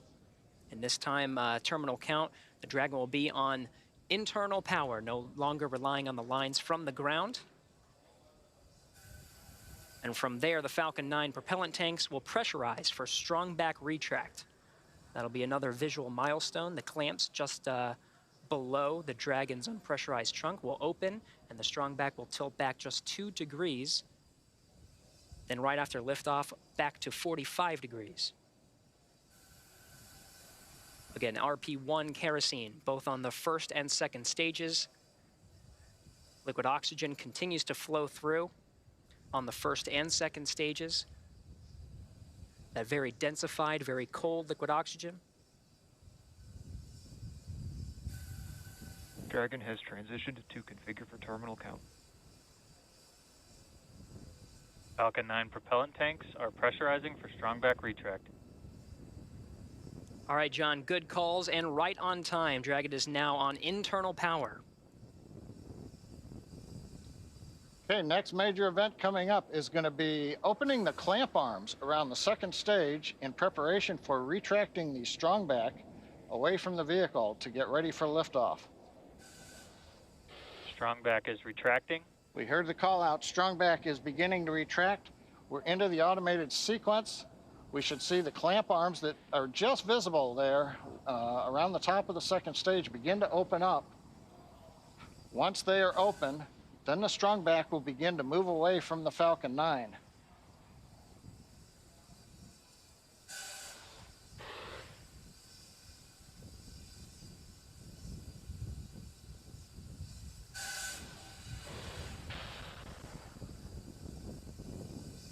Watching the sequence, a nice view from up on top of the fixed service structure. The arms are opening. And we're beginning to recline away from the Falcon 9. We'll move the strong back 2 degrees away from the Falcon 9. That'll get it ready for liftoff. And at T0, when the flight computer commands liftoff, the hydraulics on the strong back will pull it to a position 45 degrees away from the Falcon 9, giving it the clearance for launch. So right now, the strong back is moving away. Everything proceeding nominally. It's great to hear, John. We're also anxiously awaiting the liquid oxygen complete on the first stage. Should hear that call very shortly.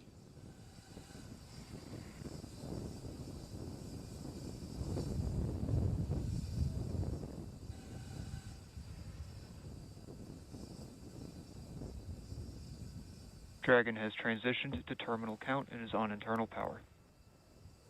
Stage 1 LOX load is complete.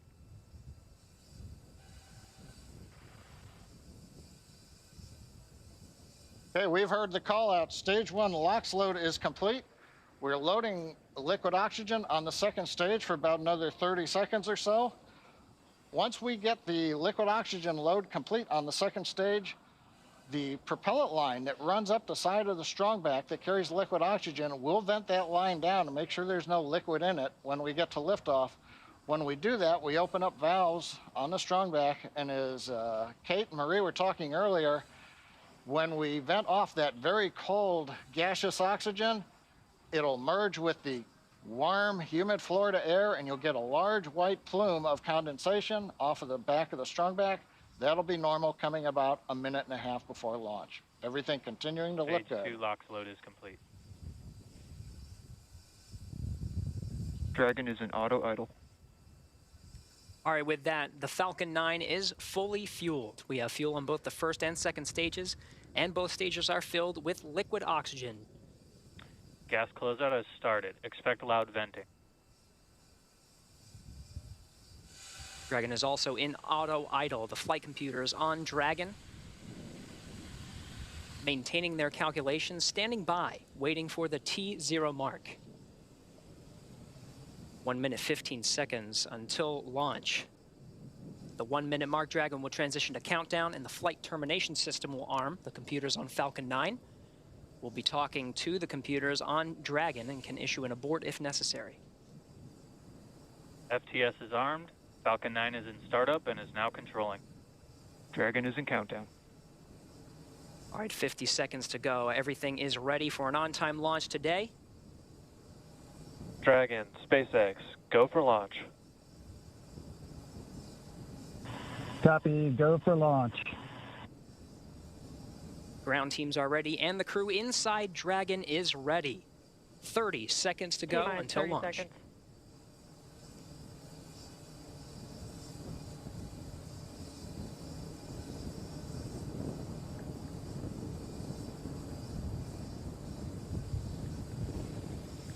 T-minus 15 seconds. 10, 9, 8, 7, 6, 5, 4, 3, 2, 1, 0. Mission and liftoff. Godspeed, Endeavour and Crew 2. Copy, 1 Alpha. Endeavour launches once again. 4 astronauts from 3 countries on Crew 2, now making their way to the one and only International Space Station. The vehicle is pitching downrange. 9 Merlin engines on the first stage, providing 1.7 million pounds of thrust. Hearing good calls on first stage performance so far.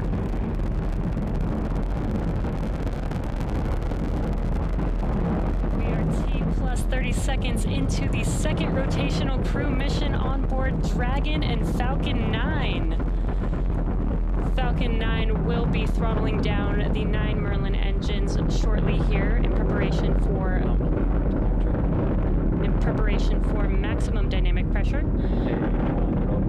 And there's that call out for the throttle down. Maximum dynamic pressure, max Q, is the largest structural load that the vehicle sees throughout ascent.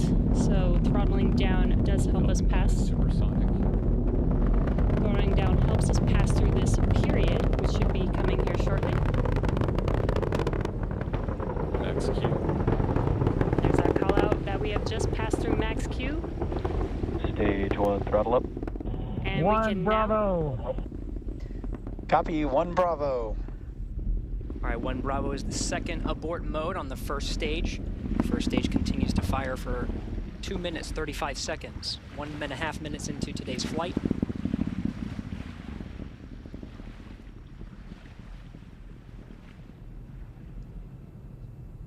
Falcon 9 now traveling at more than 1,500 miles an hour.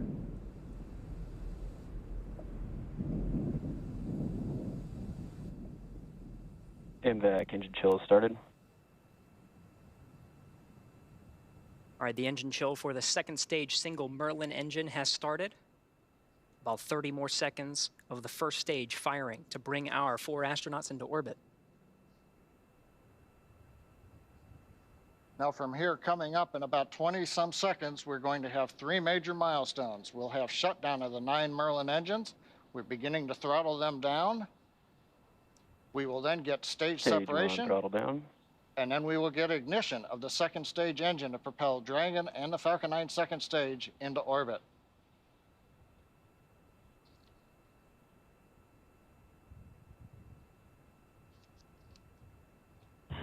2 and Miko. Alpha.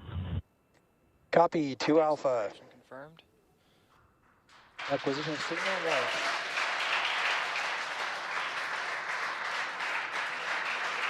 In the ignition.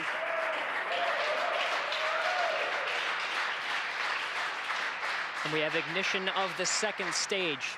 You see the green flash of that T-TEB fluid. The expansion nozzle on the second stage Merlin vacuum glowing that bright red that we like to see. Good performance on the second stage so far.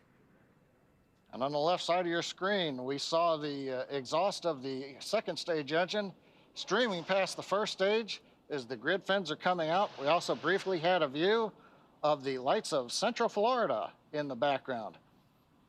Currently, the first stage is continuing to coast up to apogee.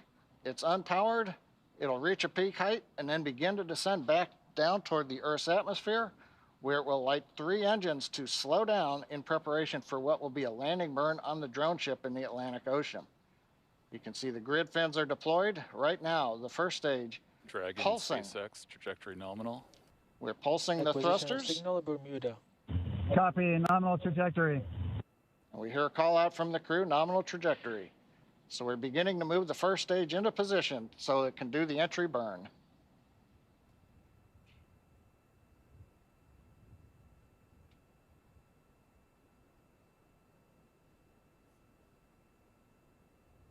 Four minutes, 15 seconds into today's flight. Second stage propelling our 4 astronauts up the eastern seaboard. We'll continue to fire. It's a 6-minute burn to deliver the astronauts into orbit. We'll wait for a cue for good orbital insertion after that. Meanwhile, we'll be hearing check-ins on the vehicle's trajectory and performance, as well as check-ins with some of the ground stations as it passes over throughout the 6 minutes of the second stage firing.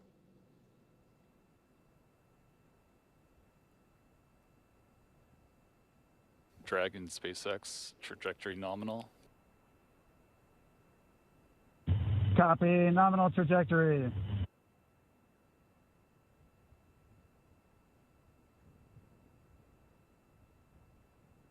Getting good views of both the first and second stage from the onboard cameras. Acquisition of signal, boss. The New Hampshire tracking station has acquired the second stage telemetry signal. Meanwhile, the first stage has reached apogee, and it's now beginning to descend from a height. It's currently about 167 kilometers up, and in a few minutes we will get the entry burn of the second stage, of the first stage.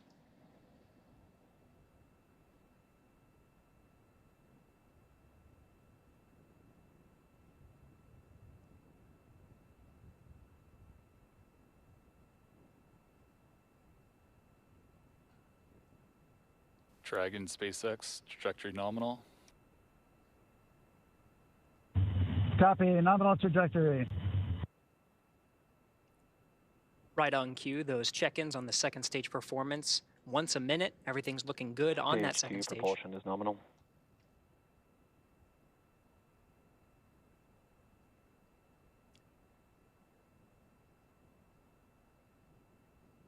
Stage 2 continues to climb. The vehicle now exceeding 8,000 miles an hour at an altitude of about 124 miles.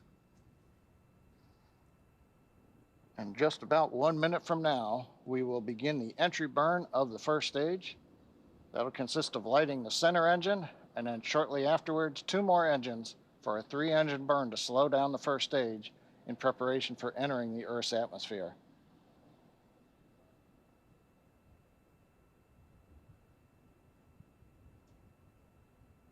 Dragon, SpaceX, trajectory nominal. Copy, nominal trajectory. Another check-in, and the crew confirming they're hearing the same thing. The vehicle exceeding, or about to exceed, about 10,000 miles per hour.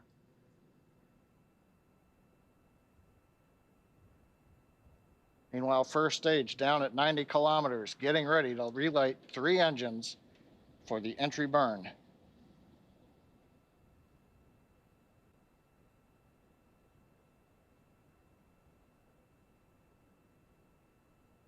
Stage 2 FTS has safed. We've got the center engine ignition, and there come the two side engines. Now this entry burn will last about 29 seconds. It's going to significantly slow down the vehicle in preparation for hitting the denser part of the Earth's atmosphere.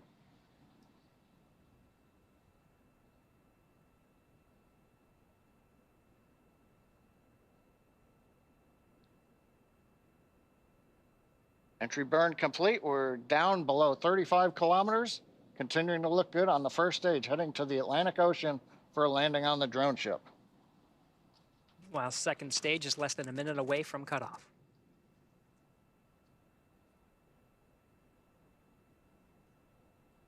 Stage 2 in terminal guidance.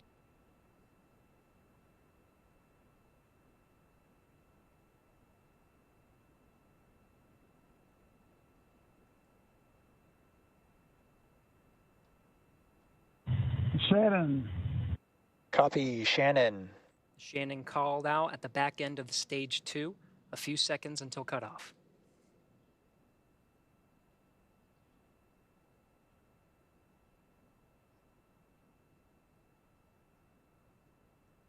MVAC shutdown.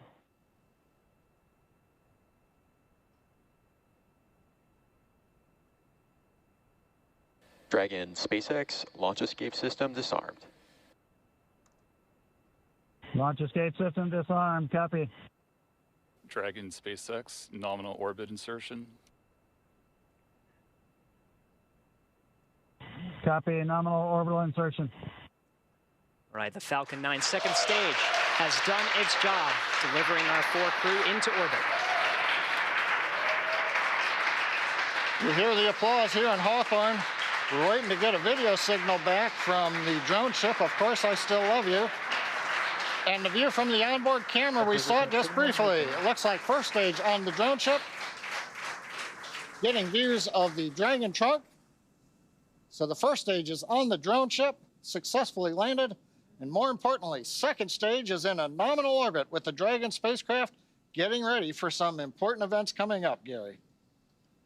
That's right. About 2 more minutes. The Dragon and the second stage of the Falcon 9 will be in a coast phase. It'll take that long until the spacecraft separates from the Falcon 9. Of course, both now in a nominal orbit. It's great to see some of the views of the Earth as it passes by over the North Atlantic Ocean.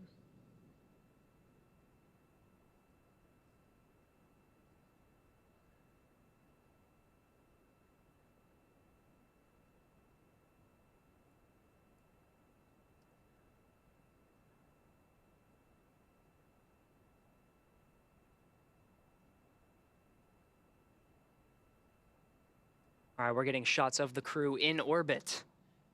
I'm looking for that 0G indicator. Can't seem to see it in this shot, but we have a minute to go until we have spacecraft separation. Dragon traveling at nearly 17,000 miles per hour at an altitude of 124 miles.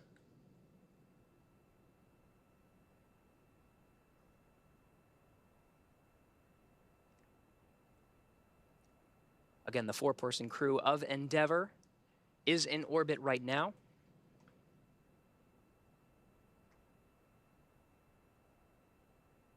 Less than 30 seconds until we have spacecraft separation.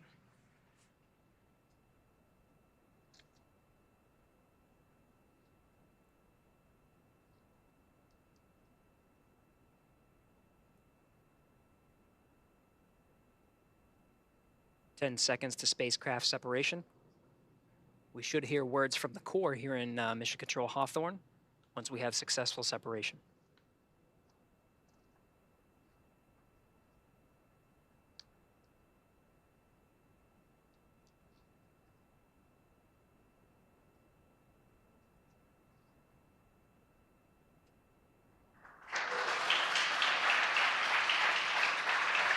Dragon separation control. Dragon, SpaceX, Falcon team wishes you a great rest of your trip. Say hi to the crew of Dragon Resilience from us and let them know your rocket is home safe. Thanks for flying our first flight-proven, crewed Falcon 9. See you airside, Crew 2. Thank you very much. We're great. It's glad to be back in space for all of us, and we'll send our regards to Crew 1 when we get there. Thanks.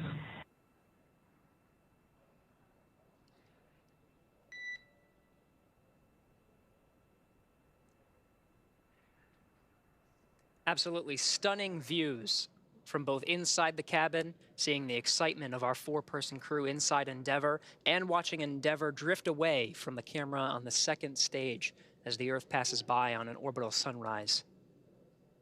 SpaceX Endeavour week. And Endeavour, you cut out a little bit there. If the question was if you're go to open visors, you are go to open visors at this time. Copy and work. Thanks. All right, 13.5 minutes past liftoff. The crew is in orbit, traveling at nearly 17,000 miles an hour.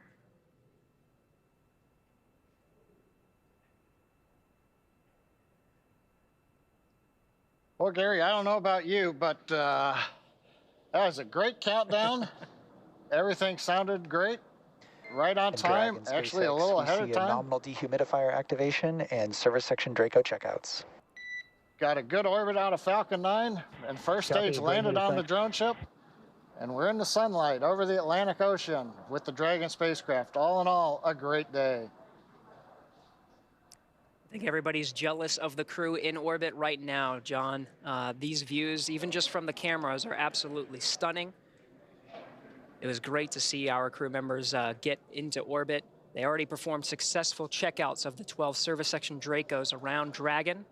The next milestone will be the deployment of the nose cone. That'll be about a 5-minute process, but that'll expose the forward bulkhead Dracos and prepare them for checkout. There's a phase burn. There's 5 major burns that are needed to get the Crew Dragon up to rendezvous with the International Space Station over the next 23 hours. And so that first phase burn is coming up real soon in about 35 minutes, actually less than 35 minutes.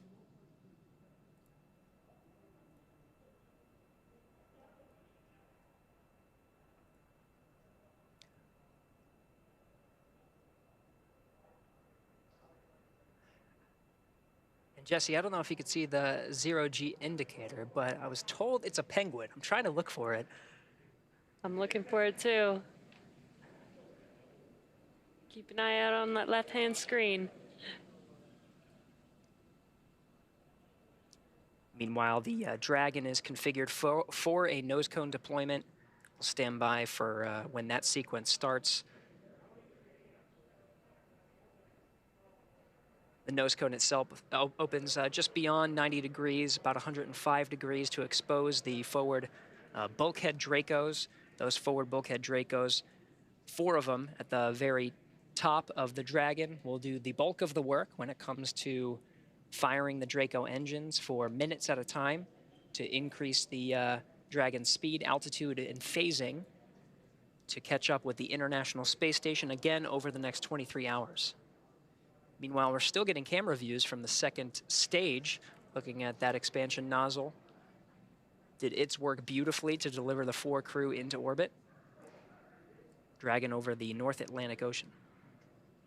And Gary, this is John. I think I heard a call out on one of the Dragon nets that the first set of nose cone hooks is open. So it sounds like that sequence is going well.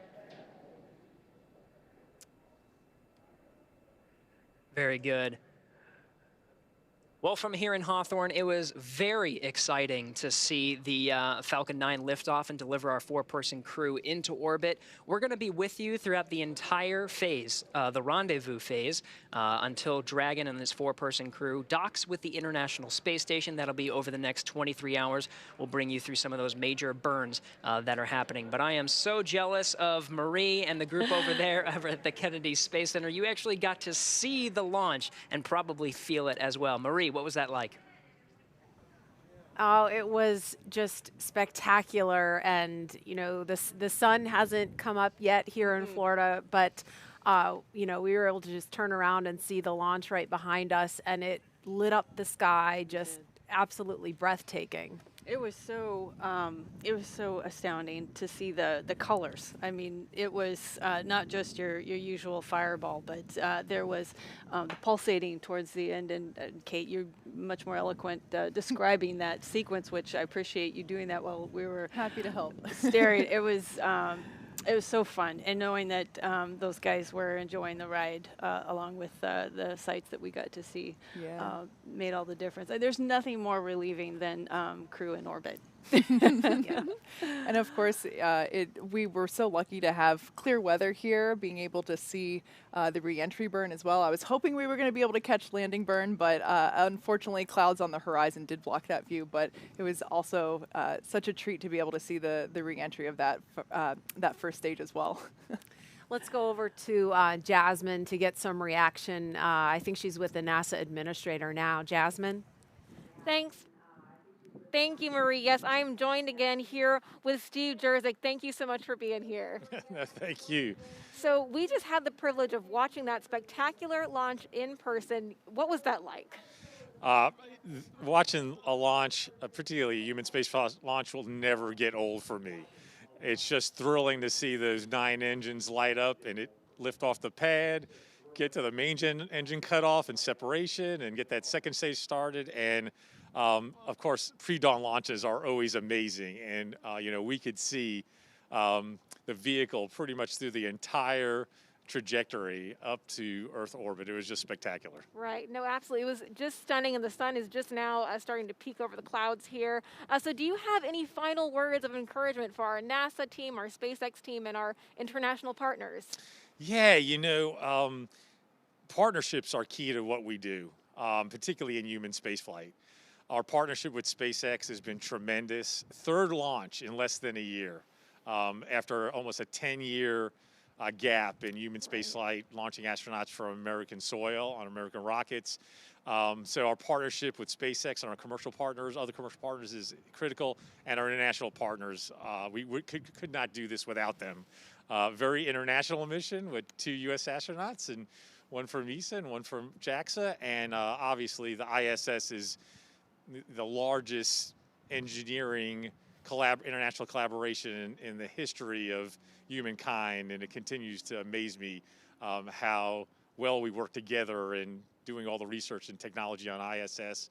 And I'm just so grateful for the NASA SpaceX team for their hard work and getting this 3rd launch off, the Crew 2 launch, and looking forward to docking and hatch opening and the welcome ceremony, and also looking forward to Crew 1 return next Thursday on the 28th. Right. A lot of action still going on at the station right now. So as you mentioned, the next big milestone for Crew 2 will be docking at the station. So where are you going to be for that action? I'm actually going to stay here at Kennedy Space Center and follow the free flight up to docking, and then I'm going to participate in the welcoming ceremony with my counterparts from ESA, the Director General of ESA, and the President of JAXA, and welcome the Crew 2 astronauts to the ISS. Fantastic. Kennedy is the place to be right now then, I guess. Do you have any final remarks that you want to share with us today? Hey, I'm just so proud of the team. I'm so proud of what this team has been able to accomplish over the past year, particularly. It's been especially challenging, global pandemic and other challenges, and just the focus of the team to get these 3 crew launches off, as well as launch Perseverance, land Perseverance, first powered flight, controlled powered flight of a vehicle on another planet, first time generating oxygen from the atmosphere of Mars, and really looking forward to the core stage for SLS getting here and us moving forward to the first uncrewed test flight, Artemis 1 of SLS and Orion. So accomplished an incredible amount in this last year, and much more to accomplish in the year to come. Absolutely. We've got a bright future right here at NASA. Thank you so much, NASA Administrator Steve Jerzik, for joining us today. Now we're going to take it back to the KSC host desk. Thanks, Jasmine. Shane, Megan, Thomas, and Aki are on course to arrive at the International Space Station around 5:10 a.m. Eastern Time tomorrow. And we're going to stay on the air for continuous live coverage along their entire ride to station. Though our coverage here at Kennedy Space Center is concluding, we're going to turn it over to the teams in Hawthorne and Houston to take us through the next phases of the Crew 2 mission, all the way through hatch opening and a welcome ceremony for the crew. And for those of you watching online on YouTube, take a look at the description below the video. There you'll find the new link for the Crew 2 rendezvous and coast phase. Live coverage will continue at that new location shortly. And if you're watching on NASA TV, you won't miss a thing, and coverage will continue. That's right, and as you follow along, we invite you to tune into a post-launch news conference at 7:30 a.m. Eastern Time, right here on NASA TV, where NASA and SpaceX will take questions live. In addition to NASA TV, you can always follow along on Twitter at @NASA, @SpaceX, and nasa.gov for mission updates. Huge thanks to all of our guests for joining us today, and thank all of you for getting up early on the East Coast and watching. Now here are highlights from the journey to orbit off the Earth for the Earth. We can see the astronauts are now working with SpaceX suit technicians and the closeout team. And that's our commander, Shane Kimbrough. There's Megan MacArthur getting helped into her gloves in her spacesuit. And mission specialist Thomas Pesquet will be making his second trip to space. But that's Aki Hoshide having a laugh with some of the suit technicians. There's Shane Kimbrough, pilot Megan MacArthur in the front, Megan blowing kisses. Thomas and Aki ready for their ride to the space station. And here they come, the Crew 2 astronauts taking their first steps outside before their journey to space.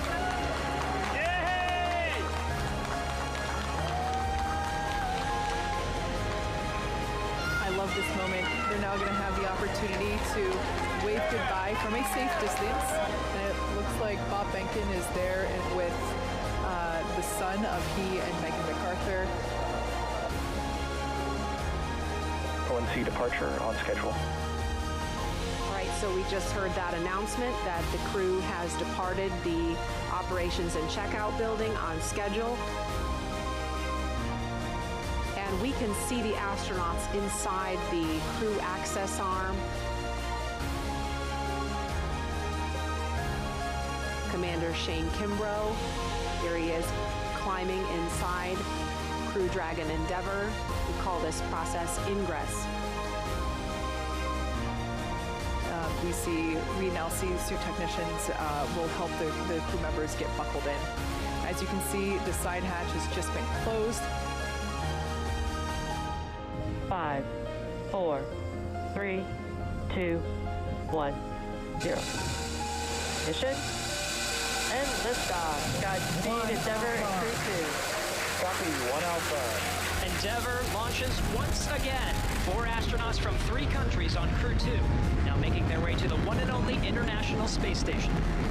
The vehicle is pitching down range, 9 Merlin engines on the first stage providing 1.7 billion pounds of thrust. Hearing good calls for first stage performance so far.